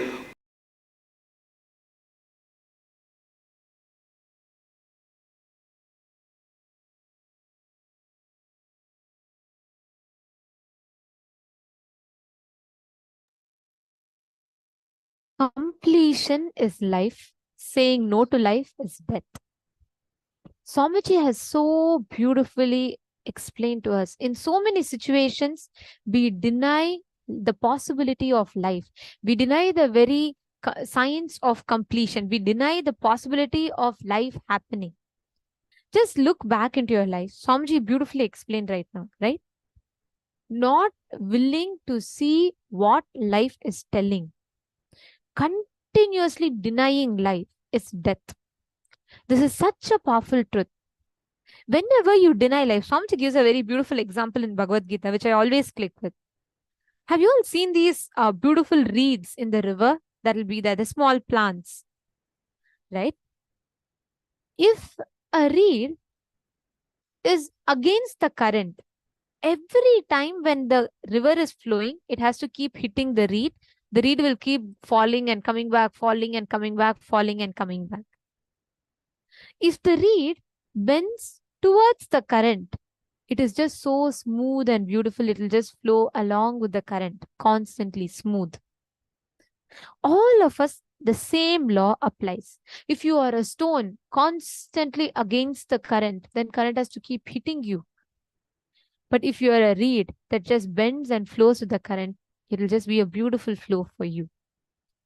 If you are constantly against life, deny, everything that life presents to you, when you deny it, without even willing to look in, every moment of life will be friction for you. It will be painful. Whenever life hits at you, it will be painful because you are standing against the current. If you are like a reed, just ready to bend and flow with life, it will be so smooth for you. Swamiji has so beautifully summed up the essence of life and literally like the gist of living a conflict-free life to all of us. And this is the essence of what we should be, how we should be like. How many of you are understanding this? Completion is Kala. Completion is Kala Bhairava. And you willing to stand with incompletion is destroying, literally sabotaging what Kala Bhairava gives you. When you desire to do completion, even in the ferocious smile of Kala Bhairava, you see that compassion and love. You enjoy that sweet compassion. If you desire to side the inauthenticity, standing with arrogance, then you only see the large fangs-like teeth of Kala Bhairavas. That is a law of life that Swamiji very beautifully summarized for all of us. Are you all understanding, catching it? See, please understand, every moment, whenever we are denying the possibility of completion, just look back into your life. Multiple times, we have the, we are unwilling to accept, or we are unwilling to change what life presents to us, according to what life presents to us. And constantly, we fight the flow of life. We deny. Whenever we feel like, I am right. And this is what, everything is happening to me properly. I am doing everything properly. Why should I accept? The moment you start that justification, the moment you pick up that conflict, you just become like a rock. Then what happens? Swamiji used a very beautiful word, right? Swamiji said, every moment life rubs, the time rubs on you, it'll be painful because there'll be so much of friction. Every second that the time rubs on you, which is the skin of the cosmos, touches your skin, there'll be pain. There'll be tremendous friction. All the anti-life thought currents only lead to friction. Every time you say yes to life, when you say yes to your possibility of completion, it is like lubricating. And then every moment that life presents to you, there'll be so much of healing. It'll be so smooth. Catching it? Now, how many of you many times feel like, I have tried this completion too many times. I know it doesn't work for me.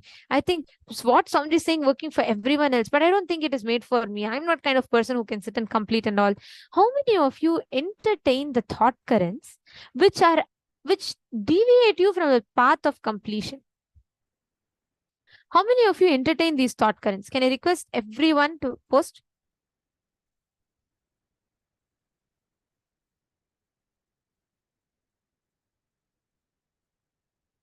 Where all you deny, you say no to life.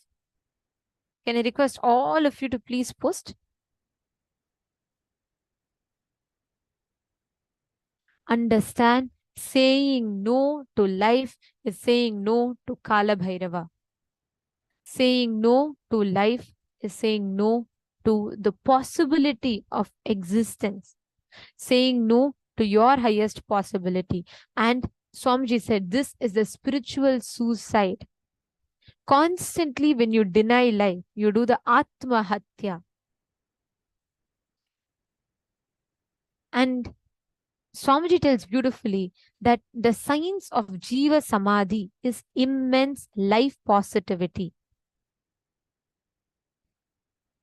Wherever you made decisions against life, every situation, every place that you have made decision against life, please look in and pen them down. I request everyone to please write that down.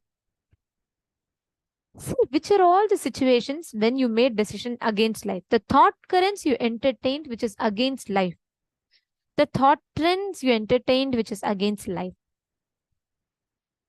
Whether you feel, oh, my boss is hitting at me, or you feel like, why my spouse is always firing me, I don't like it, or society is suppressing you, people don't accept you to what you are, people are not, society is not accepting you, and people don't want you, people are trying to put you down.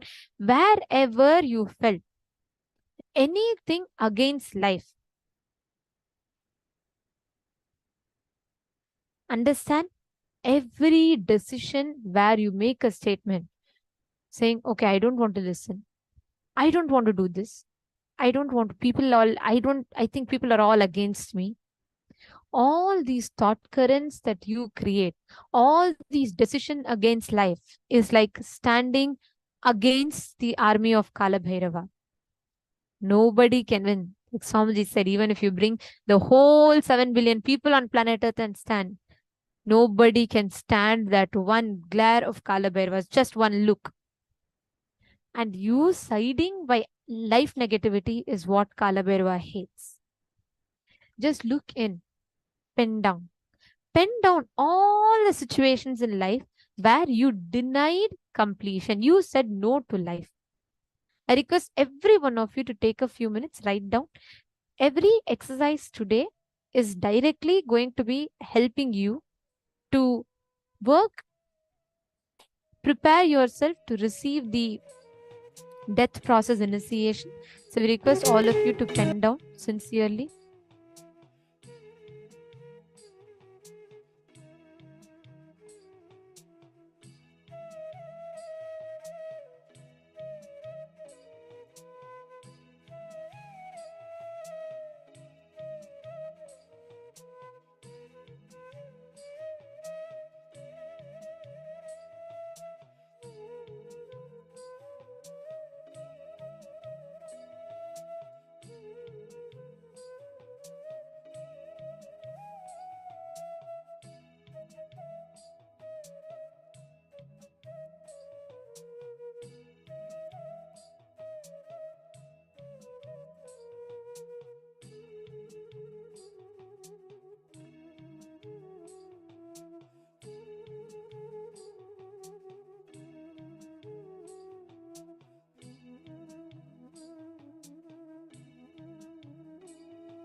Please relax. Hope all of you have finished writing now.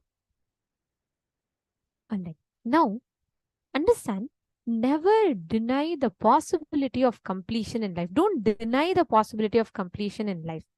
Many times, Lakshmi is saying, I see that out of incompletions, I decided against life. Understand, Swamiji tells, please listen to this very carefully. Every time you deny life, you create that space where all diseases start manifesting in you. Listen very carefully. Multiple times deciding against life becomes cancer for us. It's a very, very important revelation to the humanity. If the people, anyone that is constantly against life, we all think it's okay to tell, you know what, I wish I die, I don't want this. Constantly denying life is atmahatya, suicide. Constantly deciding against life is spiritual suicide.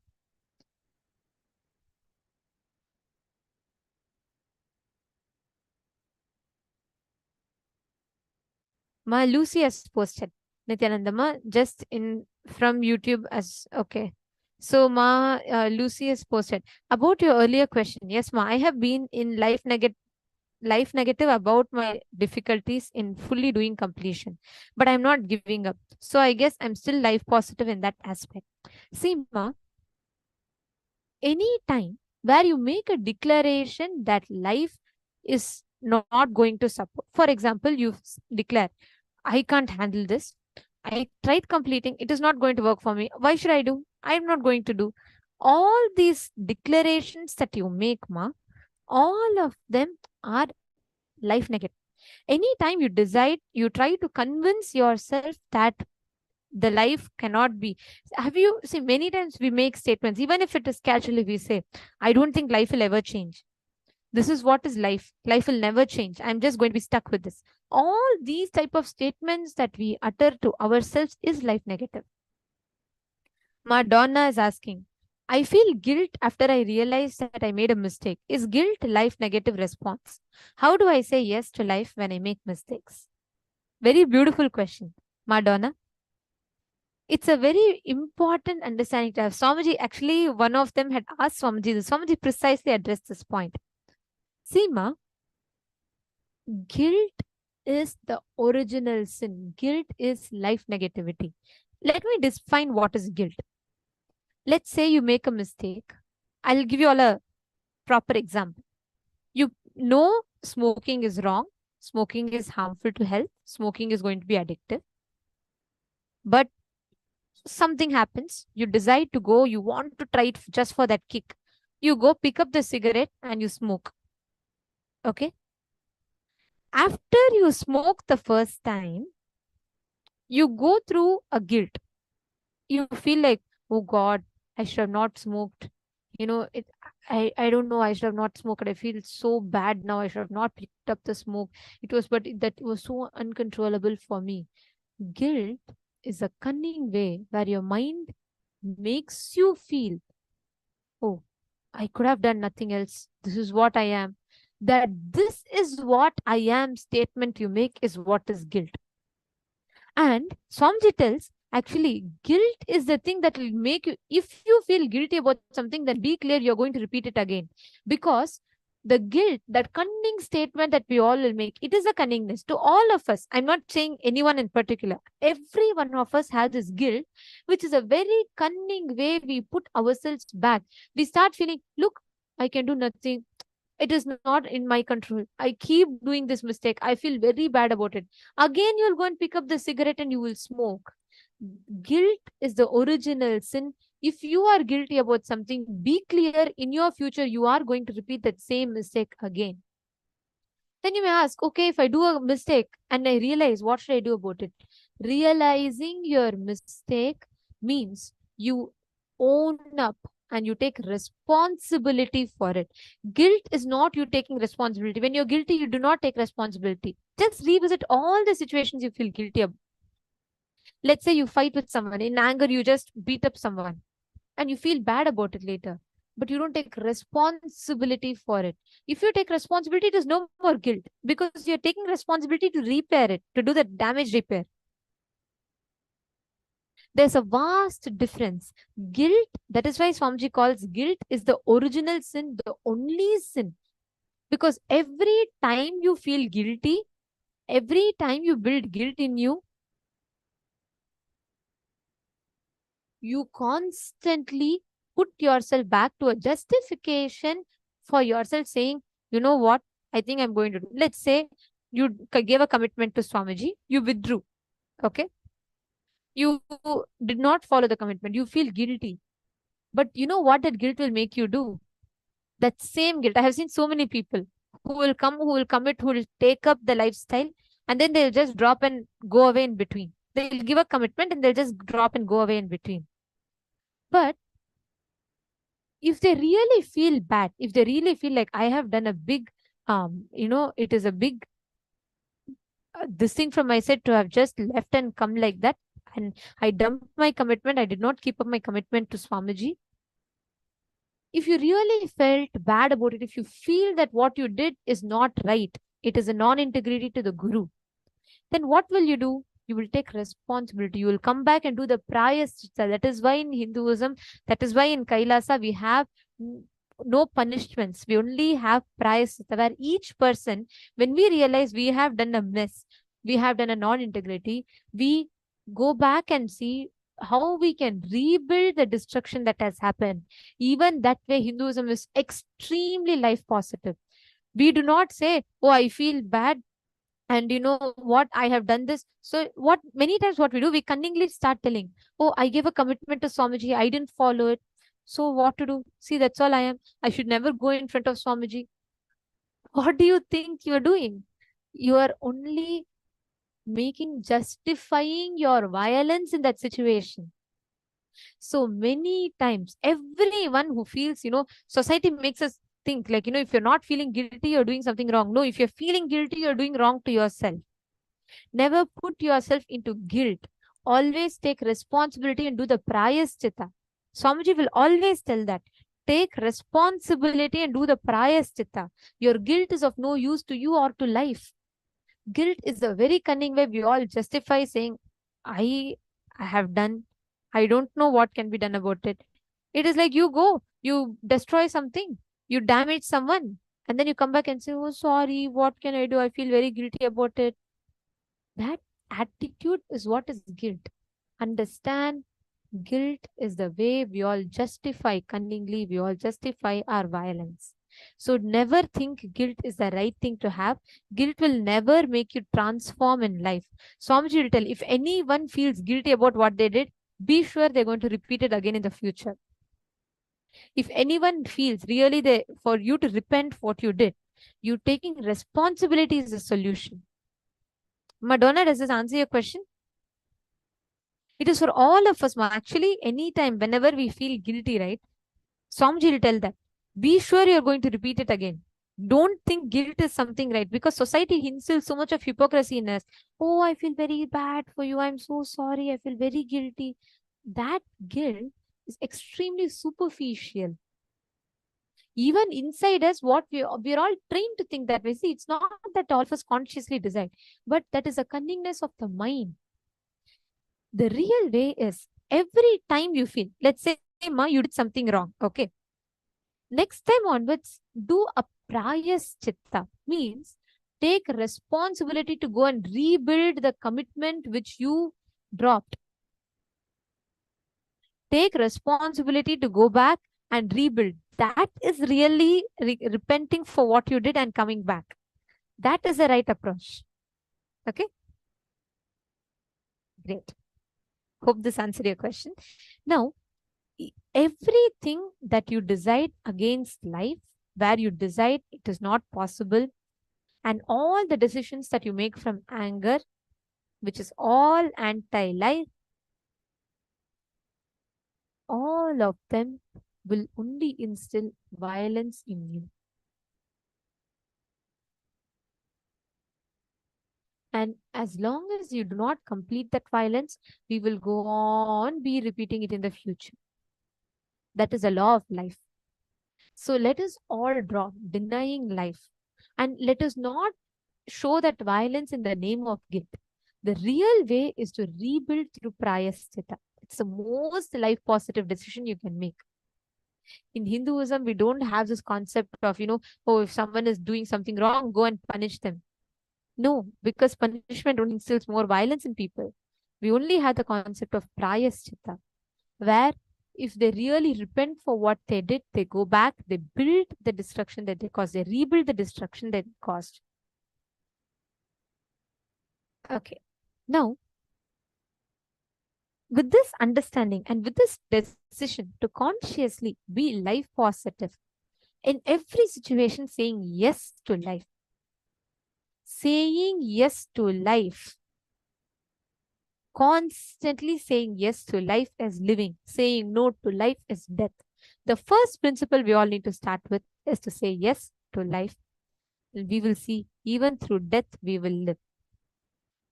With that, let us all enter into the power manifestation.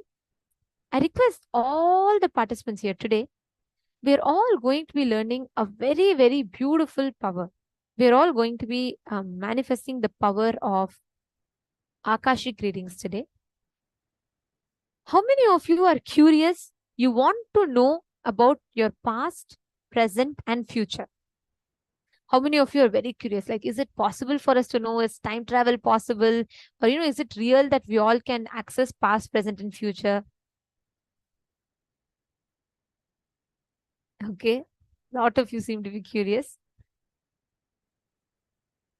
Understand? In the canvas called time, time is like a vast canvas. Okay. Let's say it's like a big wall. Okay. Now, in a huge 50 feet wall, let's say extend 3 feet, just cubicles, like a partition from the wall. Now, I make you stand inside the partition. You have a 3 feet partition to your left, you have a 3 feet partition to your right, and that partition is just put close to the wall. So, even though the wall is 50 feet wide, when I put you into a 3 feet by 3 feet by 3 feet, when I put you into that cubicle, you will only think, when I ask you how big is the space around, you will say, oh, it's just 3 feet. It is very small. The wall in front of me is just 3 feet. I don't know what is before this. I don't know what is after this. Am I right? Correct?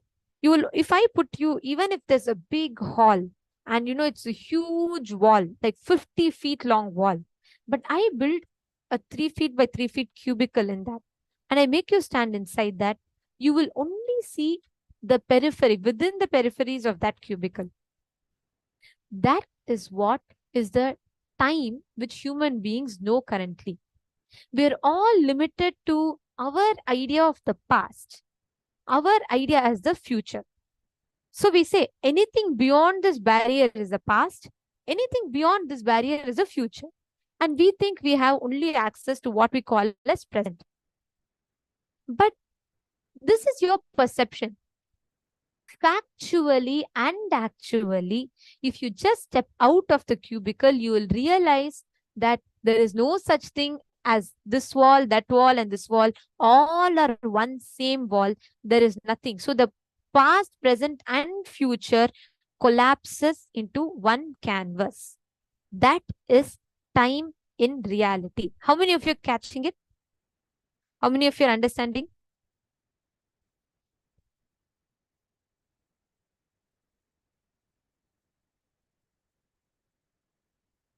How many of you are getting it?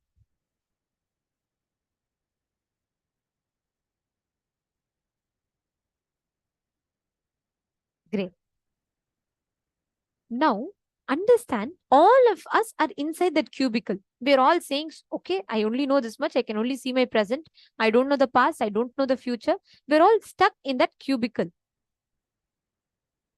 Now, Akashic reading is the power where Swamiji literally awakens all of our ability to go beyond the boundaries of time. As long as you're a human being, you are stuck in the Kala Chakra, in the time loop, and you can only see the present. It's like the constantly you're inside that cubicle. You're only seeing this much. If you just step out and you will see that the whole past, present, and future collapses. It is just one canvas called time. Only a person who realizes he is beyond Kala, only he can see the past, present, and future collapsing into reality. That is the space of Kala Bhairava.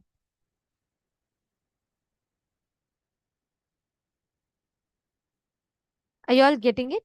So today, all of us are going to be manifesting this exact power of Akashic reading, where all your so-called past, present, and future, whatever we understand as past, present, and future, is stored in this vast canvas. It is called the cosmic archives. Anybody who wills, who has a conscious will to know, they can access these cosmic archives. And Kala Bhairava, Bhagavan Kala Bhairava is the Lord of Time who has the key to the cosmic archives. And today, with this initiation, Swamiji is opening up as the most compassionate way. Swamiji is opening up that space for us to access through the space of oneness with Swamiji, for us to access the past, present, and future. With this, you can get answers to what you were in your past life, what is going to happen to you tomorrow, what is going to happen to you in 20 years, what is going to happen to you in your next life.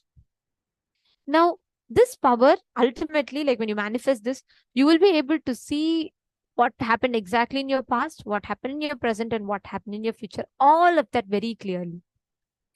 But to start with, we will only be manifesting the beginner level of this power, which means the verifiable past you will be manifesting. You will be scanning and you'll be identifying.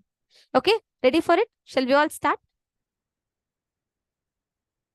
Now, to guide us all into this power and to take us all through what it is and make us understand more, we are having Manitya Shambhavananda joining with us. And let us all now enter into the power manifestation session.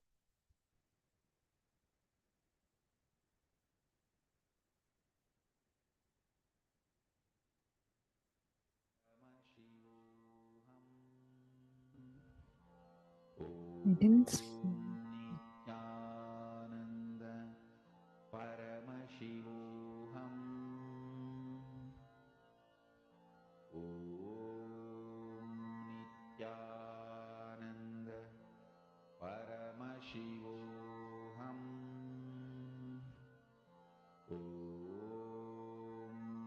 Nityananda Paramashivoham. Om Nityananda Paramashivoham. Om Nityananda Paramashivoham. Om Nityananda Paramashivoham.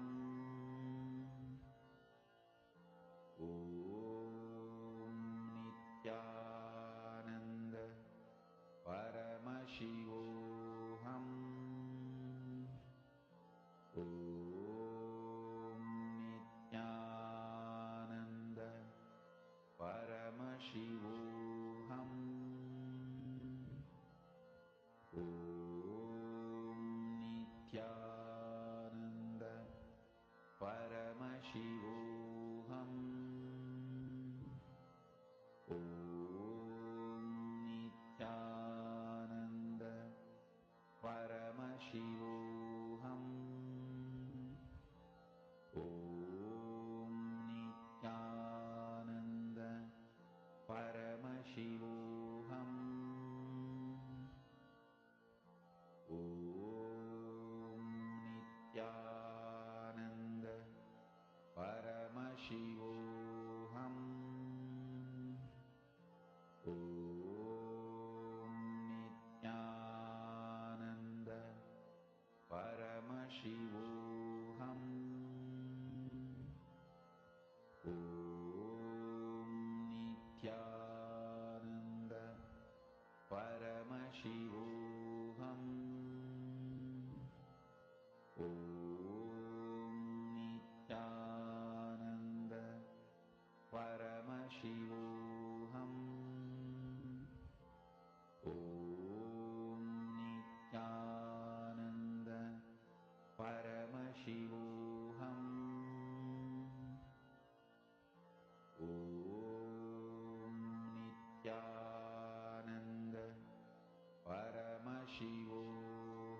Ma Sri Lakshmi, you had asked a question I saw, which you were saying that what exactly does it mean, the past, present, and future collapsing into reality?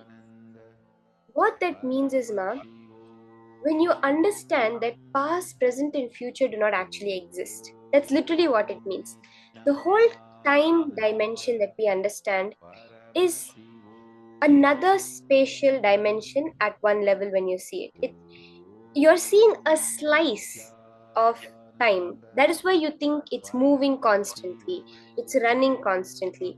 But when you see the time as a whole, when you're able to see it from the perspective of space, not from the perspective of length, breadth, and depth, that's when you're able to perceive the time as it is, not as some perception you have built about it. Like, what do I mean by perception? Like, when we are happy, time goes fast. When we're sad, time goes so slow. If we're really bored with something, you'll see literally that class will never end. You'll be like, how long is this class going to go on? You'll feel like the watch has stopped working because your perception is influencing the time. But when you see time as it is, you're no longer affected by it. There's actually a very beautiful story, a beautiful incident. There was a sadhu. He was the Mathadipati. He was the Pitadhishwar of a certain mat. He was a pontiff of a monastery. In his room, he used to have the walls covered in clocks. Every part of the wall will have clocks on it. Clocks, alarm clocks, watches, everywhere. Swamiji actually shares this. And the most funniest thing is, each clock will have a different time on it. He may have been in India somewhere, but all the clocks will have a different time on it. No two clocks will have the same time on it. Imagine a room full of clocks. His bedroom, the room which he stays in, works in, is full of clocks, each one a different time. He does not know which time is which clock. He is the head of a monastery. He has programs he attends to, people he attends to, various rituals he attends to. Swamiji asked him, how do you manage? Like, how do you do? He says, whenever I want to do something, I will choose which clock and I'll make it that time. See the power. He's saying that at that point, if I need to go for something, I will choose whichever clock's time I want it to be. But without missing any rituals, timings, without missing any, longer have an independent existence that can trouble you, that can affect you. Did that answer your question, Ma? Sri Lakshmi Kottupalli?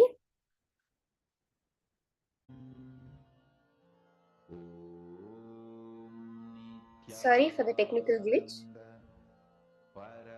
So, what I was saying, Ma Sri Lakshmi, that you can manifest this power. Now, with the initiation of Swamiji, even in the Gurukul, when we started the manifestation, it was just initiation. We had no idea of what the power was about. But then one initiation from Swamiji, connect to Kala Bhairava, manifest Kala Bhairava within you. See very clearly the signs of Akashic reading. You're no longer there. It is only Swamiji. See, even the other power manifestations, at some level, the mind can tell, yes, I am the one manifesting, etc. But in the power of Akashic reading, you will be looking at the Atma Murti, the form of Swamiji, and seeing it in golden letters. It's like other powers, you can say that you've prepared a speech and you're coming and talking it. But the power of Akashic reading is having the text of the speech in front of you and you're just reading it out. You've never read it before. You have no idea what it's about. You just have the text and you're reading it out. That is what this power of Akashic reading is. So it's fully Kala Bhairava's manifestation, which will make you manifest the power now. Let's start with the Shastra Pramana, the scriptural reference for this power of Akashic readings.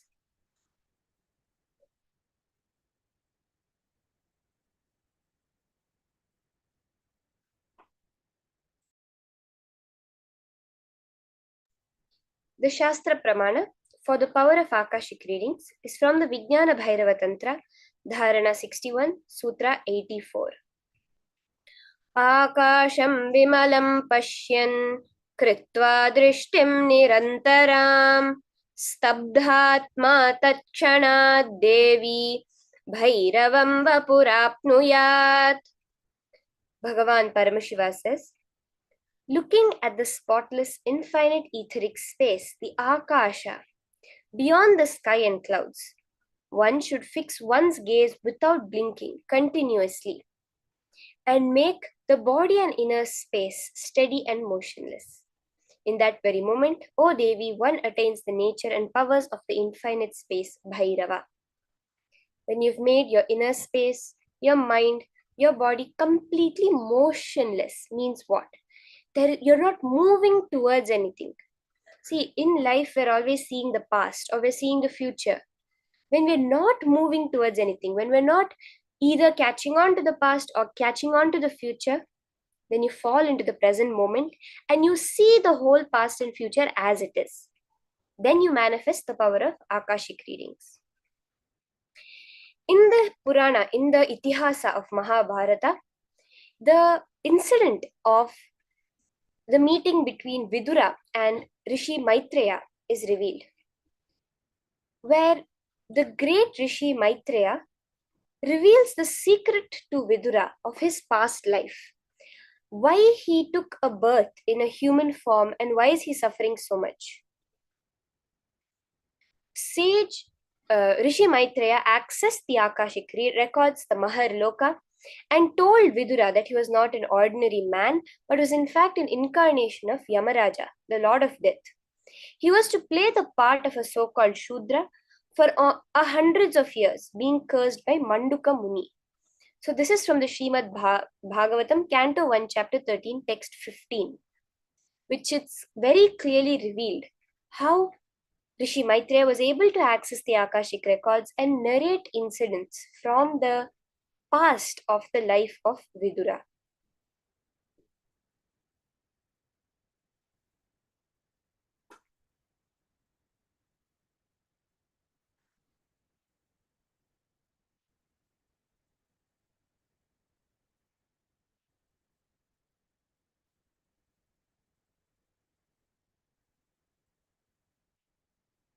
And in Swamiji's own life, he has manifested in multiple ways this power of Akashic readings. One very prominent incident which Swamiji narrates is from his life when he was with Narayana Swami Tata, one of the gurus of his gurus. who was well known in Tiruvannamalai to see remote distances at ease. One day, a senior police officer came to Narayana Swami Tata seeking help to find a thief for whom they were searching for the last week. So Narayana Swami Tata turned towards the Supreme Pontiff of Hinduism to Swamiji and asked him to see the whereabouts. Very clearly, Swamiji saw, and not only saw the happening that was happening somewhere else, and also projected it within the mirror to the police officer, and the police officer himself was able to see the happening and caught the thief in that same location. Another incident that a devotee has shared about her Akashic readings from Swamiji is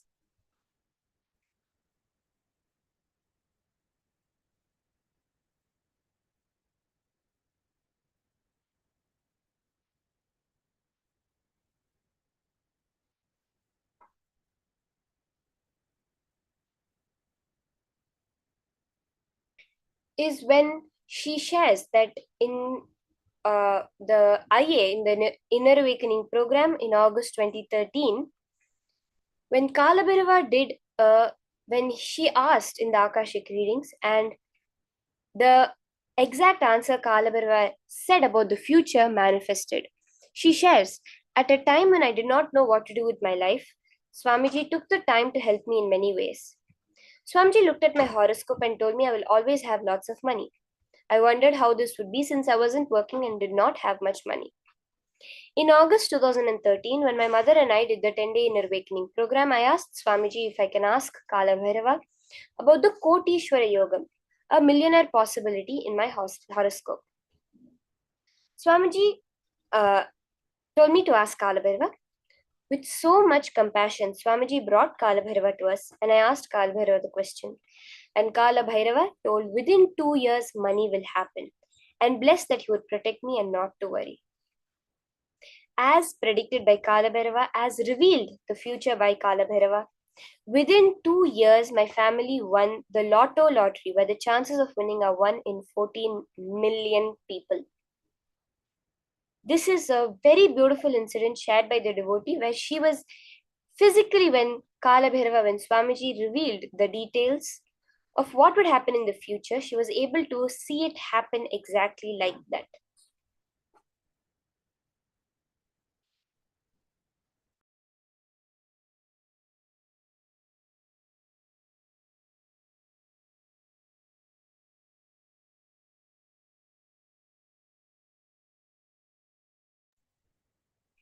Now, we're all also going to be manifesting this power very beautifully. When Swamiji had initiated us, immediately we saw so many balasans, so many of us manifesting the power. Just a date will be given, and we'll be able to, a person's name will be given, and we can find out their date of birth, can find out some incidents from their past, and many other things like this. So now, when we are doing the power manifestation, it's very important for us to remember that while we're doing the power manifestation, when we're practicing, when we're working towards the manifestation, we'll do the verifiable future. Some questions from a verifiable future. We'll not be starting with scan a verifiable past. We'll not be starting with scanning our future, what may happen, may not happen, or even the past of like our past lives or something like that. We'll start with incidents that we can verify so that we can see how the manifestation exactly is happening for us. Okay? Even actually, this is not some kind of, you can understand very clearly how the power manifestation happens. All information of the cosmos is always stored. See, the laws of the cosmos, laws of quantum physics say no information can be destroyed.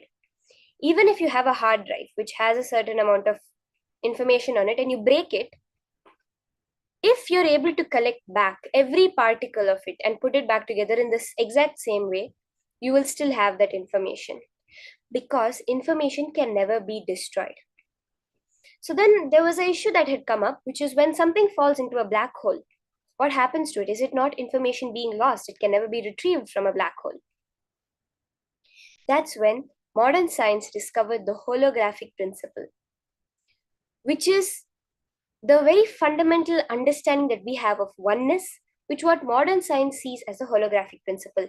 Every point in the universe carries the information of the whole. Every point, even the small bit of air in front of you, has the information of everything from the Big Bang, from before the Big Bang, whatever has happened up till now, and whatever will happen in the future until the end. That is what is the Maharloka, that cosmic archives. It's not a book somewhere, it's not a hard drive somewhere. It is the very fabric of cosmos, the time layer of cosmos that we are going to be scanning now. Okay? So let's enter into the power manifestation session.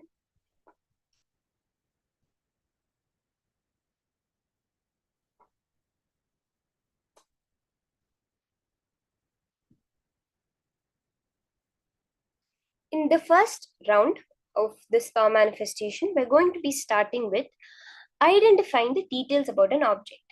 What does that mean? Any particular object, you will be seeing the object, and just without knowing anything about it, not knowing where it's from, what it is, whose is it even, just by a picture or by sight of that object, you'll be able to reveal its details, reveal where it is, what it is, from when it's been there, when it was made, any details, who are the owners, why it's special to the person who has it. All of this you'll be able to scan just through the power of your third eye, through this power of Akashic readings. So when you start, ensure you have a Atma Murti with you. Keep a Atma Murti, a picture, a image, a Murti of Swamiji, the form of Swamiji with you. If you have the Atma Murti, that is best. Otherwise, you can keep any other smaller photo of Swamiji with you for this power manifestation. If you have the Jnananjana Aushadha, you can put it on the Swamiji Atma Murti and on your own third eye and two eyes for this power manifestation.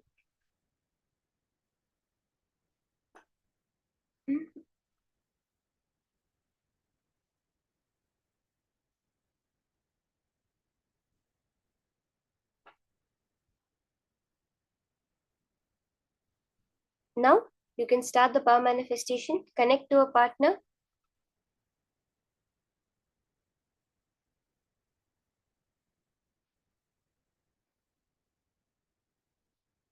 and request them to give you a certain object. You can get a picture of that object, that will be very helpful. And just by seeing the picture, tell your partner not to reveal any details or any whereabouts, where that object is now. Just a simple picture of that object. Then remember Swamiji in your third eye, chant the Mahavakya, and just open your eyes through all your three eyes, your two eyes and your third eye. Look at the form, the image, the picture of Swamiji, the Atma Murti of Swamiji, and see the golden letters that will appear. Whatever appears to you as golden letters, pen it down and share with your partner.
as you're doing the manifestation, look at the pure golden letters, the golden images that are appearing on Swamiji's form.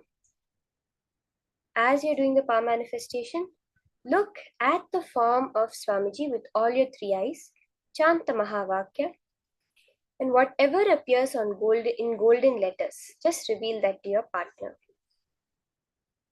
If you see the Akashic readings, whenever the initiated disciples do, it will literally, their eyes will be moving like they're reading. Because when you do the power manifestation, when you do the Akashic reading, very clearly the words will appear on the screen. All you're doing is collapsing the time dimension by not involving yourself into it anymore, not involving your length, breadth, and depth. Whatever thoughts you may be having, whatever ideas you may be having, visualizations you may be having, or any even cognitions or decisions you may be having.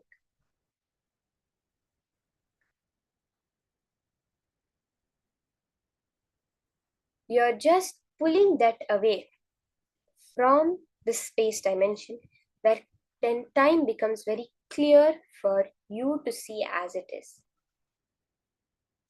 So when you chant the Mahavakya, raise your frequency. That is when you're able to just unclutch. And in that space of pure thoughtlessness, in the blank space, the blank canvas of your mind, Paramashiva, Swamiji is able to project those golden letters. Kala Bhairava is able to reveal those golden letters as your path that you're scanning to you.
Verify it with your partner. Once you see whatever appears, as you've seen it, tell your partner. See, even if you're not sure exactly, when you're scanning it, it'll come as pure golden letters. It'll come as golden lines on a black empty space or on Swamiji's figure.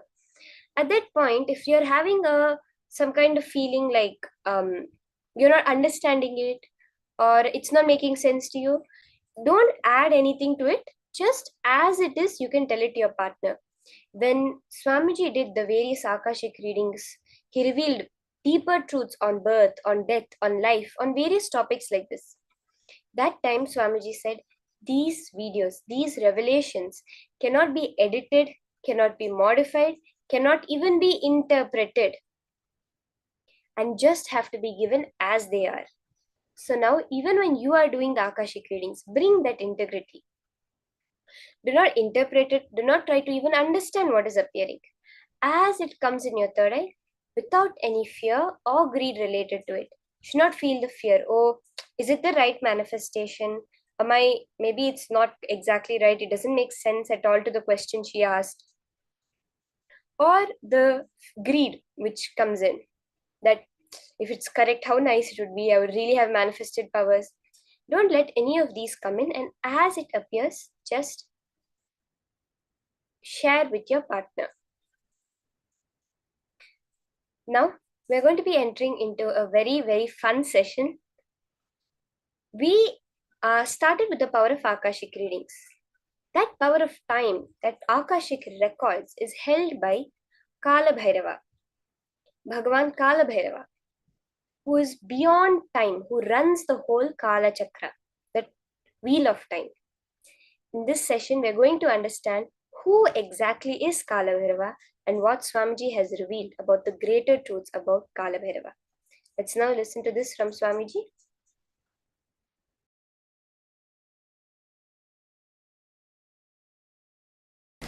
Science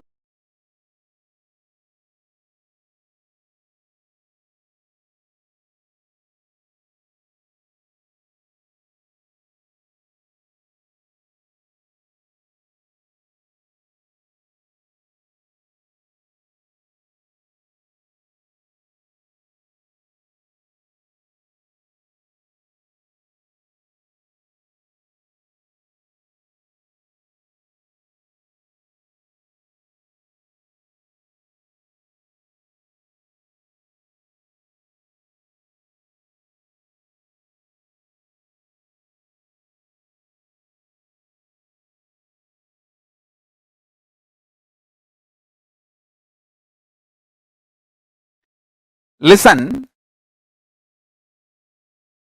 the principle of time, Kala Bhairava,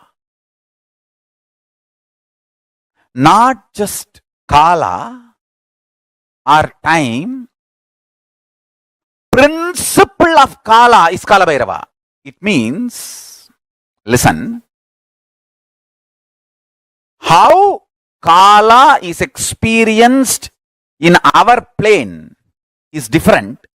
How Kala is experienced in higher zones like a Devaloka, Bur, Bhuva, Bu is ours,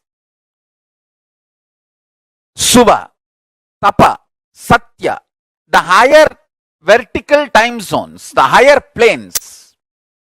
How Kala is experienced, that all that put together is principle of Kala. Principle of Kala is Kala Bhairava. Kala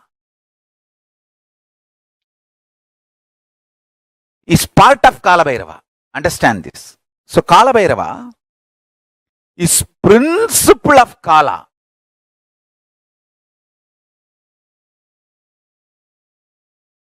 Form of Kala Bhairava. Mahadeva assumed the form of Kala Bhairava and removed the false identity of Brahma and gave Shivoham experience to Brahma. Each of Mahadeva's action is considered as one incarnation. When he came out and destroyed Daksha and his Yajna, that action is Virabhadra. When he came out and destroyed the arrogance of Brahma and gave him Shivoham experience, that action is Kala Bhairava. See, at one point, constantly creating,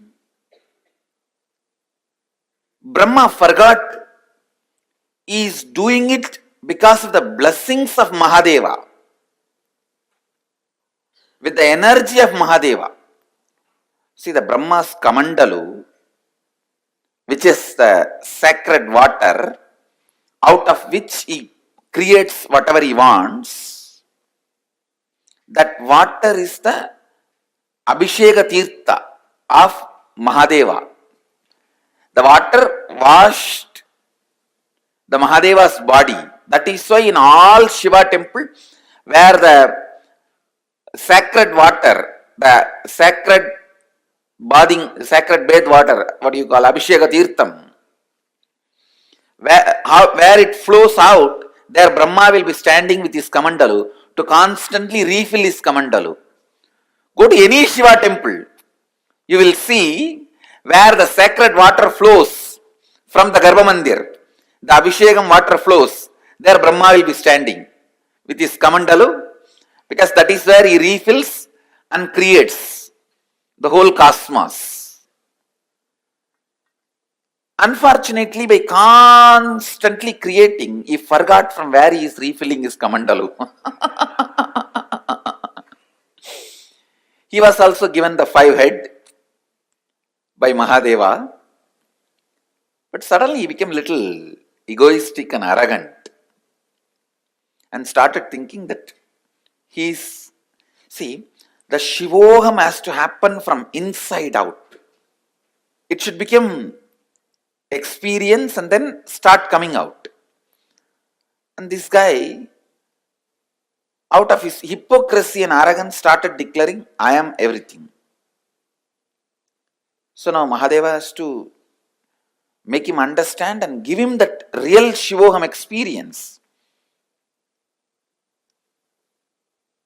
So he just wakes up from his samadhi. Kalabhairava comes out. The Lord of Time comes out and just cuts that fifth head, which has become a little arrogant. The moment the fifth head is gone, Brahma realizes he is also bound by time. And he realizes that it is hypocrisy that made him feel he is the superior. The moment he surrenders, Mahadeva again gives him the Shivoham experience and gives him the place back in his temple and says, you can start refilling your kamandalu from now on and continue the creation. And he gives a permanent place in all temples of Mahadeva, where the Abhishekam water, the holy water, the sacred water goes. In that place, it's called Gomukam.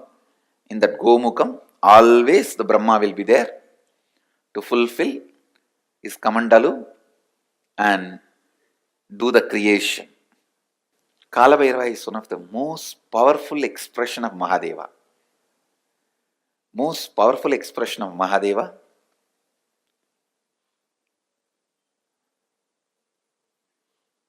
He is the energy on which all the memories are stored. All the memories are stored. Space is the energy where all visualizations are stored. Time is the energy all memories are stored. Cosmic record keeper. All the word documents are kept with Kalbhairava. All the visual documents are kept in the space. The space, embodiment of space is Nataraja. So Nataraja keeps all the visual documents and Kalbhairava keeps all the word documents. So anything happened, happening, yet to happen, you can just ask Kalbhairava, he will pull it out and give the whole record. And moreover, most powerful expression, easily accessible. The moment you call, he will be there. That's the beauty of Kalbhairava.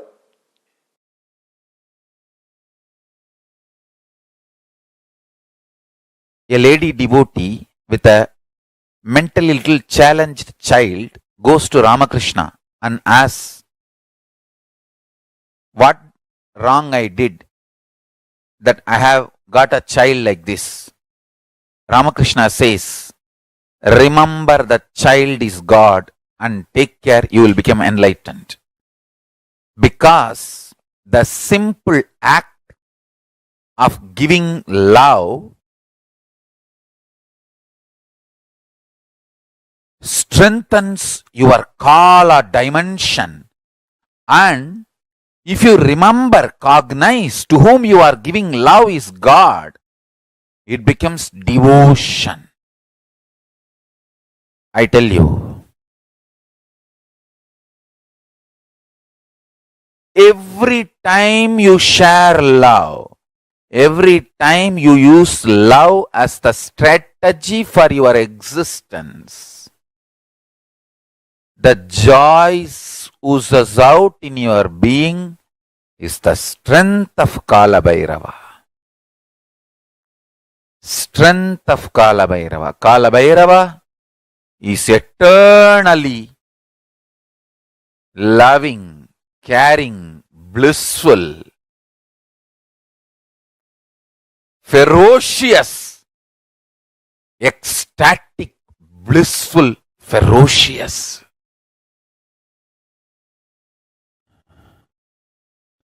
Meditate on him. Be eternally loving like him. You will be just. Understand all justness manifests from extreme love. That is why Kala Bhairava is Lord of Yama. Kala Bhairava is the Lord of integrity. Kala Bhairava is Lord of justice. All justice is delivered cosmically only from the pure space of love. Maintain the intense space of love. Paramashiva will raise you to the space of being a justice, delivering justice to the world. Compassionate, eternally loving are always kept in the space of delivering justice, giving justice. Understand? Extreme compassion, extreme joy, extreme ecstasy.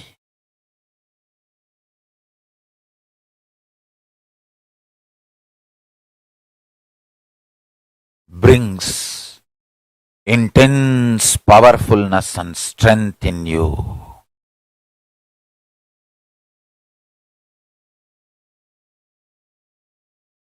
Just go on be sharing smile and love to anything you see.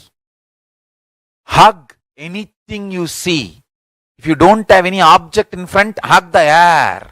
You will build strong body and heavy muscles like Kala Bhairava. Listen.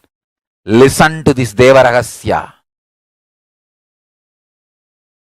Look everything you see with love. Hug everything you see, including the air. You will build healthy, powerful, heavy body and grounded being. Superconscious flowering. Sannyasa is seeing everything you see through love, hugging everything you see. One with everything you see. People, objects, animate or inanimate. In the cosmos, there is no inanimate. In Kala, there is no inanimate. It is a space where the big bangs and black holes, planets, suns and stars and moons evolve. Billions of years exist and dissolve spontaneously, simultaneously, without gap. Billions of years without gap. Meditate on it. Meditate on it. Meditate on it. It is Deva Rahasya. The moment you understand this, your third eye will open up.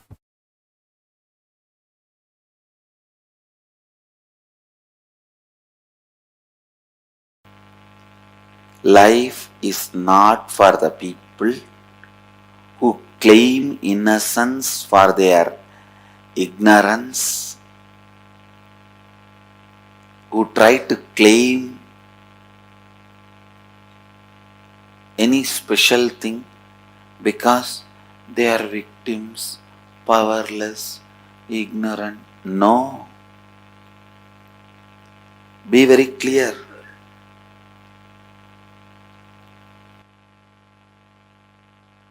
Life is run by Kala Bhairava. Kala. If you stand up with powerfulness, he will mirror that. If you stand with powerlessness, he will mirror that. If you stand up with responsibility, he will mirror that. If you stand up with irresponsibility, he will mirror that. If you are powerless, the only thing he will tell you is complete with it and get out of it.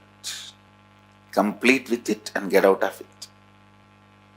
Complete with it and get out of it. Feeling you are a victim is nothing but taking revenge on your own life. It is suicide. You killing yourself, you destroying you. Feeling victim-like is you killing yourself, destroying you. Understand? So many times I have seen people again and again and again think, if you feel you are powerless, innocent, incapable, you should be forgiven. Listen. Completing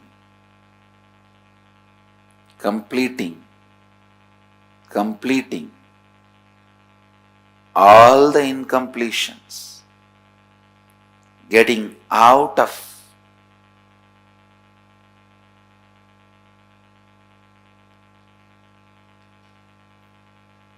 the victimhood is living Advaita. Understand? Advaitic activism means again and again and again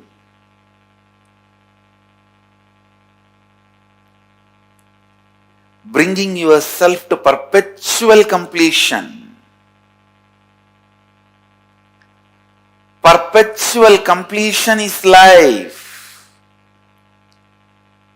Life runs by perpetual completion. Life runs by perpetual completion. Understand? Perpetual completion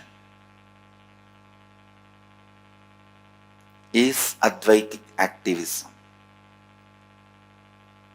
Constantly complete yourself. Completion is nothing but the decision to drop your past incompletions and never let them have influence over you again. That's all.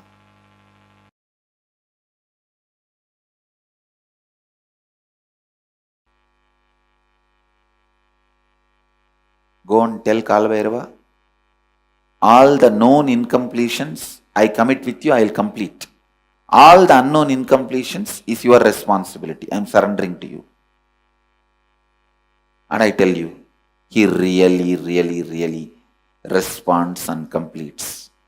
Whenever you ask him to bring completion to you, he is embodiment of compassion.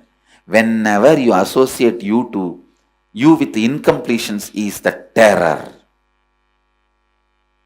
Which side you are standing only decides whether he is terror or compassionate being. He is the most compassionate if you are standing on the side of the completion. He is the ultimate terror if you are standing on the side of the incompletion. He can show the extra teeth and the smile both. He can show the terror teeth and the smile both. He is the only God capable of that. To terror teeth and the wide smile. If you associate yourself with completion, he has such a sweet smile for you. If you associate yourself with the incompletion, he has such a terror teeth for you. The terror teeth will grind even universes and swallow. The smile can create even universes for you.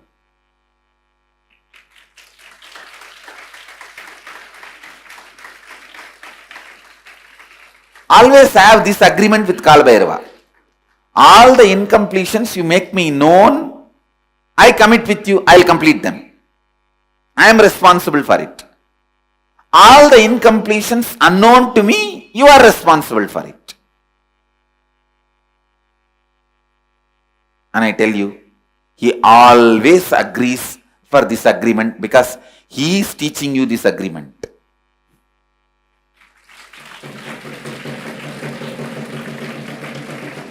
He always agrees for this agreement.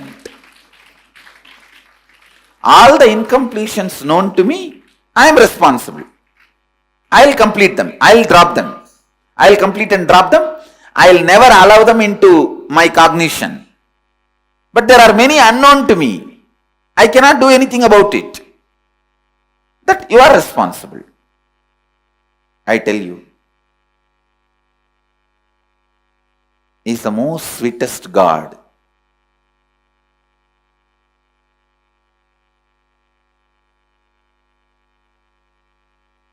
He is the most sweetest God.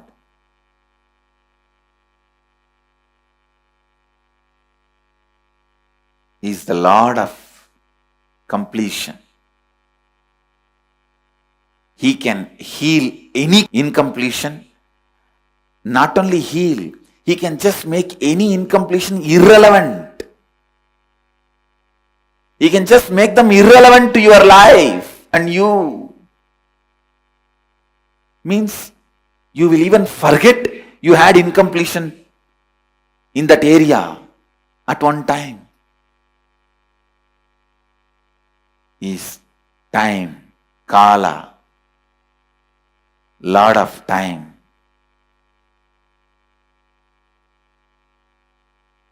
So go and tell him, all the incompletions I have about my vision, my seeing, which is known to me, I am responsible. I'll dig them out and complete and drop. Whatever is not known to me, you are responsible. Complete them. Or make them known to me so that I can complete. Either I should be Lord of life or you should be Lord of life. No third person in between you and me. That's all. Either I should be or you should be. No unknown zone, no blind spot between you and me. Not having blind spot between you and Guru is surrender. Not having blind spots between you and Kalbhairava is authenticity. No blind spots.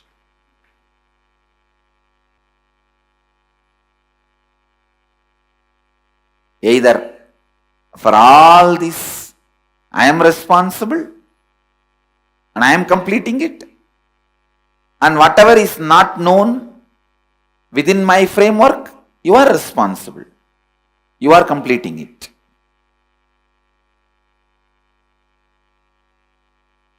But ultimately, we are neither going to have known incompletion nor going to allow unknown incompletion. That's all. Neither known incompletion nor unknown incompletion. Both will not be allowed.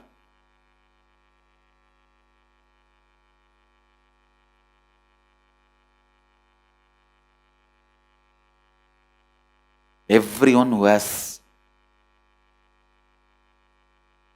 spectacles or contact lens, today tell Kalbhairava, Go and sit and talk to him. You don't even need to talk for him. You just go and talk to him. You will see. He will answer. You will simply listen the answer in his own voice. You don't need to say, how you do in the temples. Oh God, please save me. And then you talk for the God also. Oh my son, don't worry. I am here. I will protect you. For our Kalbhairava, you don't need to talk back. You just say, oh Mahadeva, please protect me. He will say, hey, what you are trying to act here?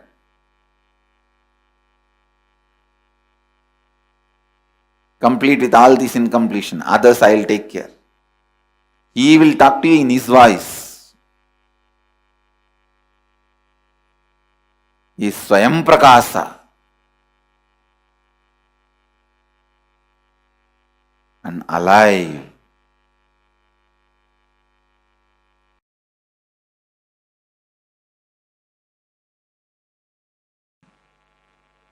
I tell you, life is only for the people who start thinking, living Advaita, who start thinking, living in the space of completion.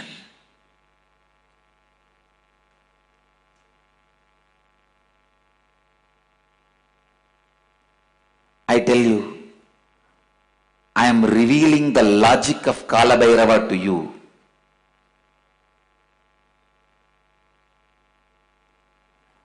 The logic of Kalabhairava is the logic with which life is operated.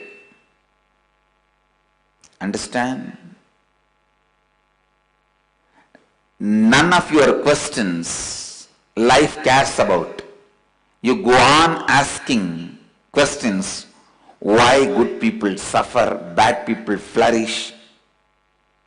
All those questions are from your arrogance. Life never cares about your questions. Life will not care about your questions. Life will not care about your stupid rationality. Life will not care about your illogical logic. Kala, he goes on happening. He goes on happening with this one logic. Understand? Just with this one logic.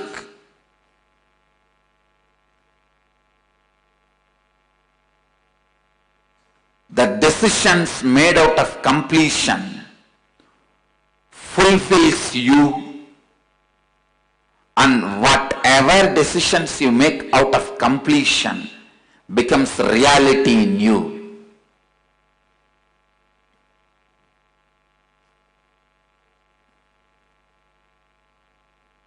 It is your decision, your courage to be in the space of completion.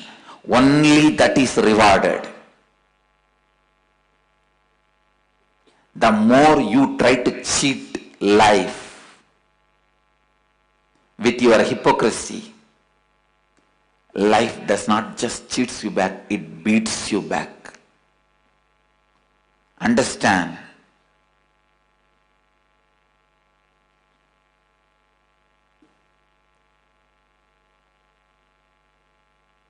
The soft, goody-goody, hypocritical, civilized fellows go on question the terror form of Kali and Kala.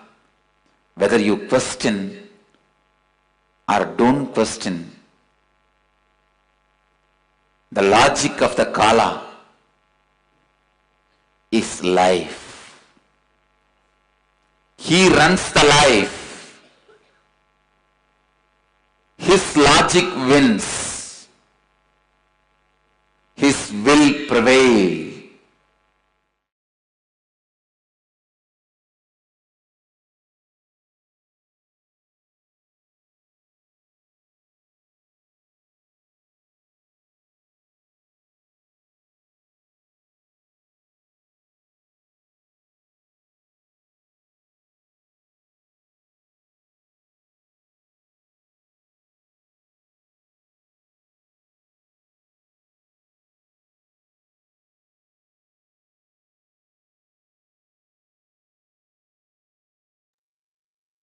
Kala Bhairava is the Lord of integrity, time.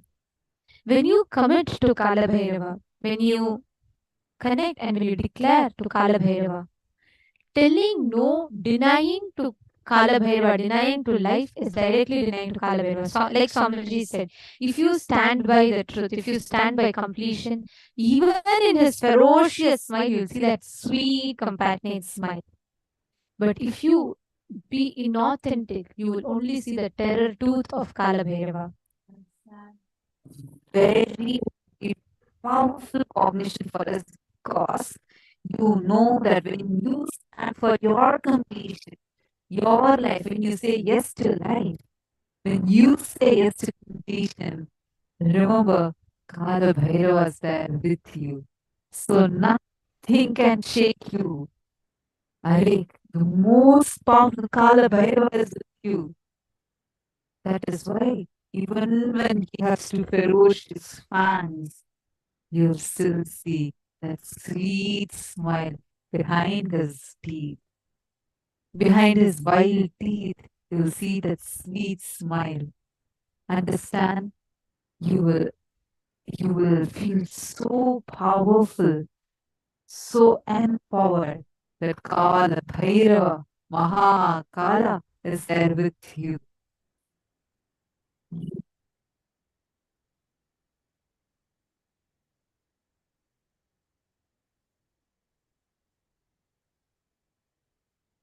Request all of you and share with us what did you have as your powerful cognition? What did you get as the most powerful click? Come on. What did you understand? What did you feel like? Oh my God, Swamiji, this is so powerful. What is your click like that?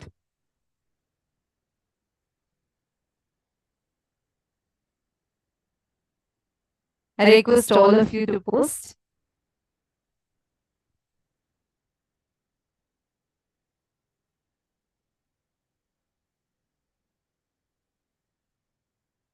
Come on, each of you can post. Maheri Shaka's posted. He is eternal love, compassion, ahimsa, non-violence, and power. Beautiful. Can I request every one of you to post? What did you understand as Bhagavan Mahakala Bhairava?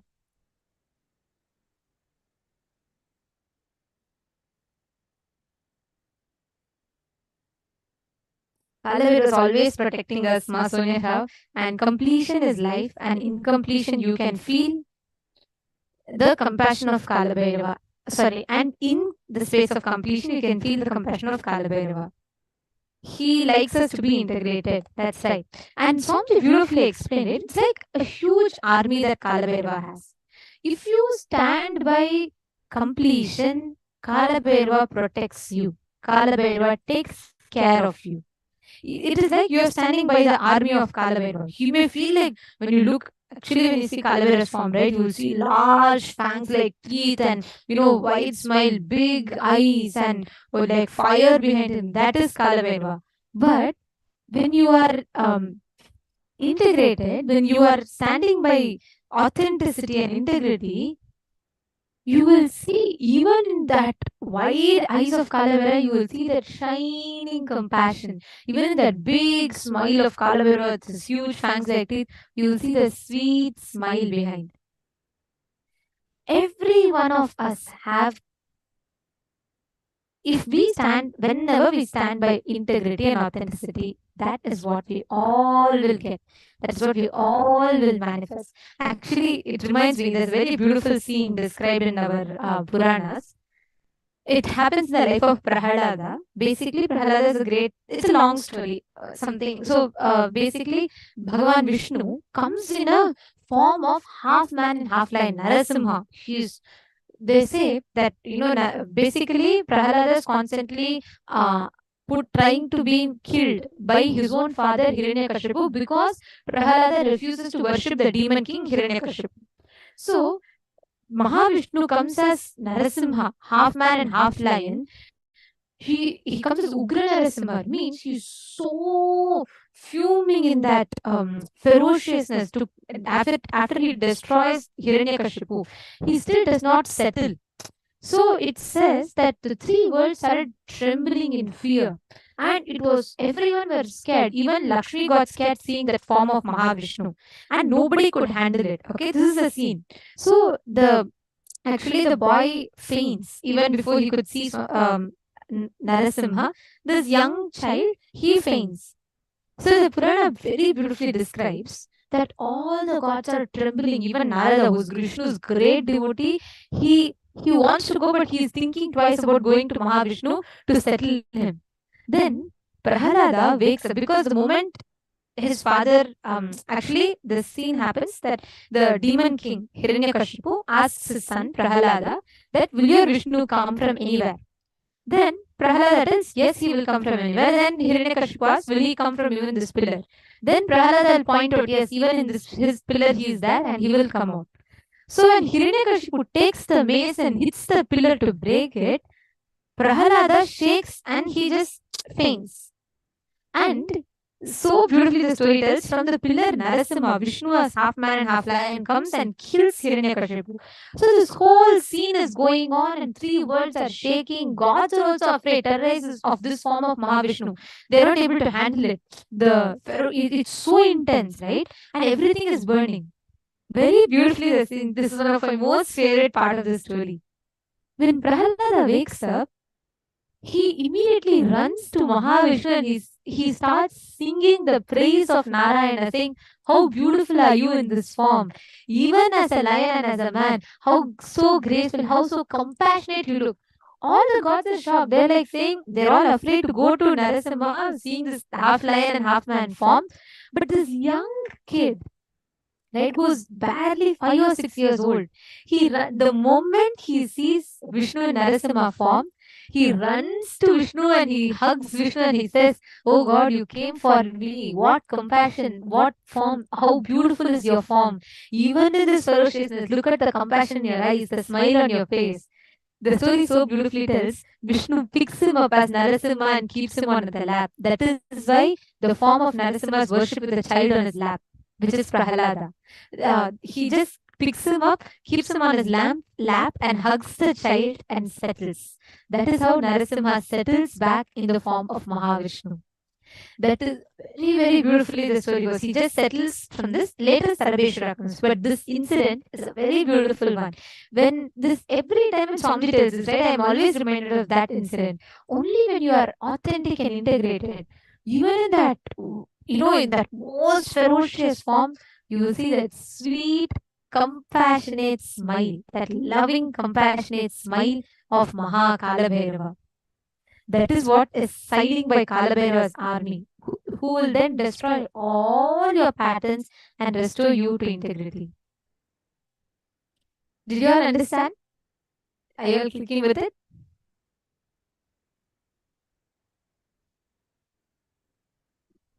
Wonderful. Yes, authenticity and completion. And every decision you make from completion, understand, if you are completing, if you stand by integrity and completion, by the principles of integrity and completion, you are aligning yourself to that highest possibility in life. And this is the principle directly that Mahakala Bhairava represents. Now, let us all enter into a very beautiful, very powerful one internalization exercise that we're going to be doing. Swamiji said, right, every time you feel completion is impractical, completion is not working, you are standing against Kalabhairava's army. Now, let us all take a few minutes, look back into your life. See every place, every situation where you have denied the possibility of completion.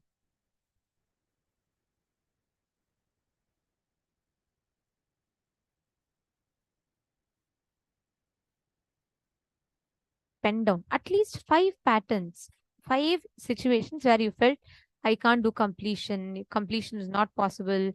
Completion and all is not going to work for me. I cannot do completion. Pen down.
Now you can relax in the beautiful space of completion. Now, the declaration for us to function from a completely new thought current, a new way of looking at life. Opening up ourselves to let Kala Bhairava flow through us, making the power manifestation happen now. Each and every power, it is not a trick, it is not just as a power, as some miraculous thing that you're trying to do. You're making it as your life's experience. Swamiji says that power manifestation is the side effect, the byproduct of experiencing yourself as Paramashiva. It is not the goal to which we are working for. When we understand this, it becomes such a natural flow and a fun. It becomes such a game, such a happiness for us to do. Okay, let's enter into the power manifestation session. I know many people in the Sangha, probably the most favorite god of the entire Nithyananda Sangha, of the whole Kailasa, is Kala Bhairava. So connect to Kala Bhairava, allow that his loud smile, his loud laugh, his wide smile, just that space. For those of you who have been to the Kala Bhairava at Adi Kailasa in Bidadi, you know that space, that how he responds when you talk to him. Now, the same way you're going to be connecting to him and getting whatever you are seeing through your third eye. Getting the Akashic records revealed, the Akashic readings revealed.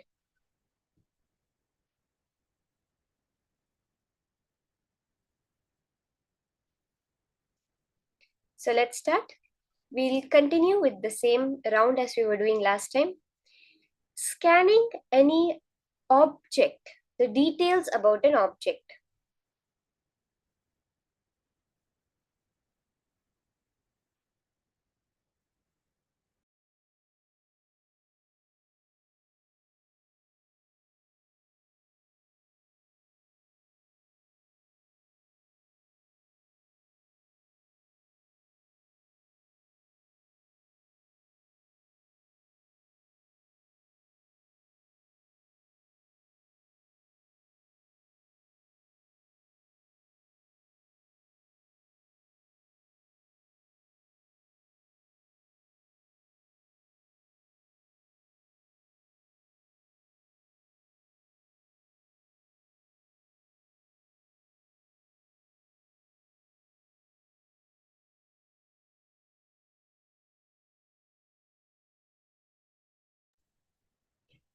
Remember that you're collapsing the space, you're collapsing the time.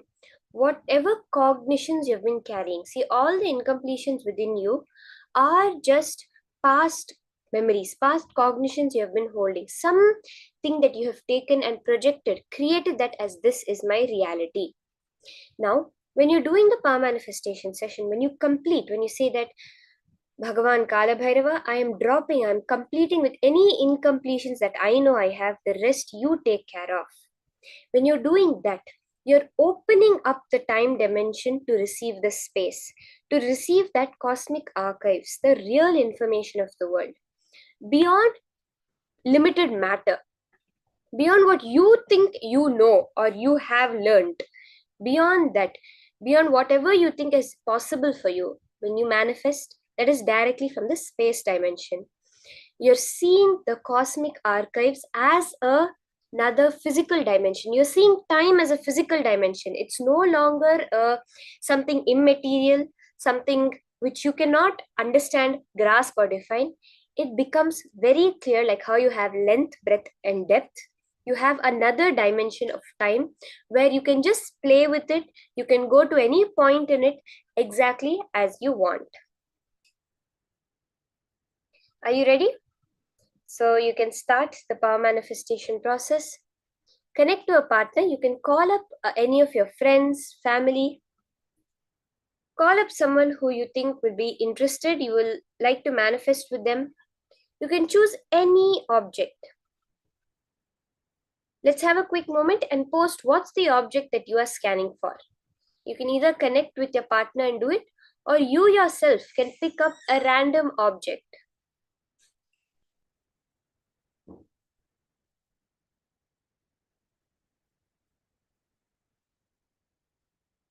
Once you have done that, something you've heard of, something you've seen before, you're going to scan it, and then later you're going to Google up what the details of that object is. Something you may know, like for example, some particular place that you've heard of, something in that place which you have heard of, like let's say you've gone to a museum and you saw a particular object which caught your attention. You can choose that object and then later Google up the details about that object, the time period of it, where it's from, how long it's been there, what it's made of, all these various things.